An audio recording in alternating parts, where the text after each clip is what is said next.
You are listening to the story Manga Explained to, where your IQ will always be respected. Hope you enjoy listening to the story. Summary. Cyrus is your average dude who has just awoken his system abilities. Now this guy's system has a target, and anyone under its influence will crumble to the weight of their feelings for him. Currently, he is staring down an intimidating demonic woman, whose mere sight is enough to send the rest of his comrades scared shitless. Facing off against these so-called heroes of humanity, she finds herself rather bored by their helpless state. This hot demonic baddie is actually Princess Yug of the Demon King, and she's toying with the humans upon the king's orders. The D-class hero. Bella finds herself exhausted and defenseless, advising Cyrus to escape without her because Princess Yug is just out of their league. Especially since our boy Cyrus is a trash F-grade hero. Though he may be at the bottom rank, bro has some serious balls and stands his ground against the demonic threat, believing that he can handle her. His words, by the way, not mine.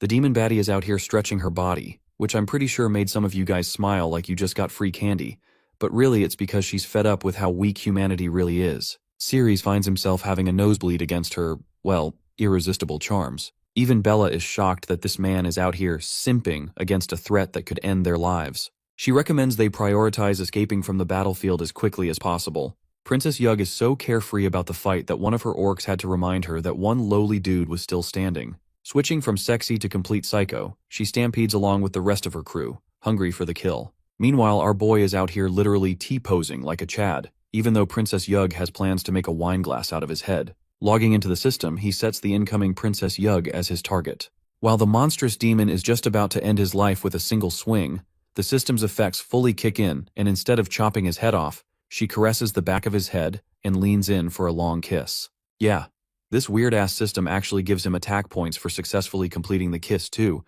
I think Sung Jinwoo's system has finally found its match. Anyway, Bella's out here going ballistic because of this clown. Even that random-ass orc warrior is questioning what the fudge she's doing in the middle of their fight. Armed with his new power boost, Cyrus knocks down 3 of the monsters with a single swing of his sword, shocking Princess Yug as she pulls back with intense speed. Bro is out here keeping a determined face, but I'm damn sure he enjoyed that. Princess Yug, on the other hand, has no idea what's going on. Her clear intention was to kill the bastard, and yet, she matched lips with him instead. Cyrus stands proud like a noble warrior, roaring that he's going to sacrifice his body for the safety of the city, which is probably the greatest sacrifice I've ever seen in any manhwa story. Yug's underlings are out here confused as hell because they did hear about the rumors of the demonic princess keeping a secret boyfriend. But they're surprised it turned out to be a human of all people. One of the warriors shouts at his stupid comrades for disrespecting the princess by smudging her name against a human. As for Princess Yug, she seriously doesn't want the Demon King to find out about this incident, even though her heart is raging after that little interaction. Cyrus wants to end things here and now, so she sends her warriors to finish him off. Bro conveniently doesn't use his locking ability on these guys and actually takes them head-on, deflecting a full swing of one of the orcs. Unfortunately, even though his attack ability increased, that isn't the same for his equipment because it shatters in one blow. The rest of the warriors are ready to obliterate him. One of them goes for a horizontal wide swing, causing Cyrus to duck and evade to prevent himself from becoming a Kit Kat. Unfortunately, his defensive stats are low, but he counters by making use of his offensive power boost, managing to slice his opponent's weapon. But another orc dives him from behind like Cyrus owes him rent or something, forcing the guy to maneuver all the way back and retaliating with a critical blow. Witnessing the battle unfold, Bella is at a loss for words. This is clearly not the Cyrus she is accustomed to. Meanwhile, Cyrus regrets being unable to do anything more than pierce the monster's skin, even after that attack. Things get even worse for him as Princess Yug literally comes flying from above to stomp this dude into the ground. Cyrus is caught in the attack, resulting in a major shockwave, sending Bella back and driving the demons into intrigue. Yug had finally restrained Cyrus onto the ground, and it was about time to end his life. Not even our boy can find a way out of this one as one of her underlings is about to slice his head off. But unexpectedly, the demon princess whips him flying with her tail, stopping him from ending the shitty human's life.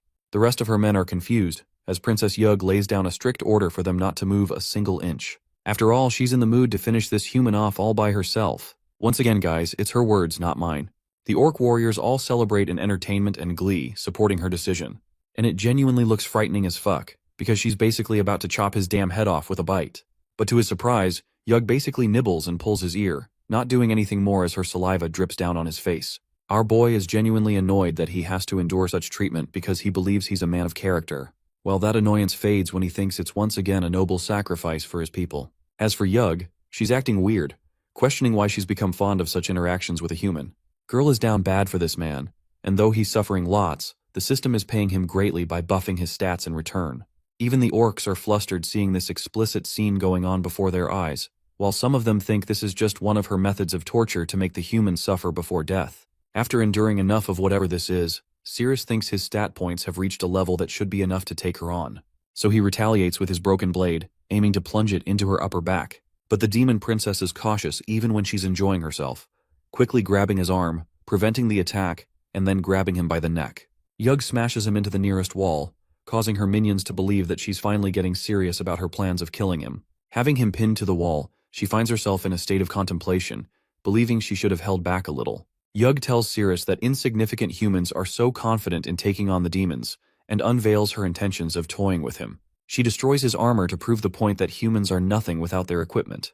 But in reality, she's out here gooning to Cyrus's body, all the while her minions are hoping that she kills him soon. Our boy, on the other hand, observes that he's basically defenseless if she attacks now. He spots her hand reaching for his face, knowing that it's going to be dangerous if she lands an attack. Bro is out here begging for endurance because she's about to drain his life. Literally. She pins him down and has her way with the guy while he's starting to realize he genuinely doesn't have the strength to beat these monsters at all. As for Bella, the chick is out here confused as heck because she can barely describe the scene as a battle. Meanwhile, our boy is out here acting like he's sacrificing a lot just for the greater good. Bro gets a little too confident and goes on the aggressive, believing that it's time to increase his stats to the fullest. And well, what happens next is only a scene that can be described by the reactions of the monsters. I'll just give you one hint. The system didn't just give him one but dozens of power boosts in one single moment. To make it even funnier, the Demon King himself appears on the scene and drops his damn sword out of shock. Bro stole his bitch before his eyes. Even Princess Yug is stunned to find the Demon Lord here, while this ugly-looking bastard is at a loss for words. This is the Demon Lord Bartley, and because of his presence during the lovemaking process, the system awards our boy by doubling every single stat. I guess cucking does have its benefits in some ways. Bartley unleashes just about the same amount of rage as any guy would if he found his girl cheating on him. Yug is in the middle of trying to explain while our boy is already prepared to throw hands with the Demon King. Bartley needs a Snickers with the way he's mauling. He lunges incredibly fast to prevent the bastard of a human from playing with his concubine.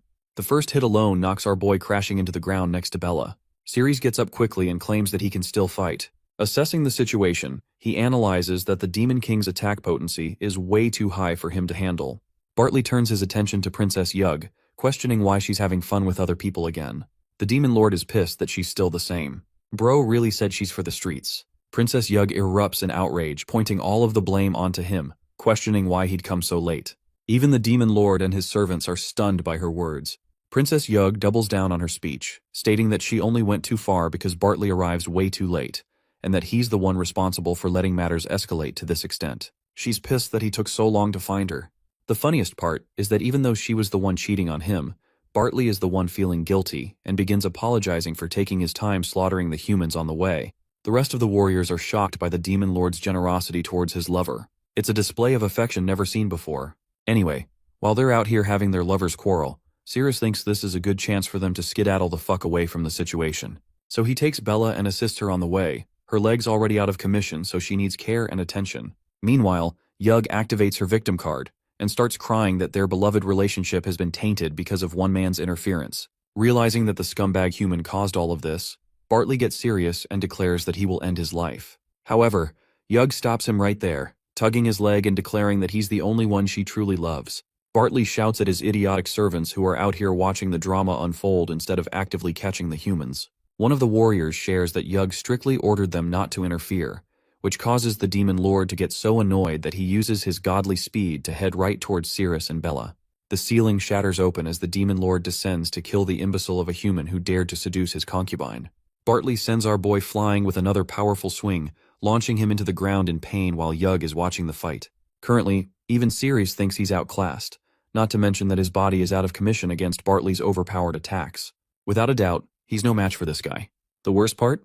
The Demon Lord is rushing his way to finish the job, aiming to slice our boy open in half. After all, it's a fitting punishment for committing the most heinous act. Realizing that there's no way out of this situation, Cyrus begs for the systems to lock in, which funnily causes Yug to intervene on his behalf, slapping the shit out of the Demon Lord and misdirecting his attack. Bartley is at a loss for words again, and while he's stunned in place, Cyrus makes it his life's mission to run faster than the Flash and get the heck away. Meanwhile, the demon lord is out here whining like a baby that his concubine actually intervened for the human's behalf. The system recognizes this as a critical hit on the demon lord, to the point it awards him with a free level up. But Cyrus thinks it's still no time to fight and continues on running. Meanwhile, this demon baddie is going batshit crazy for the human, outright stating that she wants his body. Bartley tries to stop her, but she frees herself right away and launches her body to have her fun with the human. The demon concubine launches herself at him, believing it's time for her to embrace her freedom. She actually manages to pin Cyrus down with a heavy crash, which probably broke his remaining intact ribs. Anyway, with the act of this lovemaking, Cyrus gains stat points on top of the fact that it's happening before the demon lord's eyes. Bartley fully accepts blame for his faults and urges to take care of the human immediately on her behalf. But she's extremely hostile and straight up curses him not to dare disturb her fun time. And well, that's probably the most damage Cyrus has ever dealt to the demon lord, because the dude crumbles to his knees in despair. Bella swoops in to free her friend from the embrace of the shameless demon, even though our boy urges her not to step in because it's dangerous. The D-rank girl ends up getting entrapped by her tail and pinned to the wall. Meanwhile, Yug is enjoying Cyrus's body all to herself. She questions what's causing her to behave in such an erratic manner, as if she's no longer the same person she used to be. But instead of that, her thoughts have been replaced by a feeling of ecstasy, causing her to satiate her thirst through the human. Bartley gets up. His sadness is now replaced by anger and denial, to the point he throws himself in hyperspeed again to kill her. But just before the blade is about to cut her in half, the demon lord stops himself, roaring that he still loves her and just can't muster the courage to deal the final blow. The dude literally crashes down as his deteriorating mental state is even recognized by the system. The self-destruction process is underway for a demon's unstable state, causing Princess Yug great concern while the rest of their minions run to save their own lives. Bartley's condition reaches a full meltdown as the system awards Cyrus with a skill for reaching level 10. Executing a clean and decisive strike across the demon lord's neck, Cyrus marks the kill, with the use of his special skill called the Swift Body Slash. Bartley's body topples to the ground, preventing the self-destruction sequence and avoiding total destruction. Even with a shattered blade, our boy was capable of dealing a lethal blow thanks to his skill. Princess Yug, on the other hand, is a bit disappointed that the demon lord reacted in this manner and still has no clue why things had to end this way. Speaking of the demon lord, it seems that even after his neck was sliced, this dude lunged towards her even in his death. He rests on top of Yug's body, causing her to wail in agony. This also helps release Bella from her tail. The demon lord requests his concubine to fulfill her previous promise, swearing that they would both die together. Turns out this guy is still on his self-destruct sequence, while Yug is begging to be freed because she doesn't want to die. Girl is out here acting like a damsel in distress when her hero, Cyrus, slices the demon lord's arm off and quickly snatches her away. The beheaded demon lord is somehow still capable of talking, but he quickly meets his end as the self-destruct sequence reaches its conclusion, destroying the area completely.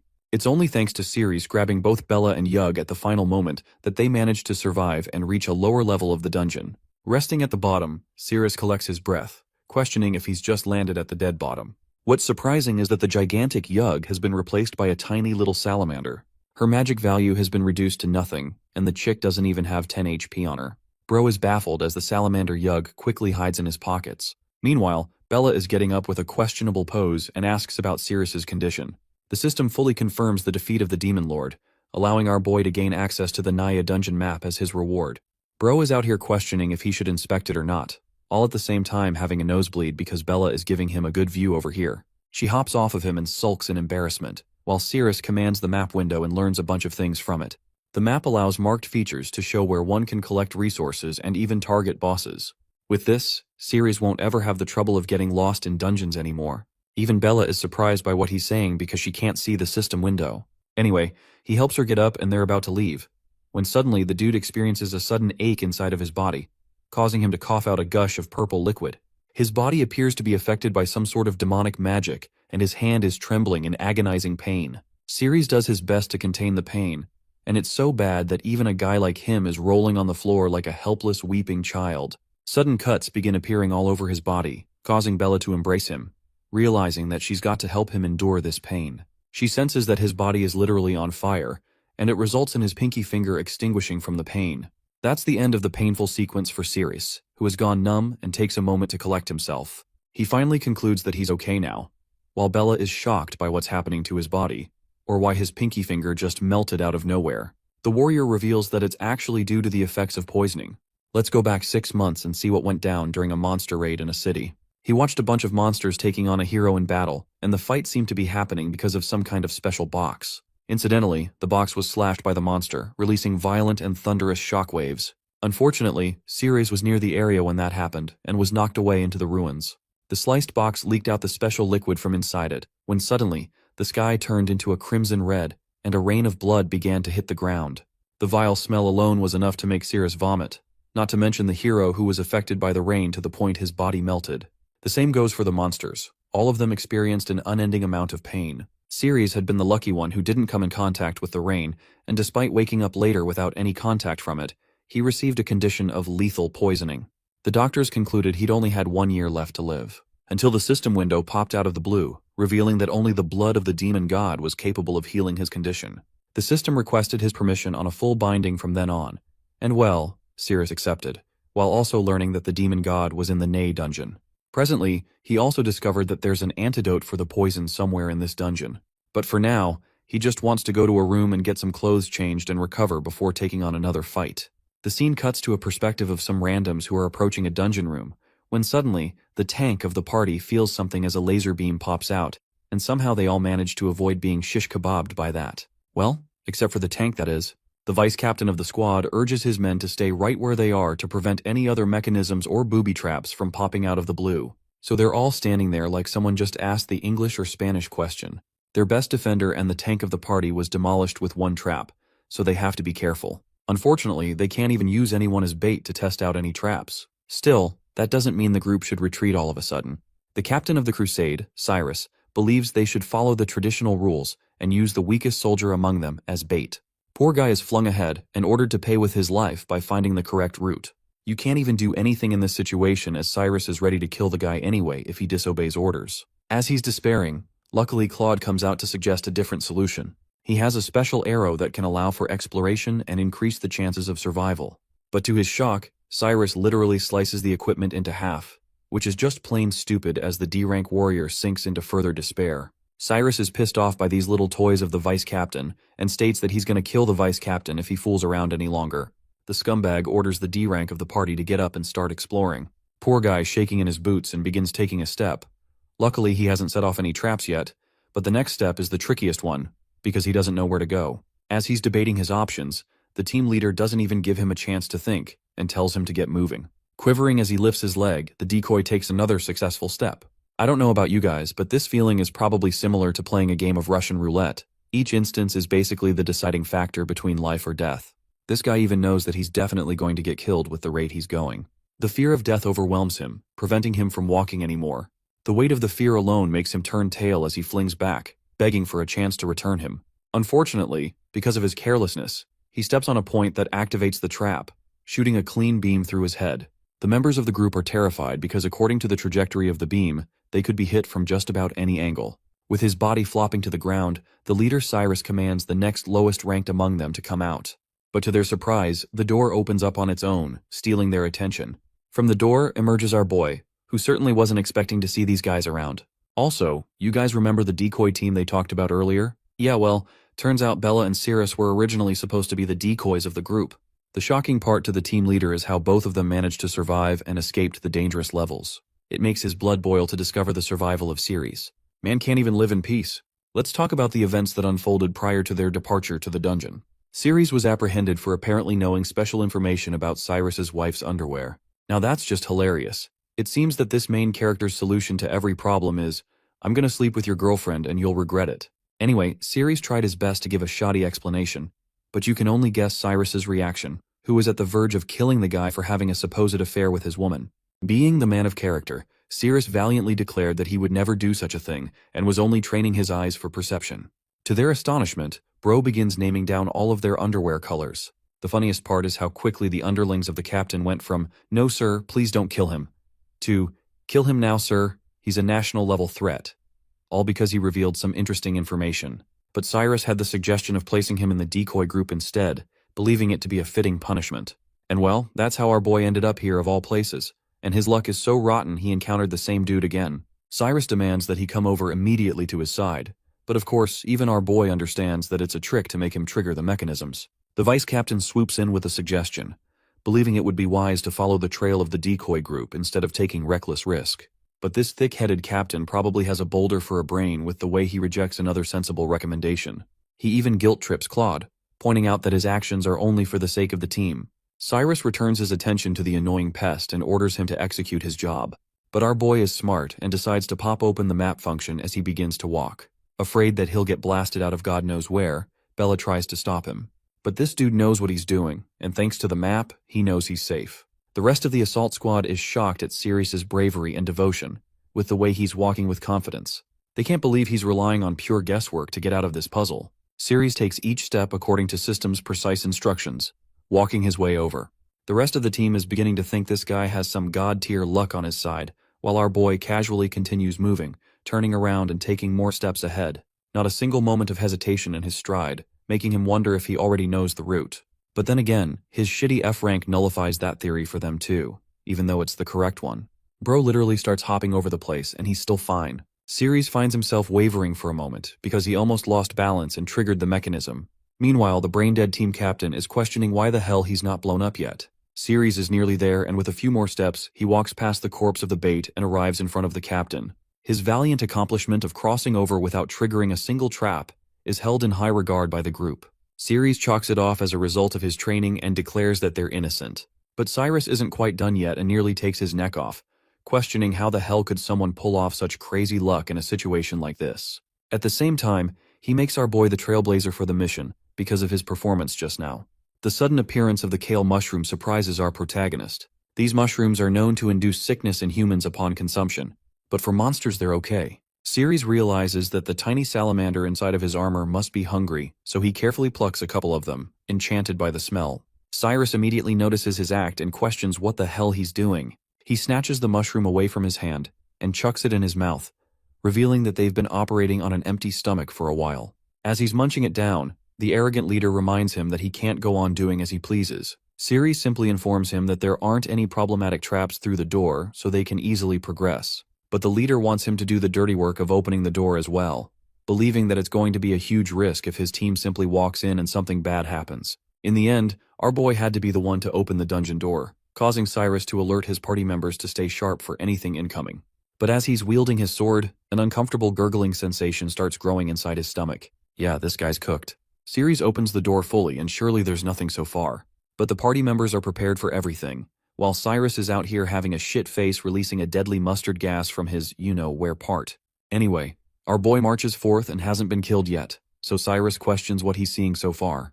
At the same time, bro is clenching so hard and questioning why his stomach is betraying him at such a moment. The realization hits him, believing that it's the mushrooms that caused his demise. Anyway, our boy expresses that the place is full of traps, and goes blitzing ahead, knowing that the rest of them will have to keep up, and it will result in even greater torture for the clown who ate the mushrooms. Anyway, the rest of the party starts running, but none of them really know why. Cyrus is literally at the verge of exploding and releases yet another deadly gas. The hilarious part is that his group members all think it's from the dungeon floor, and that the stench is going to kill them all. Embarrassed like hell, bro tells everyone to run for their lives or else they're all gonna die. A while passes after their little marathon and the team leader immediately confronts Cyrus for the mushrooms, questioning if this is some kind of elaborate scheme coming from the D rank. But our boy is a gaslighter pro max and graduated from Manipulation University, with the way he was countering him. Poor Cyrus can't even explain the situation properly. One of his team members sets down a comfortable spot for the team captain to sit on. But of course he can't sit, especially not in these circumstances. Bro is extra motivated and tells them to keep moving. Finally, he puts a blade against Cyrus's neck, declaring that he will personally execute him if he dares to run like that again. Anyway, their navigation through the dungeon continues as the group avoids each trap thanks to our boy's help. Unbeknownst to them, however, there is a sleeping dragon who doesn't know the humans have invaded her domain. Cyrus keeps leading them on, but there's more than just a few monsters here who are actively spying on the humans. Here's the thing though, the team leader has been deadly observant all this time, noticing how they haven't run into a single monster or a trap so far. It's almost as if Cyrus knows this place from the inside out, even though it's wild to admit that. But even the team leader knows that as weak as our boy is, he couldn't have made it here on his own before. Anyway, Cyrus points to the boss's room just up ahead, which means his value has expired as a guide because the team leader sees him as nothing more than an obstacle. Noticing a large spike on the ceiling just over Cyrus's head, the sneaky team leader activates his sword skill and releases a concentrated wave of mana, slicing the spike and causing it to drop down on where our boy is standing. The scumbag thinks he's some kind of god-level genius with this little accident excuse of his. But to his shock, before the spike hits Cyrus, a scorpion's tail whips it and then assaults the team leader directly. The armored monster makes its descent, coincidentally also causing the collapse of the place and separating Cyrus from the rest of the team. As for the scumbag leader, he lucked out by reacting quickly against the attack and managed to survive. But our boy didn't receive the same luck, believing that his life is finished and that he's doomed for good. But then a voice calls out for the sighting of a human. The monster appears to have a feminine appearance, but she quickly voices out her disgust for humans. The woman named Sadiel remarked that it was disgusting to see a human there near her. The monster, a puppet scorpion of level B+ belonging to Sadiel, stood in front of Cyrus and his team. Tyre shouted at everyone to be ready for battle, while Bella was tense because she found it hard to lift the sword they gave her. Tyre ordered the tankers to come forward and block the movements of the monster, not letting it break through. The tankers stood in front of them with their shields raised. Tyre then instructed the archers to quickly shoot from behind, taking advantage of the distraction created by the tankers. The archers followed the order and shot arrows at the monster. The arrows hit the monster, prompting Tyr to instruct the archers to keep shooting. However, the monster roared loudly, exerting a force that repelled all the arrows shot at it. Everyone also found it hard to stand in that force, and Tyr was shocked that the sheer force of the monster alone repelled all the arrows and their attacks had no effect. Suddenly, Cyrus stood up and asked why they were all standing still like statues, and that they should not be frightened by the aura of the monster. Cyrus tried to motivate them, saying that there was just one monster and they could defeat it easily. Meanwhile, Cyrus also heard another voice and wondered if the voice he heard was that of another monster. Out of nowhere, a scorpion tail came towards Cyrus to attack, but somehow Cyrus dodged it, wondering what it was. Just then, the scorpion itself tried to attack Cyrus with a lunge, but Cyrus once again dodged it. He then stood still and asked the monster to taste his fist with 3190 attack power. With just one punch from Cyrus, the scorpion puppet's body got a hole, and slowly all its parts blasted and scattered here and there. Sadiel was impressed seeing that Cyrus actually shattered one of her scorpion puppets with just one punch. At that moment, Cyrus was wondering that the antidote which could cure the poison on him was in the room just ahead where the boss was, so he couldn't afford to expend more energy on meaningless battles. So he thought to use the map and escape directly, sparing himself. Sadiel came close and shared that it didn't matter because she was planning to throw away things that had been touched by disgusting humans. She also told Cyrus that she originally used the monster to twist his face, but now she had to do it herself. Seeing Sadiel, he got stunned as it was a female monster again. Cyrus responded to her that his head wasn't a melon or something which she could easily twist off with her hands. Hearing this, Sadiel responded that she wouldn't touch his disgusting body with her hands. She then explained that although he could deal with outside humans with just his hands, she was actually using her hand to control the scorpion puppets with the help of a string. So she shared with Cyrus that she would deal with him first and then go outside and kill the other humans. Cyrus furiously shouted that he was a hero and protecting humanity was his duty, so he would stay and fight with her. Even if it meant using up all his strength, he would stand there to block her. Sadiel attacked Cyrus, asking if it was really true. She held his head with just one leg and made him fall to the ground. At that moment, Cyrus's system got activated and the target was locked as Sadiel. Sadiel said that a guy who overestimated his abilities was nothing to her. On the other hand, the scorpion puppet stopped fighting. Seeing this, Tyre happily asked everyone to look as the monster's head turned red, indicating that their attacks were beginning to take effect. Cyrus was surprised at how fast Sadiel was. Sadiel shared that the fact Cyrus managed to come there, considering human strength, was quite impressive, but that's it. Lord Ney really hates it when humans step into his room. At that moment, she was putting her second leg on his face, but Cyrus knew that the monster was too strong. He realized he must not let the monster go outside. He must stop her there. So he took his head a bit backward and furiously opened his mouth to bite her feet. From Cyrus's act, she got embarrassed and shouted that it was so disgusting that Cyrus actually did such a thing to her feet. On the other side, while the monster was fighting, Bella noticed that there hadn't been any movement for so long. She thought that Cyrus hadn't been unconscious from the stone. She had to take him out. She called Tyr and asked him to cover her as she was going to take out Cyrus from the rubble. Tyr got stunned and was asking her to wait, but it was too late as she ran before he could respond. While running, she was hoping for Cyrus to be okay, but the scorpion puppet saw her and was going to attack. However, Tyr came in the way and blocked the attack with his sword, though it was very hard for him to block it for very long.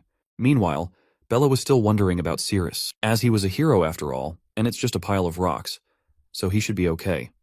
On the other side, Sadiel lost her grip on Cyrus due to him licking her feet, which made her feel disgusted. Cyrus was relieved that he finally got free from her headlock. Cyrus's system told him that he couldn't use the instant kill skill without holding a weapon. Upon hearing this, Cyrus got frustrated. If he had known that it was going to happen, he would have brought a weapon with him. Now, Cyrus had no option but to use his own hands to attack. He tried to punch Sadiel, but she dodged it and kicked at his face.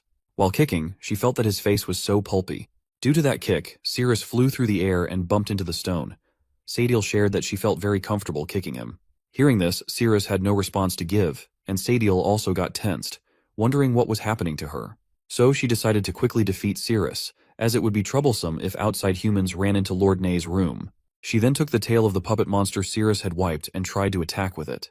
But Cyrus saw the attack coming and dodged it because his agility was good enough to dodge attacks. He then focused magic energy in his hand and sliced the tail into 2 parts. However, it was like a distraction to him because while he was slicing the tail, Sadiel came again with her leg and locked Cyrus's face in it. Her facial expression and words were totally different as she locked him to wipe, but her facial expression looked like she wanted to do something else. Sadiel shared that this time she wouldn't let him go and would strangle him with her feet. Cyrus got furious and moved to hold her legs with his hands, determined to make Sadiel feel the power of his grip now. The moment Cyrus touched her legs, Sadiel felt weird and quickly jumped away. But soon she stomped on his face with her leg, furiously asking him not to touch her legs with his dirty hands. She even used the cut pieces of the tail to hold his hand. Cyrus was stunned to see that she used the scorpion tail he had just broken, and her suppression was so strong that he couldn't evade her attacks at all. She then again put her feet on his face, saying that she was going to crush his face. Even while she was crushing his face, Cyrus's powers were increasing, whereas Sadiel was feeling very good while she was putting her feet on his face. Until the agitation value reached 66%, she told Cyrus that humans were born to be trampled under her feet. But she was trembling, and due to that, the puppet monster outside fighting with Cyrus and others was also shaking. Seeing this, Tyr happily said that the monster had begun to lose its balance, so they should stay tight as they were about to win. On the other side, Sadiel was enjoying it as she was feeling amazing. Meanwhile, Bella was running towards the wall of stones when the scorpion tail was about to attack her. Tyr saw it and tried to warn Bella, but it was too late as she got attacked by the tail and was sent flying, colliding with the rocks. On the other side, Sadiel was touching Cyrus in inappropriate places, to which he was shouting and asking her not to touch there, as she wasn't allowed. Near Cyrus, the tail was going to come towards him, and Cyrus was ready to block it. So somehow he dodged it with the help of his sword, but he noticed that even from such a long distance, the tail could still penetrate the wall, which meant the rank of the monster had surpassed that of an elite monster. There, Sadiel was feeling it very fluffy and pulpy, and the agitation value had reached 95%. On the other hand, Cyrus was about to be attacked by the scorpion puppet, and by the time Cyrus realized it was coming from behind, it was too late. He noticed that the Princess of Scorpio was coming, but being too late, he couldn't block them. However, to his relief on the other side, Sadiel became fully agitated and began acting very strangely, as if she were being seduced. So due to that, the scorpion monster also twitched and stopped. Cyrus was surprised to see that he blocked the attack, but he noticed that the monster was howling very weirdly. Seeing the monster so restless, Cyrus thought it would be his perfect chance. So he used his roaring tiger severing strike attack on the scorpion puppet, and the puppet flew away, falling to the ground. Seeing that, everyone got happy and started praising Cyrus for his power, as just with a single strike, he easily wiped out that monster. On the other hand, the agitation value was at 98%, which is why Sadiel was acting so strangely. Here, the monster starts vomiting, and seeing this, everyone thought that Cyrus's attack was so powerful that it made the monster howl in pain. They praised Cyrus, acknowledging that with him around, they didn't need to worry about any magical beast coming their way. Even Cyrus was wondering that the scorpion puppet didn't seem to be very strong, as he could easily defeat that monster. On the other side, something happened with Sadiel, and the monster started moving again, making everyone tense as it wasn't fully wiped out yet. So Cyrus asked everyone to step aside and let him deal with the scorpion puppet. He wanted them to witness the true power of their captain. Sadiel was tense, wondering what the hell had happened to her and why she was doing something like that with a human body. She decided that she had to stay calm. On the other side, Cyrus was wondering what to do, as her body was so resilient, especially her legs. And if it went on like that, she would completely drain him. So Cyrus shouted that he would never submit to her, but she pushed her leg inside his mouth to silence him, shouting for him to shut up because she didn't want to hear his voice. Cyrus was getting a similar feeling to what he experienced with Yug, as he felt like he was being played by the girls. But at those times, his powers were increasing rapidly, gaining over 2,000 points each time. On the other side, the scorpion puppet was fighting with Cyrus, but due to Sadiel being seduced and losing her temper, the monster wasn't fighting at full power. Cyrus saw that the monster was losing its power, so he used his sacred whirlwind/attack, and the monster went down. Everyone was happy that Cyrus used his signature attack to defeat the monster, but then they noticed that the monster was still continuously roaring. They murmured that Cyrus was so strong that he had beaten the monster to the point of unconsciousness, causing it to roar uncontrollably. Cyrus then shared that the monster was nothing but a punching bag in front of him. Even Tyre praised Cyrus, saying he was so strong that he defeated the monster with a single strike. On the other side, Cyrus's defense increased by 3,304 points, and his agility increased by 4,210 points, making him much more powerful. Sadiel was enjoying the moment, but suddenly she heard the voice of her lord Nay asking why it was so noisy outside. Hearing the voice, she got tense and jumped off the body of Cyrus. She stepped back and tensely wondered whether it was over. As for a moment, she had actually forgotten Lord Nay's command. She must quickly wipe out the filthy humans and make amends for her mistake. Lastly, Cyrus's attack power increased by 10,000 points. He became so powerful that he exuded a killing aura and asked Sadiel whether she still wanted to continue playing with him. Sadiel got tense seeing his atmosphere, as it was completely different from before. Cyrus's chilling and oppressive presence was like that of Nay-sama. She wondered if she had to fight against someone like him. Seeing his killing intent, she ran away from him. Cyrus was confused about why she ran away and whether he should go after her. However, he decided to forget it, as his goal was to obtain the blood of the demon god in the boss room. It was better not to consume physical strength, as Sadiel had already drained too much of his energy. On the other side, while everyone was praising Cyrus and his bravery, Bella tensely ran towards the walls of rock to find Cyrus. But before she could reach the wall, she saw someone breaking it with their legs. When Cyrus came out, he was surprised to see Bella. Bella asked him if he was all right and if he didn't get hurt. Cyrus responded that he was completely fine. But Bella, still observing everything, noticed that he was covered in dust, and she expressed concern that while it might not show on the surface, there could be internal injuries. She even suggested that he let the medical team take a look. Cyrus laughed and responded that he was truly fine. So Bella told him that if he felt unwell, he should let her know immediately. Cyrus responded with a simple, "Okay."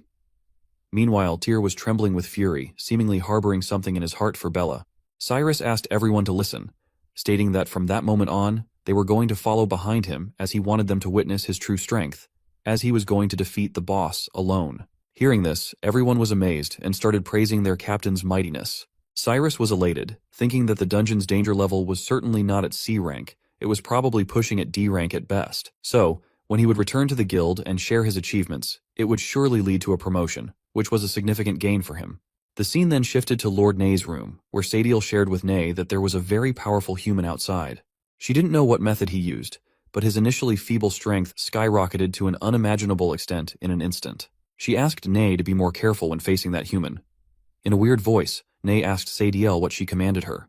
Tensely, Sadiel responded that she commanded her to guard the door and not let any creature enter his room.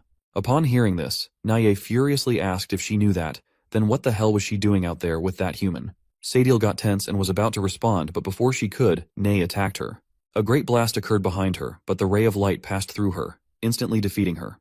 Nay shouted that she didn't want to hear her lame excuses. After that, Nay picked her up with magic and threw her onto the corpses of many monsters and humans, saying that she should just become firewood. At that moment, Sadiel was murmuring that she didn't want to die yet.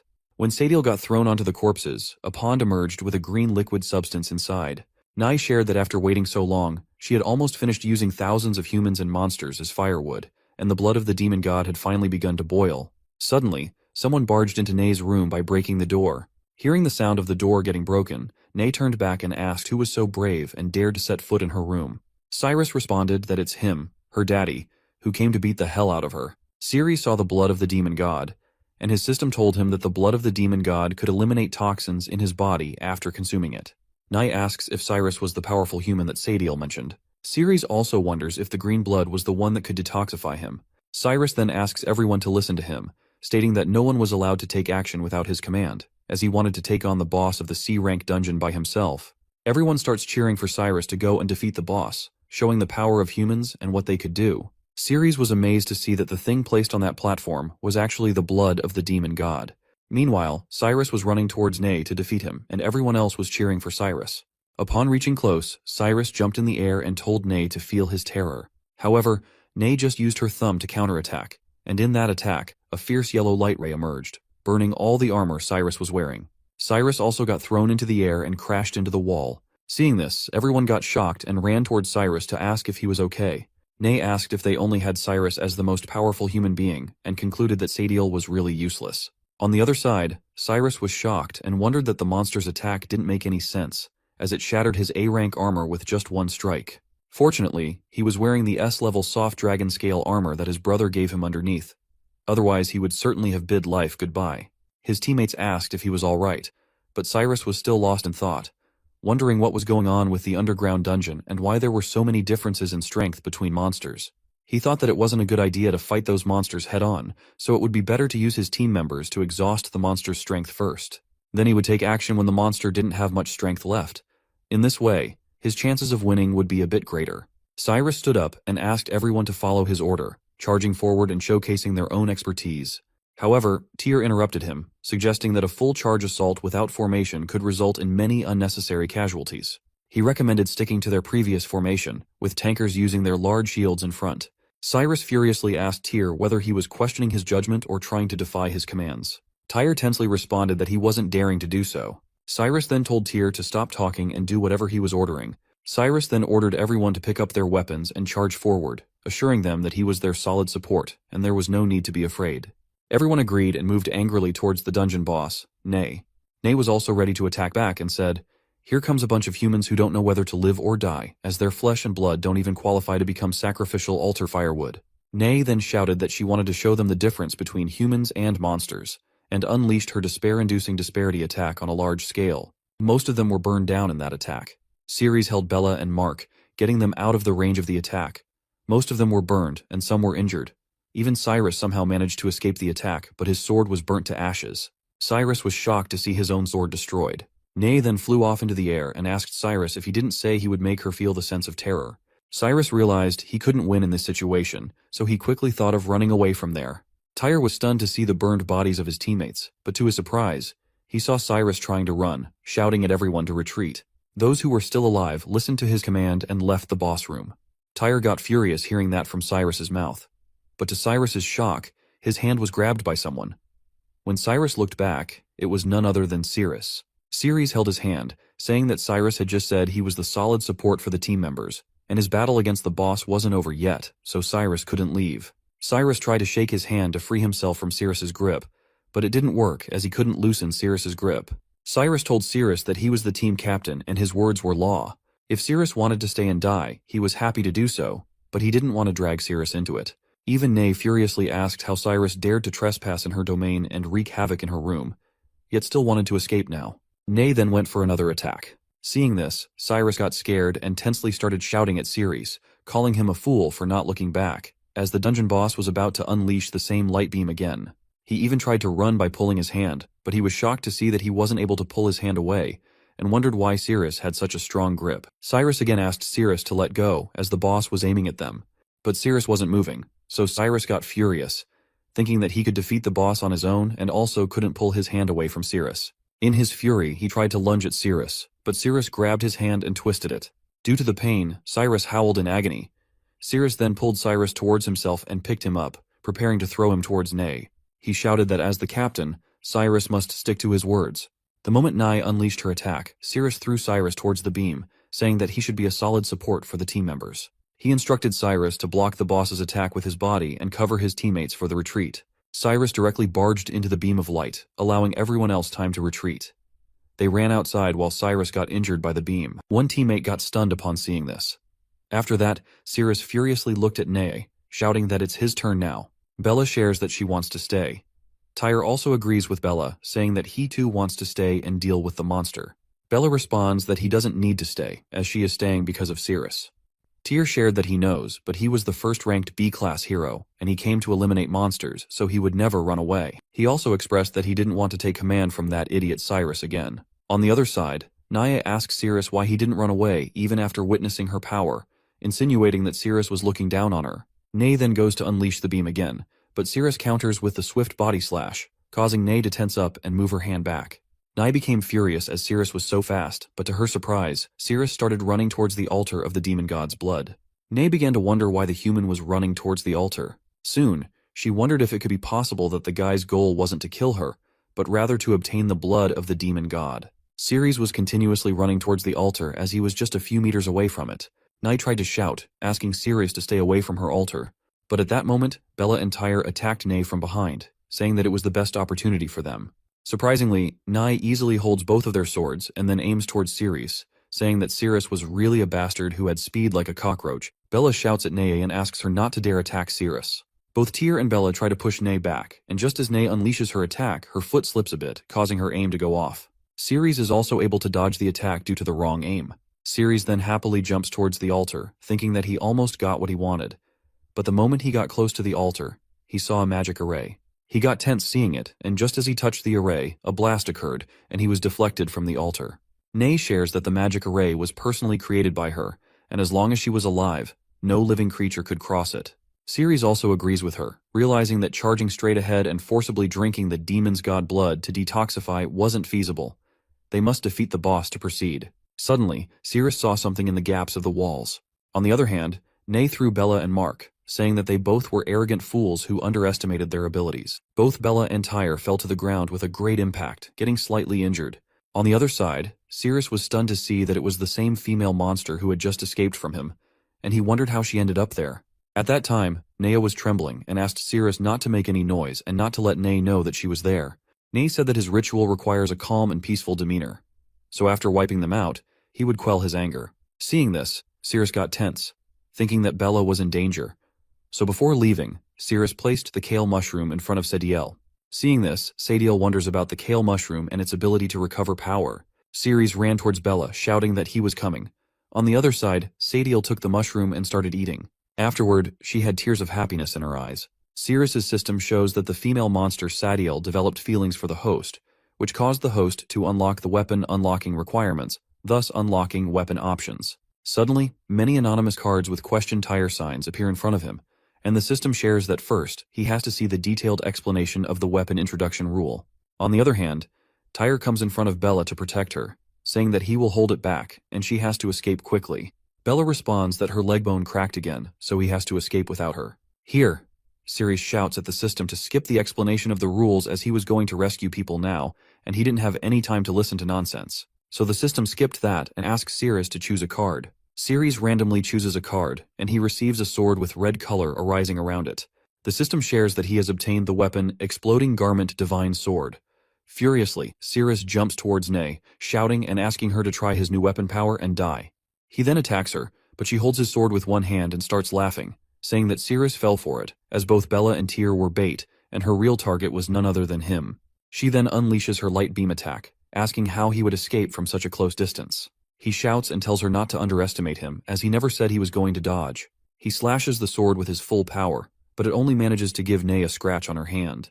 She laughs at him, pointing out that despite exerting all his strength, he had only managed to graze her skin, and not a single drop of blood had been shed. She then explains that it's the difference between monsters and humans, but at that moment, her dress gets torn from above. Seeing this, she gets stunned and embarrassingly asks where her dress disappeared. Even Bella and Tyr were embarrassed to see that Cyrus stripped the boss. Cyrus was also tense as the monster was really powerful. At that time, his screen shares that the Exploding Garment Divine Sword, when striking with the sword, would cause enemies to have their clothes explode. When the enemy was naked, it would trigger the ultimate move, Divine Sword Descent. Neye got furious with Cyrus for what she considered a despicable move, and for that, she was determined to wipe him out anyhow now. Cyrus tried slashing her again, but this time she dodged it. Cyrus thought that his previous attack hit her palm once, causing her clothes on top to burst open. In other words, he just needs to do it one more time, and he could knock off the robe underneath by attacking her legs. Afterwards, he would knock off her face mask, triggering the ultimate move. So all he needs to do is get close to the boss and keep using the skill Swift Body Slash. Cyrus was sure that Neye wouldn't escape, and he could land an attack on her. Suddenly, Cyrus's system shows that the host's current magic power was only enough to use Swift Body Slash 6 times, with a 10-second cooldown for the skill. Targeting a fresh enemy would allow an immediate activation of the skill. Hearing this, Cyrus got disappointed, considering the skill to be ineffective. The system asks if Cyrus wants to turn off the skill, but Cyrus responds with a firm no. Cyrus now thought that if it's the case, then he would grudgingly give it a shot. He furiously ran towards Neye to attack with Swift Body Slash, but Neye jumped in the air and dodged the attack. Cyrus got tense because he again missed the attack. Meanwhile, Neye was wondering why Cyrus kept targeting her legs when her upper clothes had already burst open. Did Cyrus want to strip away her robe also? Just then, Cyrus came again for an attack, but this time Neye furiously kicked at his face. Cyrus received a big impact on his face, causing him to fly through the air due to the attack. Somehow, with the help of his sword, he manages to stop himself and lands on the ground. However, he was in deep pain as his nasal bone was almost broken, causing him significant discomfort. However, he then remembers the excruciating pain of his body melting after the toxin breakout, and he realizes that the pain of his broken nasal bone was nothing compared to that. Cyrus becomes even more furious and runs towards Nay to attack, shouting that the little pain was nothing at all for him. Slowly, every passing second felt like an eternity as Cyrus neared Nay, and as he reached her, the countdown also reached 1. He knew he could attack now. While he was running, Nay tried to attack with her laser beam, but Cyrus managed to dodge the laser beam attack. Nay was tense seeing it, so Cyrus goes for attacking with swift body slash from a clash, wondering how Nay was going to dodge the attack from so close. Cyrus hits her, feeling like he succeeded in landing the attack, but it's actually that he attacked her tail, and she was flying in the air. Nay shares that she never said she was going to run away. She also shouts that if it weren't for her fear of exposing herself, she could make bigger moves, and just with his speed, she could have beaten him to ashes a long time ago. Cyrus got tensed at that time as Nay attacked him with the laser beam. He tried to dodge it using a skill and was attempting to attack back, but the screen showed that his skill had a cooldown. Cyrus got frustrated, wondering why 10 seconds felt so long, so he had no choice but to face her head-on. Cyrus then directly slashed with his sword without using any skill, putting his full power into it. Somehow he managed to deflect the laser beam. A big blast occurs due to the collision of the beam and his sword slash. Even Tyr was stunned to see that and wondered how Cyrus actually blocked the boss's attack head-on. It seemed impossible, as his overall combat level was assessed as only F rank before the expedition. Even with combat of that caliber, as a B rank fighter, he was completely unable to intervene. On the other side, Cyrus felt happy realizing the real attributes of the sword as they were truly amazing. He laughed and shared with Nay that now he could counter and easily avoid her attacks, making her attacks useless against him. Nay responds that Cyrus was right. It's indeed difficult for her to kill him. She then aims towards Bella, confusing Cyrus. She explains that it would be easy for her to wipe out the woman with the injured foot. She then goes for unleashing the beam, so Cyrus hastily uses the swift body slash and attacks at the nail of the finger by which she was attacking. He succeeds in breaking that nail, but he is too late as she unleashes her attack by that time. Cyrus initially felt happy, but upon realizing that Bella was in danger now, he got tensed and ran towards her to save her. Seeing this, Naya laughed and shared that she knows stupid human beings always do those kinds of hero-saving things, which is why heroes always end up being killed by villains from behind. She lastly told him that he had been fooled and attacked with her second hand. On the other hand, Cyrus realized that he had been too late to run towards them, and now he had only one choice left. Knowing that the swift body slash would work immediately when he changed the target, he locked Bella as his target and used swift body slash. So with that, he was able to block the attack, but in the process, he breaks the armor of Bella and Mark. Even Tyr was stunned to see that the aftermath shattered his armor. Nai was shocked to see that Cyrus dodged it again. Suddenly she noticed that the altar was showing some weird actions, and she realized that she was so preoccupied with the battle that she forgot to add firewood to keep the demon god's blood warm. If she didn't immediately sustain the temperature of the altar, all the effort made up until now would be wasted, and she would have to wait another 100 years. On the other side, Bella starts acting as if she is getting seduced and wonders why she is feeling so weird and why her body feels so hot. His system shows that the agitation value had already reached 91%, indicating that she was already feeling something for Cyrus, and now she was locked in, so she had even more attraction for him. Bella gets close to Cyrus and holds his face as if she was going to kiss him. Seeing this, Tyr was also stunned.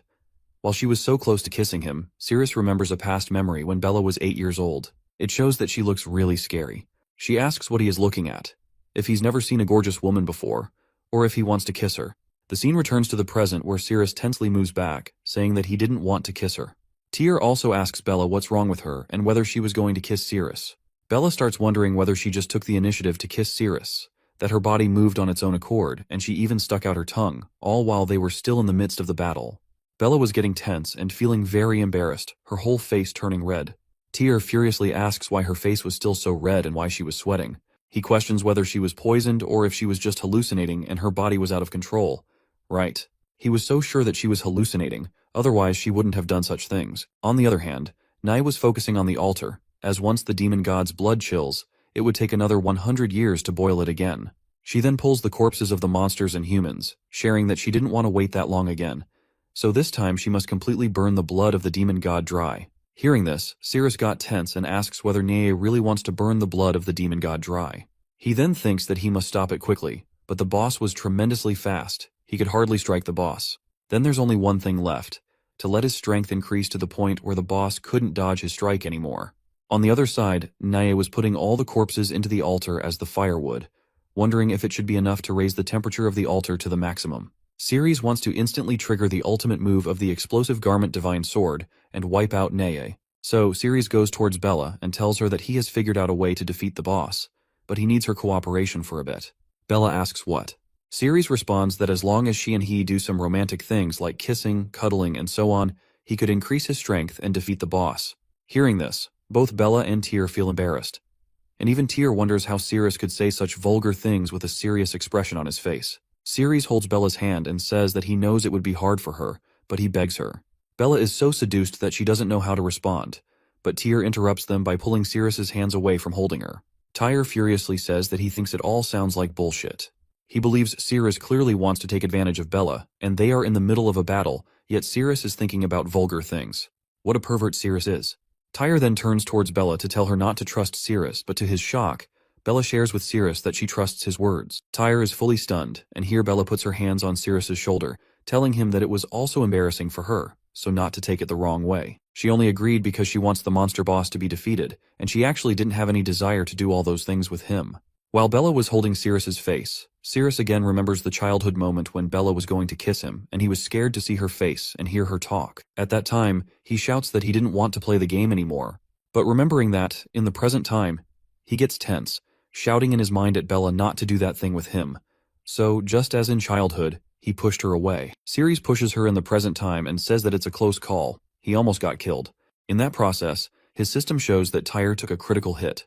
At that time, Bella was wondering why Cyrus pushed her away. Cyrus got a notification that his level increased by 1 level and all stats had been increased by 5,000 points. Seeing this, Cyrus got amazed and realized that it's certainly because of Mark. He got happy that now he didn't need to touch Bella's body and recall that terrible memory. Cyrus told Bella that if it's very difficult for her, then they should not do it, and so he was going to defeat the boss. Hearing this, Bella got sad and asked Cyrus to wait, suggesting that what if he still couldn't defeat the boss and if he needed her help. Meanwhile, the agitation value of Bella had reached 99%. Cyrus responds with a mock face, saying he didn't want her help, and then he runs towards Nae. Hearing a no, Bella feels hurt and asks why. She even wonders why Cyrus didn't have any interest in her at all. Tyr then interrupts her and says that he gets it. Cyrus is stronger than him. That's why she has a crush on Cyrus. But he still wants to ask. Bella asks if it could be that thing again. The scene shifted to Cyrus, where he was wondering that to activate the finishing move, he must hit both the head and the legs at the same time. Earlier, he almost hit the boss's leg, but now all his stats had been increased by 5,000 points, so if he could just find the correct opportunity using Swift Body Slash, he could surely achieve it.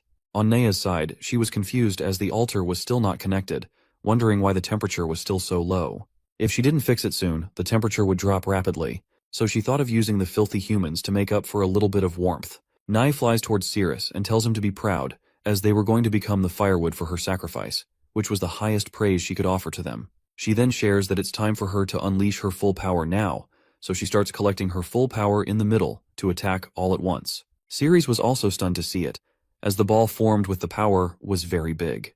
When Nae furiously attacks towards him, he tries to block it with the help of his sword, but while he was blocking, he was getting the notification that his magic points were decreasing rapidly. Slowly but surely, his magic points were coming towards 0. Finally, he somehow manages to deflect the attack, but his whole magic power nearly reaches 0. Now he only has 11 magic points left, and he can't use any skills due to the low magic value. Cyrus got tense, realizing that he had no power left and he didn't know what to do. Nae got happy and told him that she knew his magic power had been depleted, and the battle was over now. Cyrus was wondering what to do, but to his surprise, Bella came and held his face, saying that he clearly needed her help. She then put his face on her chest, which shocked and heartbroken Mark. Cyrus also thinks that Tyr was a good man. Bella also thought that she had already told Tyr a long time ago that she already had someone in her heart, and from childhood to the present moment, it had never changed. Due to her and Tyr getting heartbroken, Cyrus got a 5-level increase in his power, and a glow was emanating from his body. Cyrus realized that there was a surge of power rising within him. He received a notification that all his stats had been increased by 27,500 points.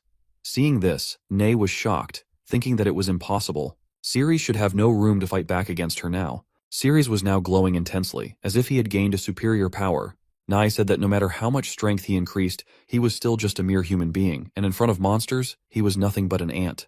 But while she was talking, Cyrus ran towards her and attacked with full power. Nai countered, stating that she could always dodge such attacks. However, Cyrus swiftly slashed at her body. Nai didn't realize at the time of Cyrus's attack, but when her mask and robe got torn off, she was stunned to see that he had really destroyed her mask. With that attack, Cyrus' system showed that the ultimate move, Holy Sword Descent, had been unlocked. Nai furiously shouts at how dare he ruin her face. She then gathers all her power and infuses it into a beam the size of a ball. Cyrus attacks Nai as well, and she tries to counterattack. A big blast erupts in the room. The beam also strikes her, and the entire ground is destroyed within seconds, leaving only the line of ground on which Cyrus was standing. Even Bella and Tyr are greatly impacted by the blast. After the fog dissipates, Cyrus sees that Nai is lying unconscious on the ground, believing he has won. Cyrus's system shows a cooldown of 20 seconds for the Divine Sword Descent.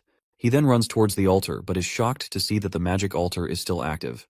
He wonders why the magic altar hasn't been deactivated. Suddenly he hears Nai's voice asking if he thought he had already won, as she would never allow filthy humans to touch the demon god's blood. Cyrus notices that there are still 9 seconds left on the cooldown. He shouts back at Nai that he will end her in 9 seconds. But then Cyrus looks towards Bella and sees that her health is dangerously low, on the brink of death. Nai stands up, shouting that she won't let him have his way as long as she's still breathing. She challenges Cyrus to come forward and see who will emerge victorious, humans or monsters. Cyrus finds himself in a critical situation, torn between rescuing Bella and Tyr and continuing the fight for the demon god's blood. He prioritizes Bella and Mark, neglecting Nai. Cyrus swiftly flies towards the entrance to leave the room. Nai is momentarily relieved as they depart, thinking that humans are indeed foolish. On the other hand, Cyrus shouts at the map to open and find the shortest route to the exit, as he needs to get to the hospital as quickly as possible now. Just as he gets out of the room, he is attacked by monsters. Cyrus quickly gets ready to fight them. Until then, Bella remains unconscious, recalling her childhood memories. She remembers everyone laughing at her, mocking her appearance and questioning who would want to kiss her. Bella still longs to play the house game, but others sarcastically suggest she play the role of a gorilla instead.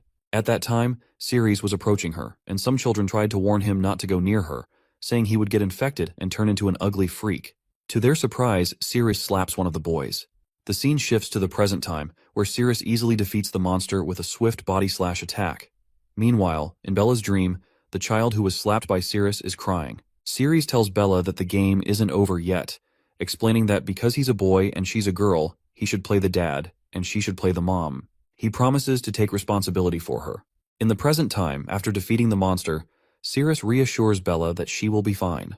Meanwhile, on Nai's side, she looks at the altar, realizing she needs to add more firewood to maintain the temperature and cannot allow it to decrease. So, when she had no other option, Nai decided to sacrifice herself for that cause. On the other side, Cyrus was battling monsters that stood in his way to stop him. Meanwhile, in the boss room, Nai shattered into pieces as she threw herself onto the altar as firewood. Before dying completely, she shouts to the holy demon god that she can no longer serve him personally. Meanwhile, Cyrus fights with the dragon monster and uses his sword to attack. But as soon as he defeated the dragon monster, his exploding garment divine sword disappeared. His system notified him that the enemy had been defeated and the weapon had returned to the system. The system indicated that the weapon would be available again in 12 hours. So Cyrus thought it didn't matter anymore, as they were almost at the exit. The scene shifts to the outside of the dungeon exit, where Cyrus and some of his teammates are shown. Everyone is overjoyed that they made it out of the dungeon alive. While Cyrus was thinking about how close he came to dying in the underground dungeon, he reflects that even his dragon-scale armor was shattered, all because of that damned Cyrus. He speculates that Cyrus should have been defeated by the dungeon boss by now. Suddenly, someone sees Cyrus returning with Bella and Tyr in hand, and they inform Cyrus that Cyrus is alive. Cyrus is stunned by this news, and Cyrus looks very serious as well. Cyrus pulls out a sword from one of his teammates and shouts, questioning how Cyrus dared to follow them secretly and attempt to escape. He demands an explanation from Cyrus, asking how he could defy his orders and try to run away. As the captain, Cyrus declares that Cyrus has lost his qualifications to be part of the expedition team, and states that he won't consider using the guild's medical resources to prolong Cyrus's life any longer. Cyrus then shouts that he's going to make sure of it right then and there and prepares to attack. However, to everyone's surprise, Cyrus kicks Cyrus in the face and uses him as a stepping stone to jump forward, stating that he doesn't have time to waste on him. Cyrus appeared to be unconscious, while the others were shocked and shouting at Cyrus, questioning how he dared to attack their captain. One member shouted and informed everyone that it was serious because Cyrus had kicked the captain and caused him to faint. They needed to hurry and take the captain to the hospital. The scene then shifted to the guild hospital, where the ward boys were seen running with Bella and Tyr on stretchers, shouting about an emergency case. Cyrus felt relieved after ensuring Bella and Tyr were delivered to the hospital safely. He decided to quickly return to the dungeon because he was just one step away from obtaining the demon god's blood to cure the poison. The scene shifted to the dungeon where a red-colored substance was emanating from the altar. Gradually, it rose up and began taking the shape of a humanoid figure. Sadiel observed everything and wondered what kind of entity Boss Nay had summoned when sacrificing herself, as he gazed upon his transformed appearance. It seems like Nay was living under the identity of Bio in front of everyone, and they didn't know she was actually a girl. The red-colored substance formed into a dress-like shape, and a hand emerged from inside. As the hand emerged, the atmosphere grew intense. Feeling the sensation, Sadiel became tense and described it as a chilling feeling, as if she were being stabbed by countless needles into her bones. A monster with a human appearance emerged from the red substance and remarked that the scene felt very familiar, as if it were truly her own domain. When she first appeared, Aiththoth had a boyish body but long hair like a girl. Sadiel, feeling the intense sensation, tensely tried to run away from there, thinking that the place was becoming too dangerous. Aiththoth felt Sadiel's presence and approached the wall, pushing it with a finger. With her touch, the entire wall started collapsing, startling the monsters standing on the floor above as they wondered why their floor was exploding. Aiththoth had caused this to reveal the person she sensed. After falling, every monster was hurt, and speculated whether Boss Nay had caused the collapse. However, one of them shouted for everyone to look up, pointing out that the underground dungeon had collapsed and they could now see the sky above. They speculated whether the collapse was caused by Boss Nay but quickly dismissed the idea, realizing it required someone with greater power than Boss Nay possessed. While they debated, Aiththoth interjected, stating that Nay was dead and that she now needed a servant. Hearing this, the monsters grew tense and debated whether they should escape or stay. One monster even approached Aiththoth, stating that their lineage had endured over time due to their immense power, and they were willing to follow someone even more powerful than Boss Nay. Everyone else starts clamoring that they also want to serve, but Aiththoth shouts that they are all too ugly and proceeds to destroy them. Aiththoth declares that she doesn't want ugly minions. She then walks towards Sadiel, complimenting her appearance, and instructs Sadiel to look up and open her mouth. With tears in her eyes, Sadiel opens her mouth, and Aiththoth pours her blood into it, instructing her to drink. After drinking, Sadiel feels a sudden change in her body, sensing a different sensation as if her body is beginning to heal itself. Aiththoth approaches Sadiel and explains that Sadiel's body should be feeling very comfortable because her blood has the ability to repair all damage, fortify the immune system, and enhance strength. Aiththoth adds that during the digestion process, it could bring Sadiel immense pleasure. Aiththoth then tells Sadiel that it's getting dark and advises her to go find a clean room waiting for her. Sadiel, unsure of what to say, agrees by nodding her head. The scene then shifts to the guild's headquarters, where it shows Darren holding Cyrus's head. Darren, visibly furious, demands to know what Cyrus said about the mission failing. Cyrus apologizes to Darren and explains that if he loses his position as captain, Darren would have to take over and audit the remaining assets of the guild's investigation team. He urges Darren to come up with a solution to the situation. Cyrus also tries to convey that if it's discovered they have been secretly selling the guild's resources, it would be a serious issue. However, Darren pushes Cyrus back and shouts at him to keep quiet, stating that he already knows that. Darren then asks Cyrus if he just said someone in his team went against his orders. Cyrus confirms this and mentions that the person's name is Cyrus. Darren checks the document and sees that Cyrus is an F-rank hero. He instructs Cyrus to place all responsibility for the failure on Cyrus and orders that he be sentenced to death for desertion. The scene shifts to the dungeon, where Cyrus is confused to see its collapsed state. He rushes towards the altar to check if his antidote is still intact, but he is shocked to see that it's empty. Meanwhile, Sadiel quietly waits for Aiththoth, sitting in place. Suddenly, Aiththoth puts her hands on Sadiel's shoulders, prompting Sadiel to ask Aiththoth not to do it. Surprisingly, Aiththoth hugs Sadiel from behind, and Sadiel is stunned. She feels something soft touching her back. Sadiel, who initially thought Aiththoth was a boy, becomes confused as she tries to reconcile this perception with the soft sensation she is feeling. Out of nowhere, Aiththoth whispers something in Sadiel's ear, causing her to be seduced by it and move aside from the hug. Embarrassed, Sadiel turns back and is stunned to see Aiththoth, whose appearance has suddenly changed to that of a proper girl. Aiththoth asks Sadiel if she doesn't like hugs. Confused, Sadiel asks how Aiththoth could change like that. Aiththoth explains that there's nothing surprising about it, as at night she loses all her strength and reverts to her true self, a girl. Aiththoth also explains that during the night, Sadiel must protect her and eliminate anyone with ill intentions towards her. She warns Sadiel not to attempt to harm her or escape, as consuming her blood during the day allows Aiththoth to resonate with Sadiel's blood, potentially causing Sadiel's body to dissolve instantly even at night. Sadiel is compelled to obediently listen to her instructions. On the other hand, Cyrus is tense as he searches everywhere in the dungeon for the blood of the demon god, but can't find it. He wonders if the blood of the demon god must be hidden somewhere in the dungeon, holding on to hope. Cyrus asks the system to open the map so he can scout every corner of the dungeon thoroughly. Here, Aiththoth explains to Sadiel that she doesn't want things to end up like this, but her heart is sealed within the Heroes Guild, preventing her from being in her complete form. As a result, at night, she transforms into a weak human. But as long as she waits until daytime and restores the power of the demon god, they will head to the Heroes Guild headquarters to retrieve her heart. When that happens, every monster in the world, whether it's day or night, will once again bow to the might of her power. Suddenly, Sadiel hears footsteps approaching, so she moves to go and investigate. Aiththoth stops Sadiel and instructs her that during any fights, she must stay within a 5-kilometer radius. Aiththoth warns that if Sadiel exceeds this range, she will consider it an attempt to escape and threaten to dissolve her body. Aiththoth asks Sadiel again if she understands, and Sadiel responds with a yes. On the other side, Cyrus's system informs him that the blood of the demon god is in Neye's underground dungeon. Cyrus is happy to learn that it's indeed in the dungeon. Cyrus runs towards the room where Aiththoth and Sadiel are staying, thinking it's the last room of the dungeon he hasn't checked yet. Before he reaches the room, Sadiel hides beside the door, ready to attack him. When Sadiel attacks Cyrus with a kick, he easily dodges it. Sadiel is shocked to realize it's the same human she met earlier that morning. Meanwhile, Aiththoth starts feeling strange and wonders what's happening as her body twitches unexpectedly. This usually only occurs when she's close to her heart. Sadiel asks why Cyrus came back when Neye was already dead. She urges him to leave the dungeon before daylight. Cyrus is stunned to see Sadiel's body, which has regained enough strength to fight. He then asks Sadiel if she enjoyed the mushroom-flavored treat he gave her. Hearing this, she gets embarrassed and responds that it wasn't tasty at all. It was the most disgusting mushroom she had ever eaten in her life. She tells him to get lost, but Cyrus's system shows that Sadiel's favorability rating is at 71%. Cyrus is happy to see this and comments that she is blushing, and her favorability towards him is higher than he expected. Before he could finish speaking, she kicks towards him, saying he was talking nonsense and she didn't have any liking towards him at all. She kicks again, this time hitting her own face, and she crushes it, expressing that her feelings towards humans were just disgusting. But suddenly, to her surprise, his body disappeared from beneath her leg. She is stunned, and when she turns around, she sees that he is running towards the room. Sadiel wonders how he managed to escape after she clearly stepped on his face. Cyrus explains that he has urgent matters to deal with, so they can play later.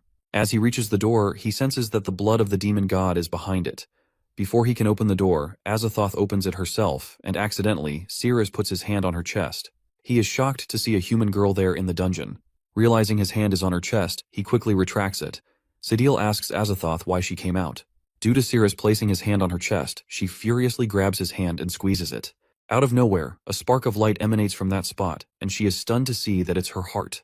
She then wonders why her heart was in that part of a human. Cyrus pushed Aiththoth back and tensely asked her to let him go, questioning what she was doing with him. Cyrus's system then revealed that the human girl was his blood of the demon god. Cyrus was stunned and wondered how his antidote had turned into a human. Without thinking, he grabbed her hand and made a cut on her palm to drink her blood. He then drinks her blood, wondering if her blood could be his antidote. Upon this act of Cyrus, Aiththoth feels strange and twitches. After drinking the blood, Cyrus's system shows that his poison hadn't been cured, and his remaining lifespan was 101 days. Cyrus asks and wonders how her blood could be ineffective. Aiththoth smiles, thinking that since she had turned into a human, her blood was naturally ineffective. Just then, Sadiel interrupts them by kicking Cyrus's hand and asking him to release Aiththoth. But Cyrus easily dodged the kick and stepped back. Aiththoth then wonders how her heart was absorbed by a human and transformed into an essence stored in his filthy body. So, now if she wants to regain her power, she had to forcibly absorb that part back into her body from him. After doing so, his body would dissolve into a pool of blood as punishment for using her power without her permission. Cyrus then wondered if other liquids from her body might have the antidote effect. He decided to first take her away and then consider it further. As he moved slowly towards Aiththoth, to his surprise, something emerged from underground. It was actually a monster named Ghana, who was of boss level. Ghana happily shouted and shared with Aiththoth that even from thousands of miles away, she sensed her presence, and the sensation bewildered her senses, stirring inside her. Ghana also mentioned that she had never removed the bell Aiththoth bestowed upon her, proving her unwavering love for him. Ghana then asked Aiththoth if she could devour her now, stating that after that, Aiththoth would only belong to her. Sadiel was stunned by this, while Aiththoth looked tense. But suddenly, to her surprise, Cyrus picked her up in his hands and started running towards the hole in the wall, jumping outside of it. While jumping, he wondered how a boss-ranked monster could appear in the dungeon so suddenly. So he thought that he must take Aiththoth to a safe place first. Ghana also jumped through the hole, following Cyrus, shouting at him to give Aiththoth back to her and not to run away. The scene then shifted to a few seconds later at the Heroes Guild, where Cyrus had taken Aiththoth, thinking it was a safe place. He was relieved that he had finally managed to lose Ghana, who had been chasing him. In the hall, Cyrus was sitting beside Aiththoth. Aiththoth tensely asked where he had brought her. Cyrus responded that it was the Heroes Guild in Zone Z, his home. Hearing this, she became happy, thinking that if it were true, her plans would become much easier. After retrieving her power into her body, she could go on a wiping spree, and they all would pay the price for dealing with her heart. So Aiththoth stood up, held Cyrus's face, and with a helpless expression told him that she had been cursed by a terrifying monster, and if she didn't find a human to mate with soon, she would die.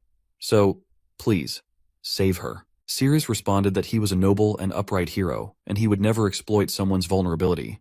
But still, Aiththoth jumps over Cyrus and, with a sad face, shares that she was in deep pain at that moment, pleading with him to save her. Hearing this, Cyrus became tense and wondered how he could have encountered such a shameful situation. His inner voice told him that he must never exploit others' vulnerabilities in that manner.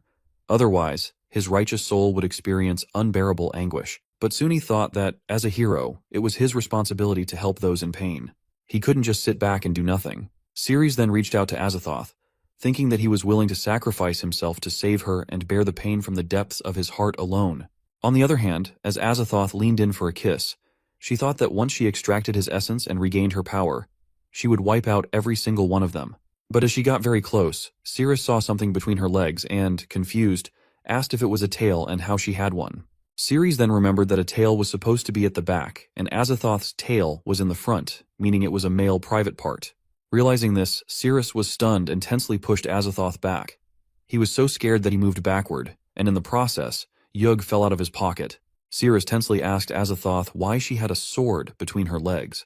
Aiththoth came very close to Cyrus and seductively said that he had already agreed to save her. At that time, Aiththoth was aware that daybreak was approaching and her body was starting to change.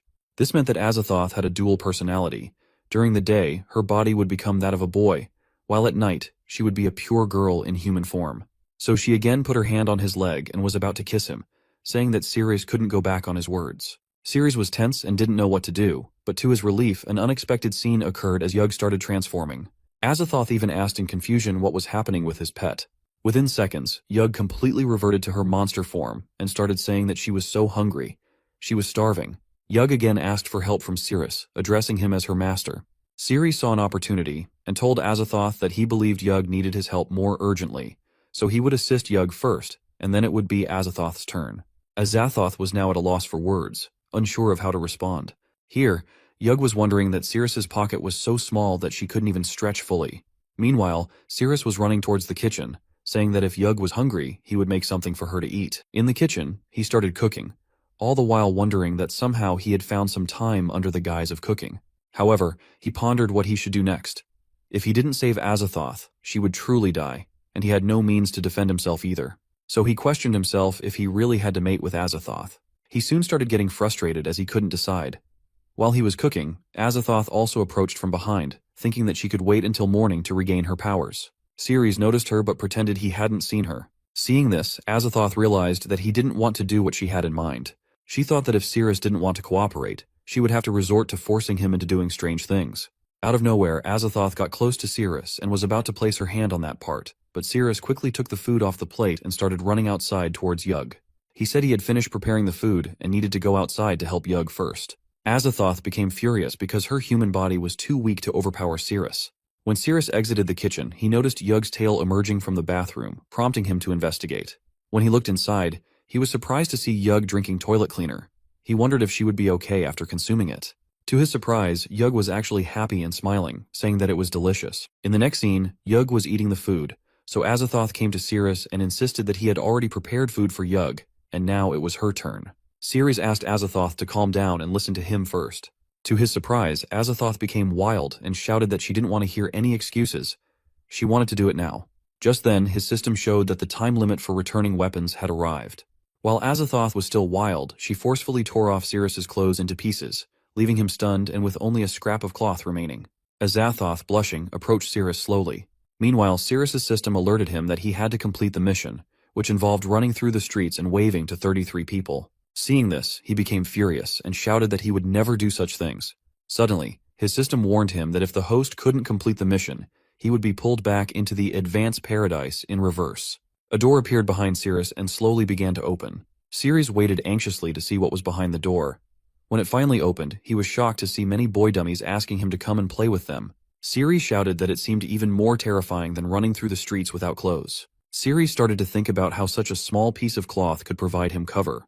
Horizontally, it wasn't long enough to cover his waist properly. Everything behind would be exposed. Standing up with both hands pressing the front and back, there was no way he could wave to passers-by. Cyrus got frustrated and started crying, realizing that the cloth simply wouldn't cover him properly, and no matter what, he would still be exposed. Without thinking, he ran towards the door and told Yug to take care of Aiththoth, explaining that he was going outside for a few minutes. Seeing Cyrus run outside without clothes, Yug was amazed, wondering if that's how humans go out. Aiththoth also felt sad, realizing she would have to wait until morning.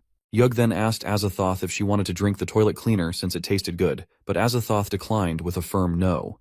Outside the room, Cyrus covered his face with the piece of cloth, thinking it was the best option to avoid showing his face to others. He then ran towards the barbecue plaza, knowing there would be many people there at that time. And to add to Cyrus's troubles, when he arrived at the barbecue plaza, the monster Ghana also sensed his presence in the area and arrived there. She was frustrated that Cyrus had managed to run away so quickly. Cyrus, upon reaching the location, started waving his hands to attract everyone's attention. A girl was the first to notice him and began shouting that there was a pervert, calling for someone to come and help. More people came out upon hearing the scream, but Cyrus managed to slowly accomplish his task amidst the commotion. Now that he had completed 1 to 3 of his mission with only 7.5 seconds left, Cyrus started getting chased by some men because he was running without clothes in the city and heading towards a more crowded area. The scene shifted to Cyrus's home, where Sadiel appeared at the window. Yug became tense upon seeing someone at the window. Sadiel was relieved upon seeing Aiththoth and then warned them that they were in the city of the Brave Heroes Guild, so if they were caught, it could be very dangerous. Sadiel urged them to hurry up and leave. Aiththoth responded that since it was almost morning, there was no need for them to hide anymore. She then ordered Sadiel to go and find Cyrus. Aiththoth instructed Sadiel that when the sun rose, he should let her blood fall on the ground, and she would find her way to him. Sadiel responded with a yes, and started running to find Cyrus. As she ran, she wondered about what would happen to Cyrus after reclaiming the essence, if humans would turn into blood. This thought made her tense. Suddenly, she heard everyone shouting something, and when she looked down from above, she was shocked to see Cyrus running without clothes with some people chasing him. On the road, Cyrus continued to wave his hands at others, surprising the people who were chasing him that he was still greeting people despite being pursued. His system showed that he had completed 2/3 of his mission, which made him happy as there were only a few people left to greet. Suddenly, out of nowhere, a large spider monster appeared and attacked the people chasing Cyrus. Cyrus heard the sounds of destruction and turned back to see what had happened. He was surprised to witness the scene unfolding before him. Other people, upon seeing the monster, urged everyone to evacuate the area and called for reinforcements.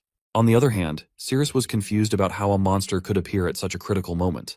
Despite his confusion, he decided to confront and fight the monster. Cyrus asked the system to open up, but it informed him that during the weapon return mission, he couldn't use the system as everything was reset to the initial rank F. Upon hearing this, Cyrus was shocked and wondered what was going on. In the city, an announcement was made that a monster had been spotted, prompting everyone to evacuate. At the same time, it was shown that a boy named Sam had captured a piercing spider by holding its leg and was asking someone to give him a weapon. To his surprise, Cyrus approached and shook hands with Sam, congratulating him. Sam furiously asked if Cyrus was out of his mind for greeting during the battle, and whether the monster had knocked off his pants. Due to Cyrus's incident, Sam lost his grip, and the piercing spider was about to attack him. Luckily, a hero of A rank named Kajak arrived and swiftly defeated the piercing monster, saving Sam. Kajak asked Sam if it was so difficult for C-rank heroes to defeat such small spiders. Alongside Kajak was Charlton, the vice president of the Heroes Guild, who was also present. Charlton praised Kajak, acknowledging that his actions counted as being on the battlefield. He then emphasized the need to quickly escort Kajak back. However, Kajak reassured Charlton not to worry, stating that with their security team, no monster could harm or get close to him. Suddenly, Ghana arrived, sensing Cyrus's essence. Upon seeing her, everyone became tense, and Kajak immediately ordered everyone to ensure Mr. Charlton's safety. Kajak attempted to attack Ghana with his sword, but she swiftly dodged the attack, and then she touched her face to his hand, asking if that was all he wanted to get close to her. Suddenly Kajak's hand started melting, and his entire body began to burn slowly. Kajak howled in pain, realizing the poison's effects, and warned everyone to stay back and not touch Ghana. Ghana laughed, finding humans fragile for being unable to withstand even a small amount of poison. Another hero instructed the others to take Mr. Charlton away while he would hold Ghana back. Ghana smiled and asked if he wanted to hold her, mentioning that they had underestimated her. On the other side, Cyrus was just one person away from completing his mission when another hero was burned by Ghana.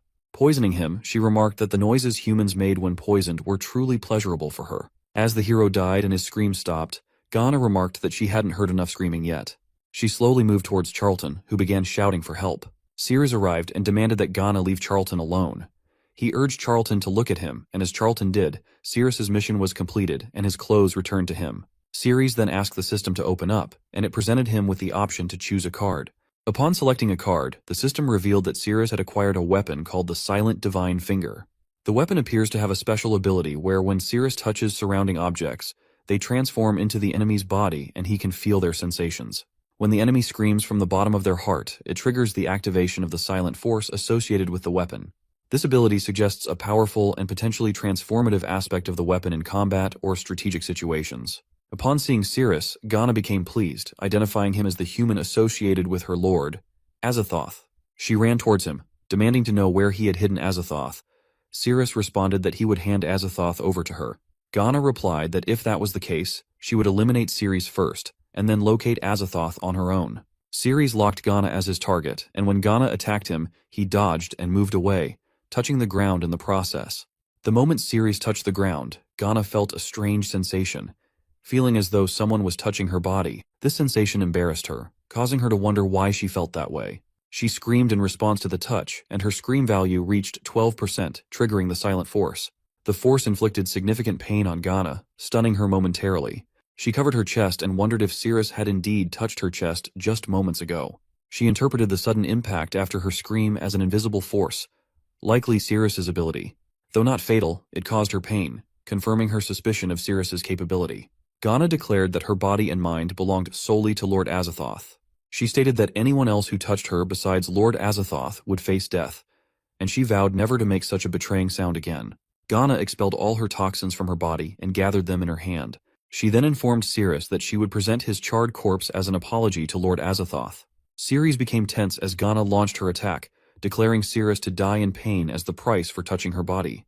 Despite Cyrus managing to dodge the initial attack, Ghana continued to pursue him, attempting to grab him from the ground. At that moment, Cyrus placed his hand on the ground and rubbed it.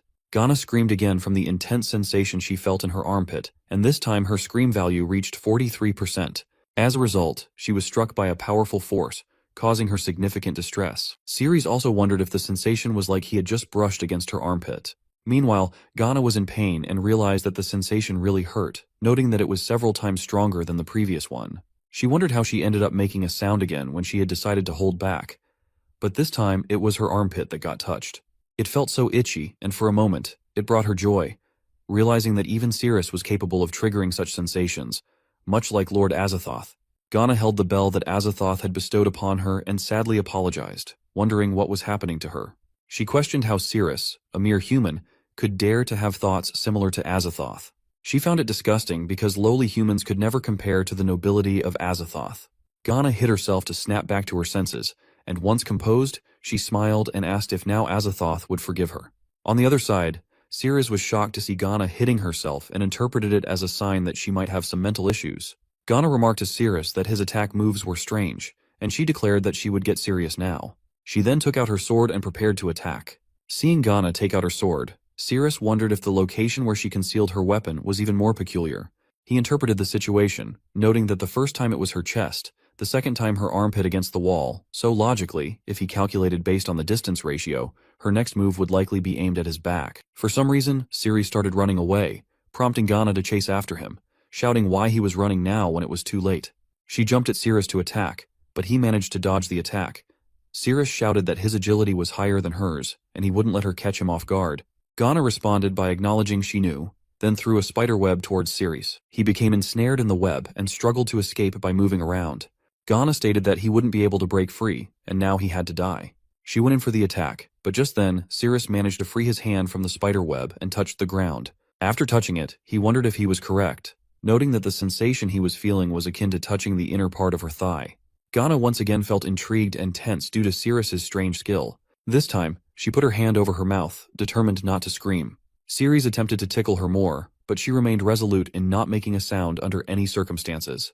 She succeeded, with the scream percentage only reaching 1%, indicating the force was not very strong. Ghana was relieved and happy that she managed to hold back, realizing that as long as she didn't scream, she wouldn't be vulnerable to further attacks. When Ghana looked at Cyrus, she was surprised to see that he had escaped from the spiderweb and slipped away. To her surprise, Cyrus responded from behind that he hadn't said he was going to slip away. Ghana smiled, considering Cyrus's decision not to run away as a foolish move. She then placed something in her mouth while explaining that she had figured out all his attack moves, and the chance he had to escape just now was the only one. Now, she was determined to dominate him single-handedly. When she removed her hand from her mouth, it was revealed that she had covered her mouth with spiderweb. Her idea was that by sealing her mouth shut with spider's web, she wouldn't make any screaming sounds, rendering Cyrus's attacks useless against her. Cyrus asked Ghana if the spot she felt was on the inner part of her thigh, right? Upon hearing this, she became embarrassed and frustrated, thinking Cyrus was a disgusting human paying such close attention to her body. Cyrus understood from her silence and explained that after locking her up, he arranged everything according to the proportions of her body. He then said that next up was the battle where one side completely overwhelms the other, and he would launch a fierce attack on her body to find the sensitive spots or points that would drive her crazy. Ghana then thought that his attack had been anticipated by her, so no matter which part of her body was attacked, she wouldn't scream. Cyrus rubbed his hands on the walls. Ghana knew it was coming, so she somehow endured it and didn't scream. Cyrus was also surprised to see that there was no reaction at all. Meanwhile, Ghana was tense, realizing that the feeling was completely different from before and seemed to be coming from the bottom of his heart, but somehow she held back. She still talks about Lord Aiththoth as if the feeling were from the bottom of her heart, but she endured it and didn't betray Aiththoth. This level of pleasure still couldn't be compared to Aiththoth. Cyrus again rubbed his hands on the walls and then rubbed them together, asking Ghana to enjoy it. Ghana was getting seduced and wondered why the feeling directly rushed into her mind. On the other side, Charlton was noticing everything and saw that the female monster started to wriggle again, which was amazing. Charlton wondered what kind of trick it was that made the female monsters emit those moaning sounds, and he also wanted to learn that technique. On the other hand, Ghana wondered how Cyrus was able to do it, as the feeling was coming from the bottom of her heart. And it's so intense, like she had never felt before. Suddenly, she noticed that the images of Lord Aiththoth were starting to blur in her eyes. She became determined not to let it happen, as she must stop everything. There couldn't be such thoughts anymore because she belonged to Lord Aiththoth, and she needed to compose herself. Cyrus was also shocked to see that Ghana still hadn't made any screaming sounds, as it seemed the excitement wasn't enough yet. Ghana then infused all the toxins from her body into her weapon and rushed towards Cyrus to attack, thinking that she wouldn't fall down easily. Seeing her approach, Cyrus moved closer to the wall and rubbed his hands together, inviting Ghana to appreciate his skills. This caused Ghana to tremble again and wriggle on the ground as she endured it. She became tense, feeling overwhelmed by the intense sensation, unable to move even a bit.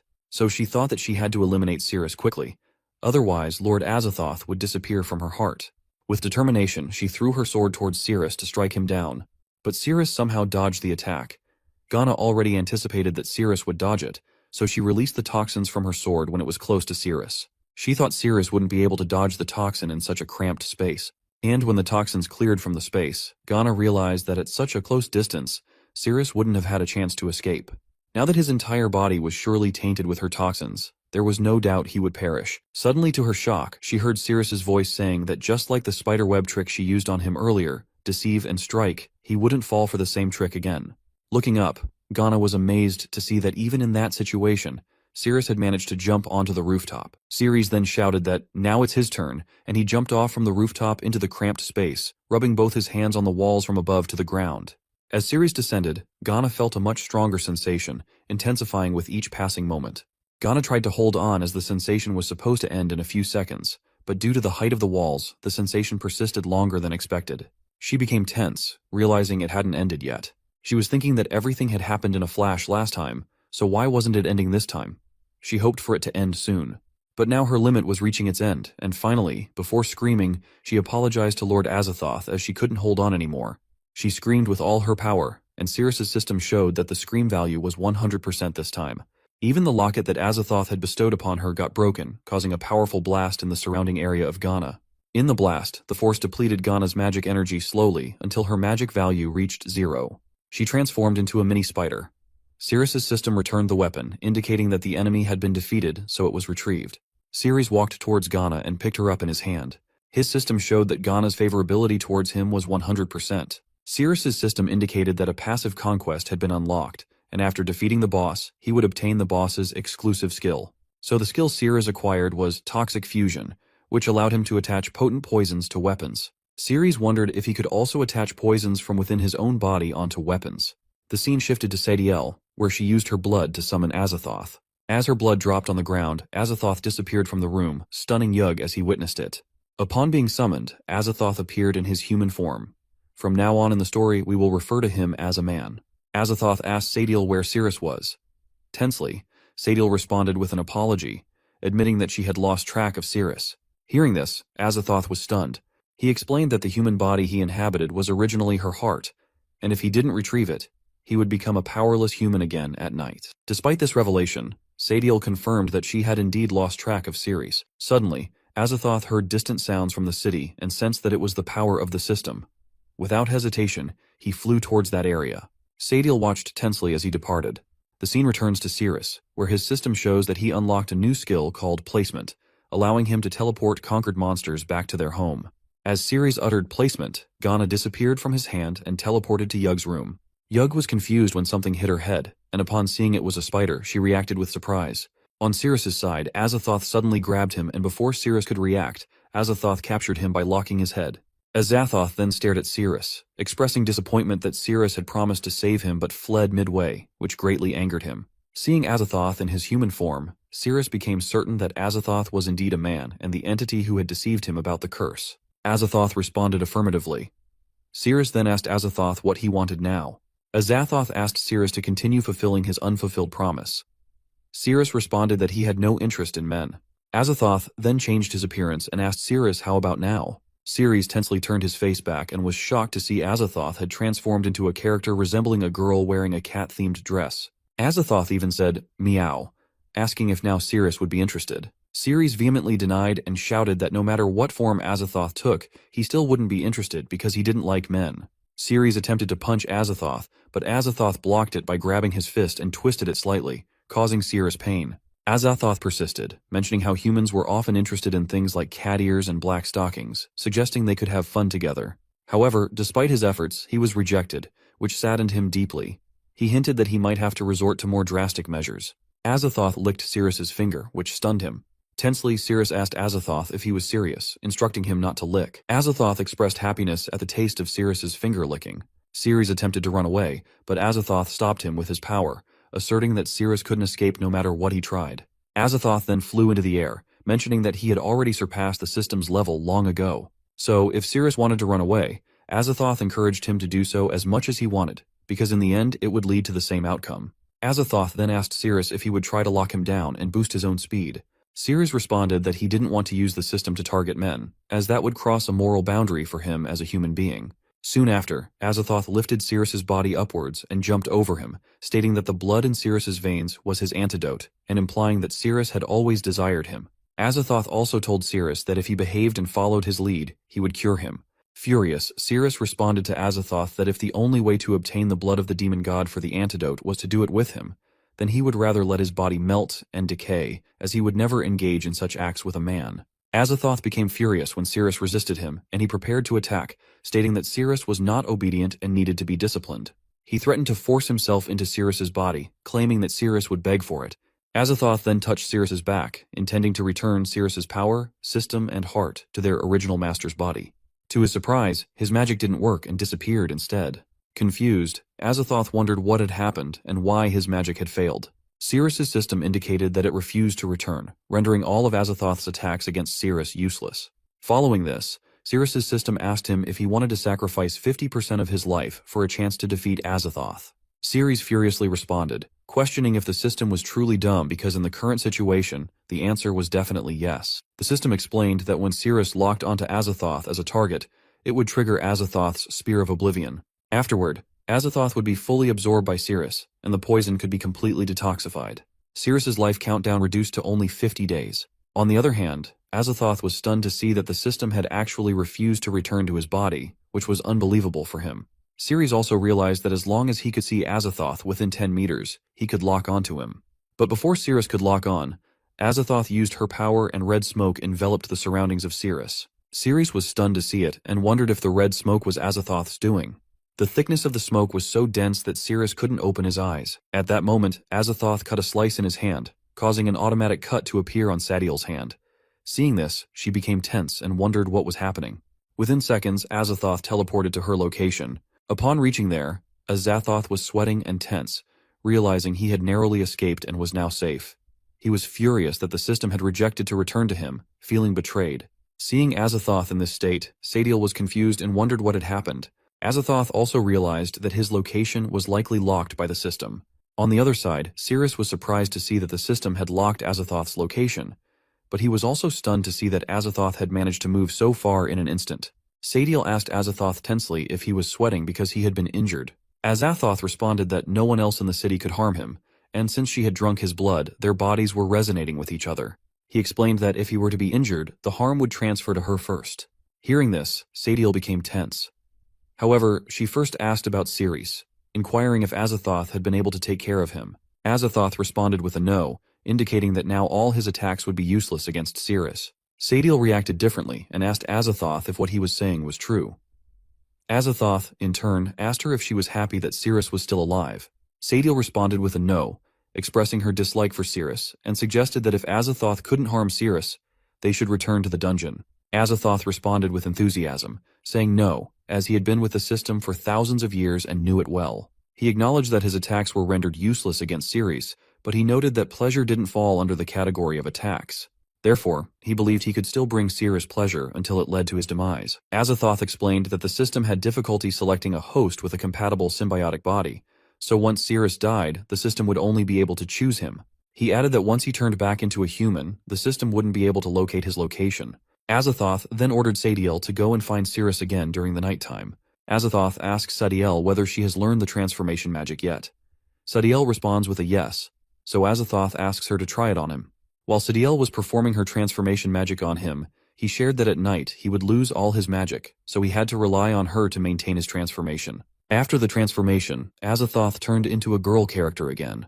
Aiththoth was happy because it wasn't bad, and with the transformation, Cyrus wouldn't be able to recognize him. He also assured her that humans always like to do things like heroes saving beauties, so let Cyrus play the hero once. Then he could make a reasonable move and find an opportunity to push Cyrus over. Sadiel confusingly asks Aiththoth if he could really wipe out Cyrus in a pleasurable way. Aiththoth responds with a yes and asks her how she thinks he died.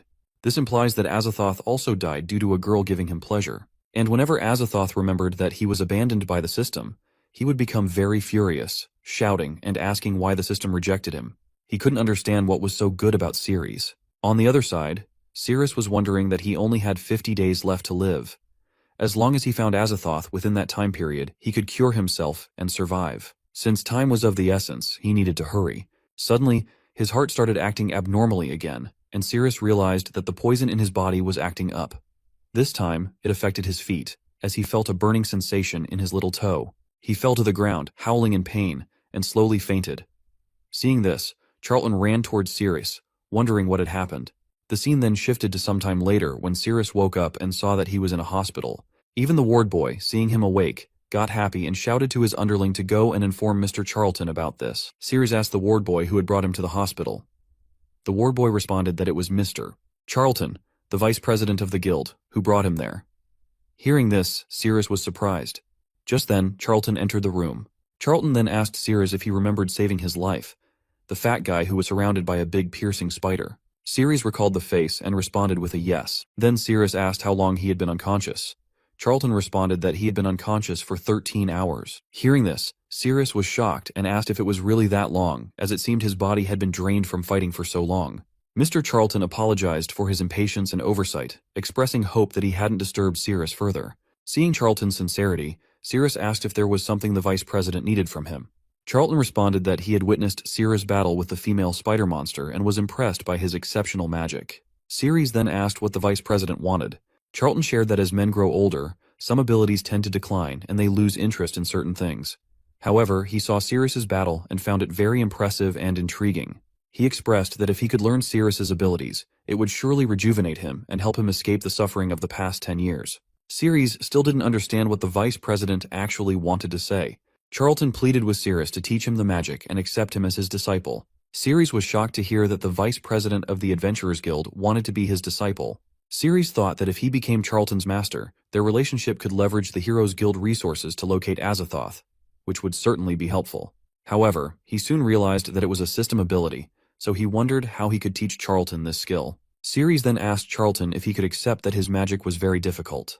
Charlton responded that no matter how hard it was, he had to try because, as the saying goes, the master teaches the way, but the effort is up to the individual. He promised to give his best to learn it, even if it cost him his life. Cyrus told Charlton that the magic he witnessed needed to be practiced starting from the fingertips. Charlton suddenly bowed down in front of Cyrus and earnestly asked him to accept him as his disciple. He also said to Cyrus that this news must not be spread around. After all, he was still the vice president of the Adventurers Guild. Cyrus responded that as his master, he understood. Suddenly at the door, Charlton's secretary Daisy came and said she had something to inform him.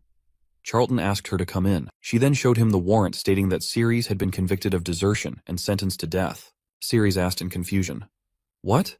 Why?" Daisy responded, "The document shows that Cyrus disobeyed the captain's orders in the Cyrus squad, ran away without permission, which led to the mission's failure." Charlton turned to Cyrus and said, "The matter is quite serious, but he will try to handle it as Cyrus was his master." Cyrus reassured Charlton that he didn't run away, as he had stayed to take care of the dungeon boss, Nay. Daisy responded that she had found information about the squad's retreat and mentioned that he, an F rank, Bella, a C rank, and Mark, a B rank, had all defeated an S rank monster. She found this achievement unbelievable for them. Cyrus asked Daisy to send someone to confirm his statement. Daisy responded that the dungeon was currently empty as she had already sent someone. However, she added that during the investigation, he would need to be detained to prevent any potential escape issues. Charlton interrupted Daisy and told her there was no need for detention as he trusted Cyrus's words. Daisy responded that it was against the rules. Charlton then said that if that was the case, he would take on the responsibility of supervising Cyrus during the investigation process. Daisy informed Charlton that he needed to attend the guild's appreciation banquet that evening. Charlton asked her to let Cyrus accompany him. Daisy once again urged Charlton to reconsider, emphasizing the banquet's high importance. Charlton thought for a moment and then told Cyrus that it was decided he would not disturb him for the rest of the day and would come later at night to pick him up for the banquet. Cyrus responded with an okay. When they both left, Cyrus felt relieved, and then Cyrus thought of checking Aiththoth's location. Once he was ready, he planned to set out to find Aiththoth. When Cyrus opened the system panel, he was surprised to see that Aiththoth hadn't left the city. Upon closer inspection, he was stunned to realize that Aiththoth was very close to him. When Cyrus thought about it seriously, he was shocked to realize that Aiththoth was none other than at his home. He tensely ran back to his house, and upon entering, he found that there was no one in sight. As he went further inside, he discovered that Ghana was still there, but Yug was nowhere to be found in the house. So Cyrus interpreted that Yug had been captured by Aiththoth.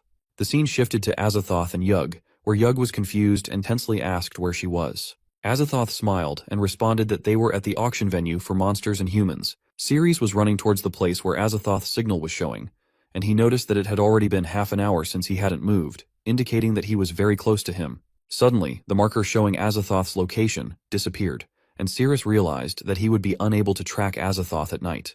As Cyrus moved further, he was attacked by someone, but he easily dodged the attack and wondered who was now targeting him. The person's name was Raka, and he explained that it was the territory of the Star Cavalry. He warned Cyrus that intruders, whether heroes or monsters, would be dealt with mercilessly. Upon hearing the term Star Cavalry, Cyrus wondered if they were the bandits known for thriving on kidnapping.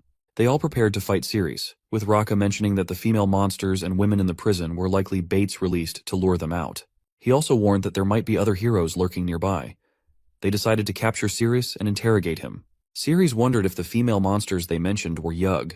He thought it was the perfect opportunity to ask them if they had seen a perverted male monster in the area. Suddenly, his system showed a reminder that the weapon return mission would begin in 2 minutes. Cyrus felt tense because if he entered the weapon return mission, his stats would revert to their initial state of F rank.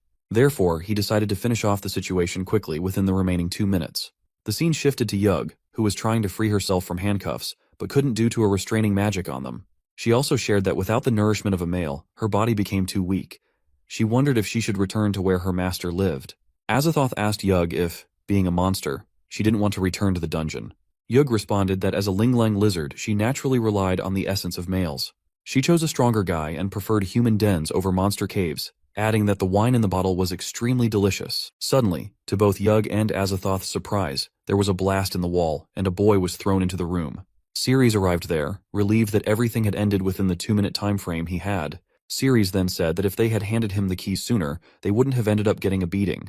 Just then, his system showed him the weapon return mission, which required him to slap someone's buttocks 10 times until they made a sound. The countdown was set for 60 minutes. Hearing about the mission, Cyrus tensely approached the person he had beaten and asked if he could still scream. However, it was too late. The boy had already fainted. Cyrus realized that he shouldn't have hit so hard. Aiththoth asked Cyrus to save them, but Cyrus hesitated, realizing they were in the outskirts where monsters could appear at any time. Without the power of the system, it was very dangerous. He decided to focus on completing the mission first. He unlocks Yug's handcuffs and slaps her on the buttocks, causing her to scream. Seductively, she asks what he is doing. Cyrus responds that to ensure their safe departure from the place, he needs to spank her butt, so please don't resist. Aiththoth smiles and thinks to himself that Cyrus definitely wasn't a good guy. Dealing with this kind of person, all he needed to do was flirt with him a bit. Cyrus would fall for it. Aiththoth couldn't believe Cyrus would come up with such an absurd excuse just to take advantage of her. Aiththoth, now a girl in front of Cyrus, asks him to unlock her too. She assures him that as long as he saves her, she doesn't mind if he spanks her, and she is even willing to offer herself to him. So Cyrus agreed, but the moment he unlocked the handcuffs, Aiththoth jumped towards him and hugged him, crying. She told him that she had been violently kidnapped and brought there. She was so scared because they had threatened to sell her to goblins. Aiththoth also told Cyrus that now that he had rescued her, she would be all his. The moment she said that, Cyrus spanked Aiththoth's buttocks, but she didn't scream. Seeing this, Cyrus tensely asked why she was not making a sound. Aiththoth gets close to Cyrus and strangely asks him to do it again. Cyrus tensely considers denying her request, but before he can respond, his system shows that because Aiththoth didn't make a sound, he had been frozen for 5 minutes. When Cyrus falls to the ground, frozen, Yug crawls towards him and holds his head, expressing that she feels very uncomfortable and urgently needs his body essence and blood. Otherwise she might collapse and die. But Cyrus was fully frozen by then, and even his eyes were starting to close. Somehow, he managed to open his eyes and saw Yug kissing his neck. Seeing this, Aiththoth got angry and shouted at Yug, calling her a shameless wizard for making a move while she wasn't looking. Aiththoth moved to slap Yug, but before she could, Yug captured Aiththoth in her tail. Yug responded that Cyrus was her master, not Aiththoth, and besides, she was the one who arrived first. Aiththoth became furious, but was unable to do anything, and wondered that if it were daytime, he could have easily removed Yug away. So Aiththoth decided to forget about the situation, realizing that the priority was to reclaim the system rather than argue with Yug. Aiththoth then suggested a 3-way romance and got very close to Cyrus. Seeing this, Cyrus wondered whether Aiththoth was truly being held against her will, questioning why she felt compelled to engage in such actions with him. Meanwhile, Sadiel sat at the top of the room, observing everything and pondering whether Aiththoth genuinely desired this interaction with Cyrus. Feeling the sensations in his body as though they were shared with her own, Aiththoth shared that it had been a very long time since she had played like that. The more Aiththoth continued, Sadiel felt the same intense feelings and became increasingly seduced. Here, Aiththoth asks Cyrus to slowly bend his hand and apply a bit of pressure, which caused Sadiel to experience even more intense sensations. She noticed her body starting to feel numb and getting goosebumps all over. Aiththoth then reaches for Cyrus's main part, causing Cyrus to tense up and hope she wouldn't touch that area. Meanwhile, Sadiel began to feel as though she was holding something in her hands. Suddenly feeling the grip, Cyrus recognizes it as familiar, and upon closer inspection, realizes it's none other than Sadiel. Seeing Cyrus furious, Aiththoth wonders why the look in Cyrus's eyes had changed. Aiththoth realizes that it's the technique he used inadvertently, which means he has been exposed. Tensely, Aiththoth calls out to Sadiel. Upon Sadiel's arrival, Yug senses danger and transforms into her small form, running towards Cyrus and asking for protection. Aiththoth asks Sadiel to quickly take him away since he has been exposed. Sadiel agrees and prepares to act. Cyrus was stunned to see that Aiththoth had actually transformed into a girl to get close to him, and he realized he was lucky to have figured it out. However, since he couldn't use the system's abilities, there was no way for him to chase after Aiththoth. By the time Cyrus recovered from being frozen, Aiththoth had already run away far ahead. Cyrus decided to focus on completing his mission first, planning to pursue Aiththoth once he regained access to the system. However, in the future, especially at nighttime, he resolved to be cautious of anyone of the opposite sex who approached him. The scene then shifted to a Z security gate where Daisy, Cyrus, and his teammates were waiting for Cirrus. Upon seeing them, Cirrus became confused as to why they were there. Cyrus came close to Cyrus and showed him the warrant, stating that he was being arrested for desertion and needed to come with them.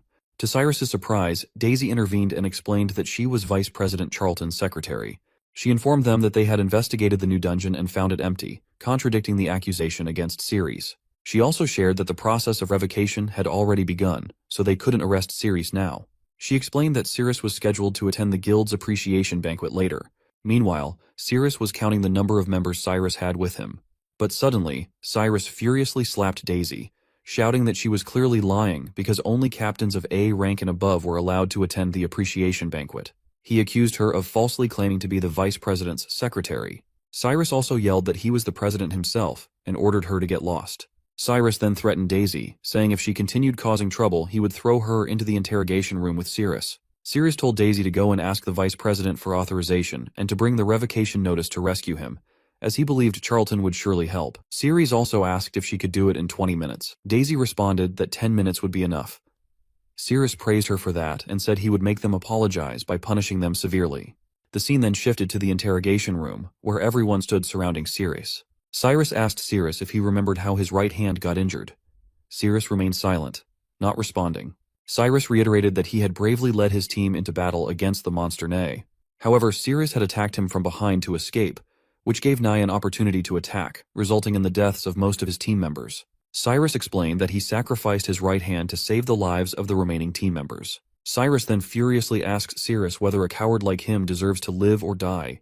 Cyrus responds that a coward who runs away when facing the enemy deserves to die like an animal.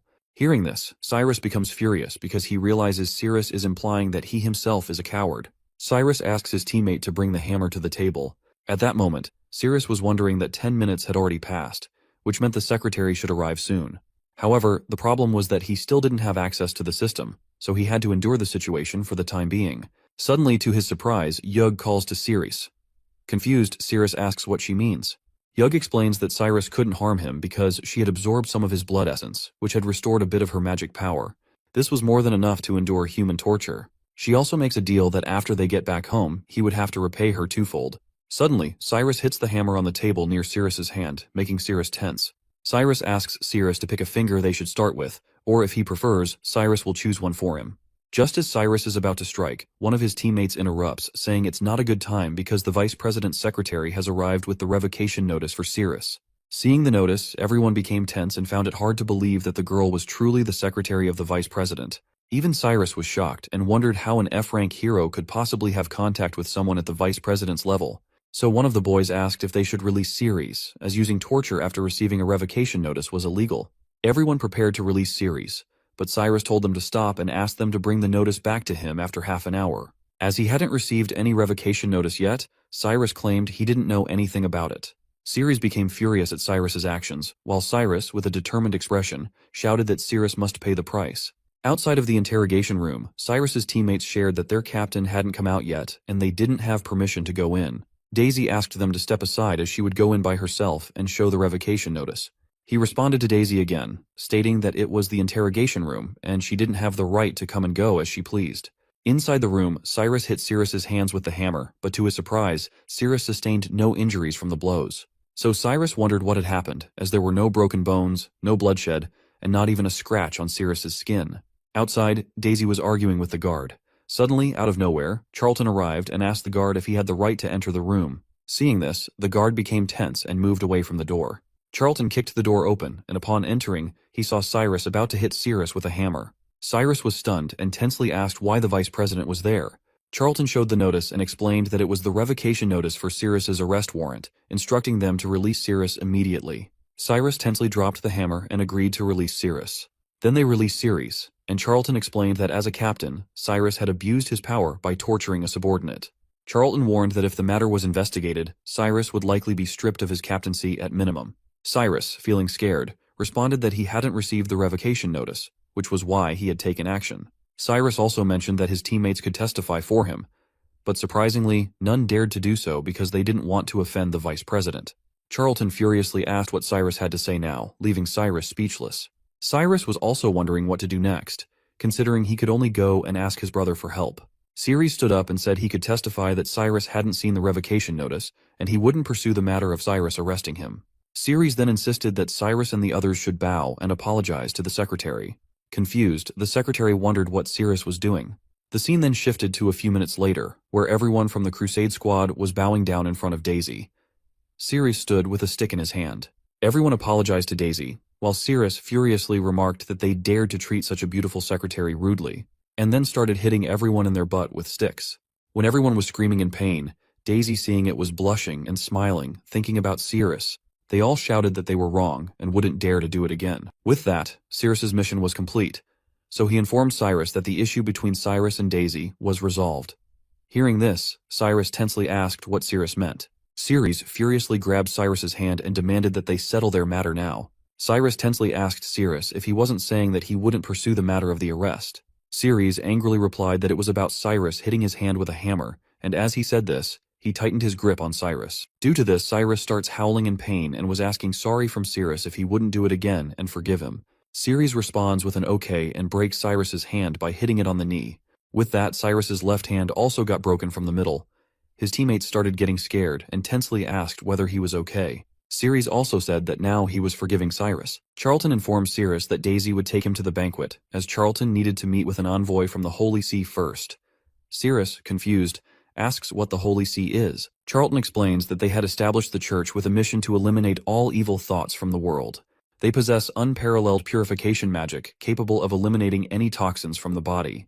The scene shifted to an appreciation banquet hall where the saintess named Mia of the Holy See was arriving at the party with Charlton. Upon seeing Mia, two boys started talking about her because her dress was so revealing. They wondered if it was a bit inappropriate for a saintess to dress like that. Suddenly, Mia stopped and stared at them. They were stunned, realizing that Mia had heard them. Mia then said that their doctrine was to eliminate all evil thoughts in the world. She explained that to eliminate evil thoughts, one must fully understand them, which is why people in their Holy See dress like that. She then asked the boys not to look at her with their filthy eyes. Hearing this, Charlton became furious and ordered the guard to slap them 10 times.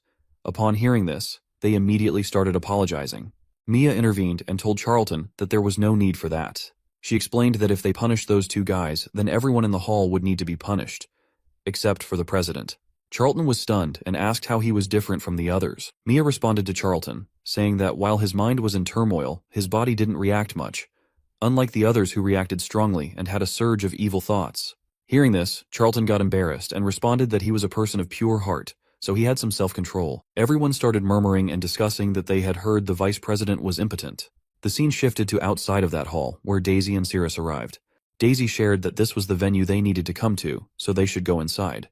While entering, Cyrus asked whether the purification magic of the Holy See was powerful. Daisy responded affirmatively, saying it was their unique magic. She explained that from lost limbs to illness to severe poisoning, they could heal everything. She also mentioned that being a hero was a high-risk profession, and every region's hero guild wanted to join them, but they had all been rejected. She shared that they didn't use their magic easily, even if someone needed help, all because of their evil thoughts. Cyrus wondered if they might be able to cure his poison, so he decided he had to go and find them soon. Upon entering the hall, Cyrus saw many people gathered in one place, so he asked Daisy about it. Daisy responded that she didn't know what was happening. Charlton then arrived and explained that the Saintess was testing their eligibility to collaborate with the Holy See. He also mentioned that if someone passed the test, collaboration would be possible, and their hero guild from Zone Z would gain significant strength. The scene then shifted to Mia, who pointed towards something and explained that it was the treasure of their Holy See, the Sacred Evil Heart. Once someone was inside, the gemstones would reveal the level of evil thoughts in that person's heart. The possibility of collaborating with their Holy See depended on the purity of someone's heart, and none from the Heroes Guild from other regions had made it through. So everyone started questioning what was inside and how they would measure it. Mia responded that if they wanted to find out, they should go inside and give it a try. Suddenly, a boy named Logan, the captain of Team 7, stepped forward and declared that he would give it a shot because he had a pure heart and had never done anything shameful. As he walked towards the test, Mia smiled. Upon entering inside, Logan was stunned to see a Catwoman, which was his weakness. He felt embarrassed seeing her magnificent attributes. Suddenly, out of nowhere, she came very close to him. He tensed up and wondered when she took the initiative to come so close to him. She just said meow, and he got seduced, saying that she was quite magnificent and he wanted to pet her. The Catwoman asked what he wanted to play. Logan responded that he wanted to play with her magnificent features. She asked him to stop, as it was disgusting, and threw Logan out of the tent. Upon getting out, he was howling in pain because he had hurt his chin. On the gemstone, it displayed 88% evilness. Mia was stunned to see this, realizing that Logan was definitely a person with many impure thoughts. Others also became tense upon seeing the high percentage of evil thoughts, indicating that there was something dangerous inside that tent. Another boy named Owen, the captain of Team 6, stepped forward and declared that he would go and check it out, confident that he could handle whatever was inside. However, he too was soon kicked out, and it was revealed on the gemstone that Owen had 92% evil thoughts. Similarly, many people came forward claiming they could handle it, but everyone's evil thought percentage was above 80%. Mia thought it was a waste of her time, because not a single person had a percentage below 80%. They were all morally compromised inside. She believed that no one would be able to pass the test. At that moment, Cyrus stepped forward and announced that it was his turn now. Mia felt relieved, knowing he was the last person to take the test. As Cyrus entered, he was confused to find a Catwoman inside. The Catwoman came close to Cyrus and asked him what he wanted to do. To her surprise, Cyrus put his hand on her face and pushed her back, stating that he didn't appreciate another woman approaching him proactively. Actually, deep down Cyrus was thinking that he must be cautious, as there was a high chance it was Aiththoth again.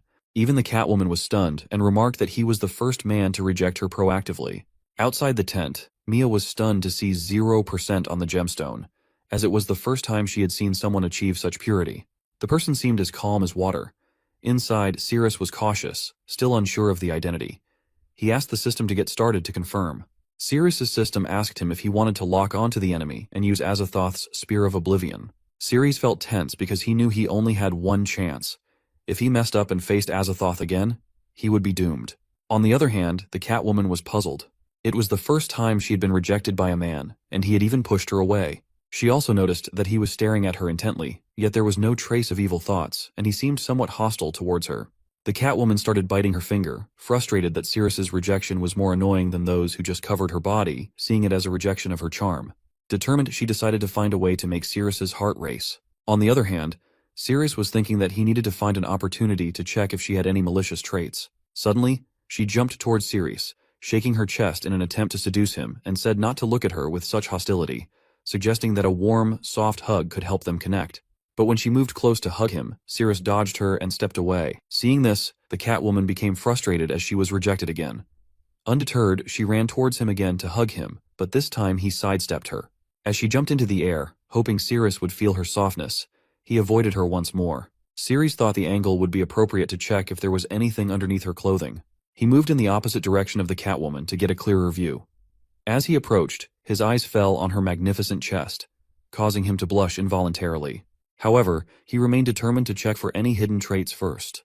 The Catwoman also noticed that even as Cyrus dodged her, he continued to stare intently at her chest. After avoiding her, he stopped moving, and she also remained in place, pondering why Cyrus had no evil thoughts. Cyrus also felt tense because he couldn't seem to look away from the Catwoman's magnificent chest. She then asked why he was staring at her chest just like everyone else, and why his body reacted too, but there wasn't a trace of evil thoughts in his heart. She shouted again, demanding to know why he was so calm. Cyrus calmly responded that it was because he was an upright person. He didn't have any lewd thoughts about her body. He explained that breasts were natural in their world, providing milk and nutrients for growth and survival. Cyrus looked at her chest with a heart full of gratitude. Hearing his explanation, she became happy and blushed. She felt a strong, dazzling light emanating from Cyrus and believed that he was originally that kind of person. Finally, she imagined herself as small in front of him, realizing there was a significant gap between them. The Catwoman told Cyrus that he had passed the test and could leave now. Upon hearing this, Cyrus wondered if she was genuinely letting him go, and if she truly wasn't Aiththoth. He happily bid her goodbye and left. As Cyrus left, the Catwoman wondered if her training was not sufficient, which was why she couldn't seduce him. Meanwhile, in the hall, everyone was discussing how Cyrus could achieve 0% evil thoughts, as they believed there was no way a man could lack interest in a Catwoman. Mia shared that it was her first time seeing someone with a completely pure heart. With hesitation, Cyrus asked if he had passed the test and if she could use purification magic on him to remove the poison. Mia responded affirmatively and asked everyone else to leave. The scene then shifted to some time later, where Mia and Cyrus were alone in the hall. Mia told him that she was going to detox him now and asked him to lie down. After lying down, Cyrus asked if he needed to do anything else. Mia replied, instructing him not to move. She then explained that their purification magic was bestowed upon them by the Holy See, and each person had a specific part of their body for performing magic.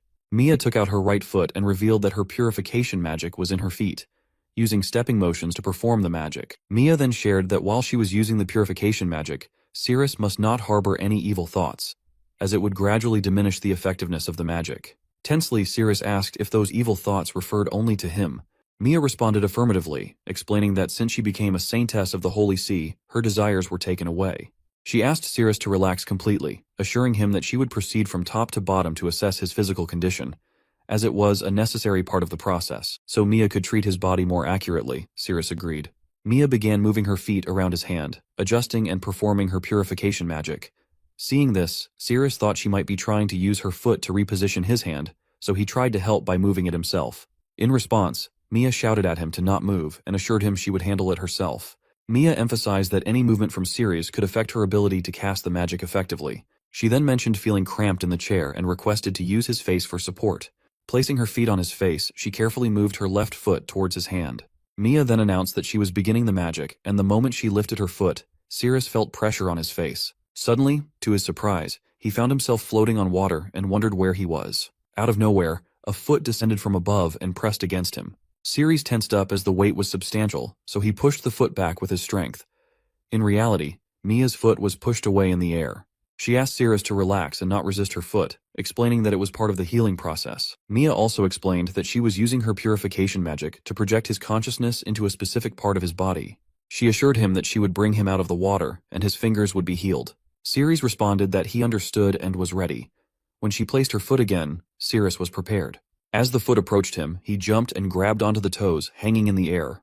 Mia explained that she would pull him out in one go, but Cyrus was caught by something under the water. He informed Mia that something below was entangling him. Mia responded that those were the poisons in his body. She then pulled him and asked him to grab onto her foot. He tried, but couldn't get a good grip, so he considered tearing her dress to get a better hold. Mia noticed and remarked that Cyrus's action was very rude. Despite this, Cyrus held onto her foot tightly as she pulled him away from the roots of poison. He realized that despite her firm grip, he felt no pain. Instead, he felt surprisingly comfortable. Suddenly, Cyrus felt his little finger getting very warm. As soon as he was pulled from the water, he saw in real life that his little finger had returned. Opening his eyes, he witnessed his finger regenerating, confirming that it was indeed working. Then Mia mentioned that she could sense another remnant and asked Cyrus to take off his shoes. Just like before, his foot's limb was also restored. Cyrus was amazed by the power of purification magic. Mia then explained that she needed to change direction now that she had located the poison in his body. She placed a chair between his legs and asked him to lie down without moving, emphasizing they needed to work together to detoxify it. She then puts her foot on his private part because it's the source of the poison. The moment she puts her foot, Cyrus is stunned due to pain and wonders whether it is really there. In the imaginary life, she was pushing Cyrus inside the water, saying that she would send him down and he needed to pull the poison to the surface and it would disappear and his body would be detoxified. Cyrus responded furiously that he couldn't breathe underwater. Mia reassured him not to panic and then wrapped both legs around him, explaining that this would help him expel all the poison by continuously strengthening his power. Suddenly, Cyrus noticed that he was growing larger. As he reached the depths of the sea, he saw red roots emerging from the bottom. He asked if these were the poison in his body. With determination, Cyrus moved towards the roots of poison to pull them out. Whereas here in real life, Mia's body starts feeling very strange. On the other hand, the Cyrus system shows that there was 1% of locked favorability, which means somehow Cyrus locked Mia as her target and now Mia was going to be seduced like others. So what do you guys think, whether she would be able to detoxify him, or her evil thoughts and desires would arise somehow? And lastly, Cyrus had to fight with Aiththoth without his will to cure his body's poison. We pick up the story right when the poison detoxification process is underway, and suddenly the system locks Mia as the target, making her body feel pretty nutty. Right on cue, the poison surrounding our boy began to dissipate after Mia successfully activated the shield. She advises him that since the shield is up, he should swim down and try to break down the poison in his body. Cyrus starts diving deeper into this spiritual world, heading toward the core of the poison. The tentacles are getting demolished as soon as they touch the shield, so he's making good progress. He should reach the poison's source soon. However, despite swimming for what feels like a long time, Cyrus realizes he hasn't gotten any closer. Even though he's covered a significant distance, the source still seems far away. That's when Mia explains that you can't use real-world distance to judge how far you are in body consciousness. So, even if the source looks close, it's actually not. Meanwhile, Mia continues to rub her feet anxiously to keep the shield up, but she's worried she might exhaust herself at this rate. Not only that, she's feeling a strange sense of joy spreading from her feet. Well, we can understand why she's feeling this way, because the system has been locked, and the favorability has just increased to 21%. However, it looks like things are starting to go wrong. The shield has begun to crack, and water from outside the shield starts leaking into the bubble. Our boy starts shouting for the Saintess, who reveals that her purification magic is weakening, and she has no idea why. The favorability rises to 47%, and she discloses that evil thoughts, which we can also call lewd thoughts, are beginning to emerge. She quickly advises him to stop thinking about clapping her cheeks, because his private part is getting hard, and the purification magic will eventually fail. Seems like things has already gone out of hand, and our boy is once again totally tangled up in the web of the poison, and he can barely breathe. Mia tries even harder to repair the shield to keep up her purification magic, but her flushed face and the favorability rising to 69% make it clear she's not going to make it. As you can imagine, Cyrus begins to drown, and just before he can suffocate, he wakes up back in reality. As he lies on the ground, the Saintess appears to be smiling oddly. The favorability has risen to 87%, and it's clear she's had an interesting time rubbing his rod with her feet, and she seems eager to continue rubbing it to keep up the shield. Just as she is thinking about all the naughty stuff, the favorability also rises to 91%, and our boy quickly snaps her out of her inappropriate behavior by calling her out. The Saintess is startled to see that Cyrus has already returned to reality, which means her treatment has failed. She's completely confused about what's happening and can feel her heart racing as if it's going to burst. She's starting to experience some unsettling thoughts and physical sensations, feeling wet and out of sorts. She's convinced that these evil thoughts are what caused the purification magic to fail, and she is feeling deeply ashamed for it. She resolves to keep this incident to herself, worried that it could tarnish the dignity of the Holy See. The Saintess then drops the bombshell that the treatment is finished, leaving our boy to ask her if she can't remove the poison from his body after all. She shakes her head, explaining that there is no poison the Holy See can't cure, but his condition will require long-term treatment. She tells him that once she finds a way to reach the source of the poison, she'll let him know. In the meantime, she can still heal the limbs of his body. She adds that he's welcome to visit the Holy See anytime to find her, and finally introduces herself as Lilia. With that, she begins to walk away. Cyrus is left thinking that Aiththoth might be the only solution for his poison after all. Meanwhile, Lilia hides behind a pillar outside, and her hormones appear to be going absolutely wild. She's barely able to hold herself back, as her body is practically begging her to make some babies. In the following scene, we see Cyrus is getting tossed and kicked around by his brother like yesterday's trash. The brother is absolutely fuming that his scrawny little brother couldn't even handle a single task. But the poor guy quickly explains that this time the president was involved. The brother tells him to shut up, saying he's not in the mood to hear any more lame excuses, and throws an envelope down on Cyrus. The confused man asks what it is, and the senior brother reveals that it's a map to the A-rank dungeon, known as Shia. Cyrus responds that the boss of Shia is an S-rank monster, and he's not even A-rank himself, so how is he supposed to fight that? It's almost like volunteering to die. That's when the senior reveals that the Shia dungeon has already been nearly conquered by heroes from K. The returning heroes reported that the boss, Shia, has been severely damaged, and even F-rank heroes could now defeat it. However, the senior explains that he intercepted this news and blocked it from spreading, so the monster is essentially a sitting duck. Now's his chance to capitalize on the situation and secure the captain's position. Hearing this, Cyrus's eyes light up with happiness. He reassures his brother that he'll definitely take care of it. However, it seems like he's celebrating his victory a bit too soon. Because as we see, Shia, the monster, is getting patched up once again by Aiththoth, and Aiththoth is feeding some of his own blood into the monster's mouth, causing Shia to heal completely and rise from the rubble like a raging bull. The monster takes a deep sigh of relief after narrowly escaping death. He quickly reminds Aiththoth that he's been saved once again and feels deeply indebted, vowing to do whatever it takes to repay the favor. As expected, Aiththoth tells him to simply kill a human for him and nothing else. Naturally, that person is our boy, who is currently searching for this gender-bender figure as well. We then see the eager vice president, who gives props to our boy for his significant contribution in the guild. He explains that their Z area will be cooperating with the Holy See, and their combined strengths have increased considerably. He tells our boy that if he has any requests, he should let them know. Our boy doesn't hesitate and demands the captain's position. This way, he'll have the authority to choose which dungeon he wants to tackle. The vice president quickly agrees to grant his wish. Cyrus then states that he'll head home to prepare and plans to leave the city by noon. After all, with only 49 days left to live, he can't afford to waste any more time. The vice president asks why there's such urgency, pointing out that they're already short-staffed in the guild, and the process for promoting a new captain might not be completed by noon. That's when the secretary jumps in, offering to help. She's familiar with the procedure and should be able to complete it before noon. She says it's a thank you gift for our boy for giving a well-deserved smackdown to Cyrus. Later, our boy arrives back home. As soon as he opens the door, Yug greets him upon his arrival and tells him she's cleaned everything and even finished all the food. She starts rubbing against him, boasting that now that the home is spotless, she's the epitome of every human's dream maid and expects to be praised by her master. Reluctantly, the boy acknowledges that she's awesome, mainly because he doesn't want to suffocate against her massive chest. She then asks if she can stay here forever, since she's really useful. The boy asks the maid if she doesn't want to go back to her own home. The girl pretends not to understand what a home is and declares that for a monster, there's only a lair, not a home. She continues to squeeze his face, and eventually, our boy tells her she can stay, but warns her that she must not let anyone find out she's a monster, given they live in a city full of ordinary humans. Otherwise, they'll both be in trouble. The maid lights up with joy and reassures him that she's great at hiding. Just then, the favorability level hits 100%, and the system announces that getting close to her has doubled the increase in values. She then reminds our boy that since her work is done, it's time for him to perform his role as well. Cyrus remains confused and asks what she's talking about. She then reminds him that in the dungeon, she took a bunch of hammer blows for him, which used a lot of her magic. Now she's expecting him to repay her with double what she lost.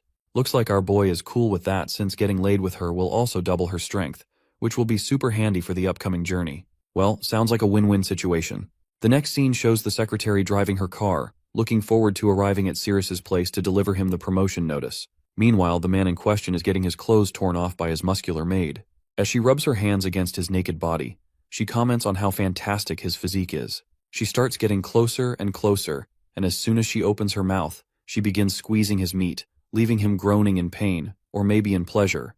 The system window goes crazy with notifications, announcing all the sweet stat boosts he's getting. Meanwhile, the maid is feeling totally pumped up with all the power surging inside her. She doesn't let up and keeps squeezing him, and just as he lets out a huge groan of pain, she quickly softens her grip and apologizes for getting too excited. Suddenly, the front doorbell rings, and our boy can tell that the visitor must be the secretary, here to deliver his promotion notice. He quickly tells the maid to hide for a bit. Once she's out of sight, he opens the door and finds the secretary standing there. He tells her he was just in the shower, so not to mind his shirtless look. As expected, the secretary announces that he's been promoted to captain and hands over the ID card and promotion notice. He gratefully takes the documents, and the secretary also offers him some fruit she brought. Once again, he thanks her for the kind gesture, especially since he's run out of food, and we all know the reason why he is running low in food. Yug listens in closely, while the secretary blushes and tells our boy he can call on her for help anytime. It's pretty clear that Yug isn't happy seeing her master getting all chummy with the secretary, so she pops out of hiding right then and there. The secretary's jaw drops when she sees a tall woman with a pair of assets that could give the entire adult industry a run for its money. My guy gets stunned to see her, and wonders why Yug came out of her hiding spot.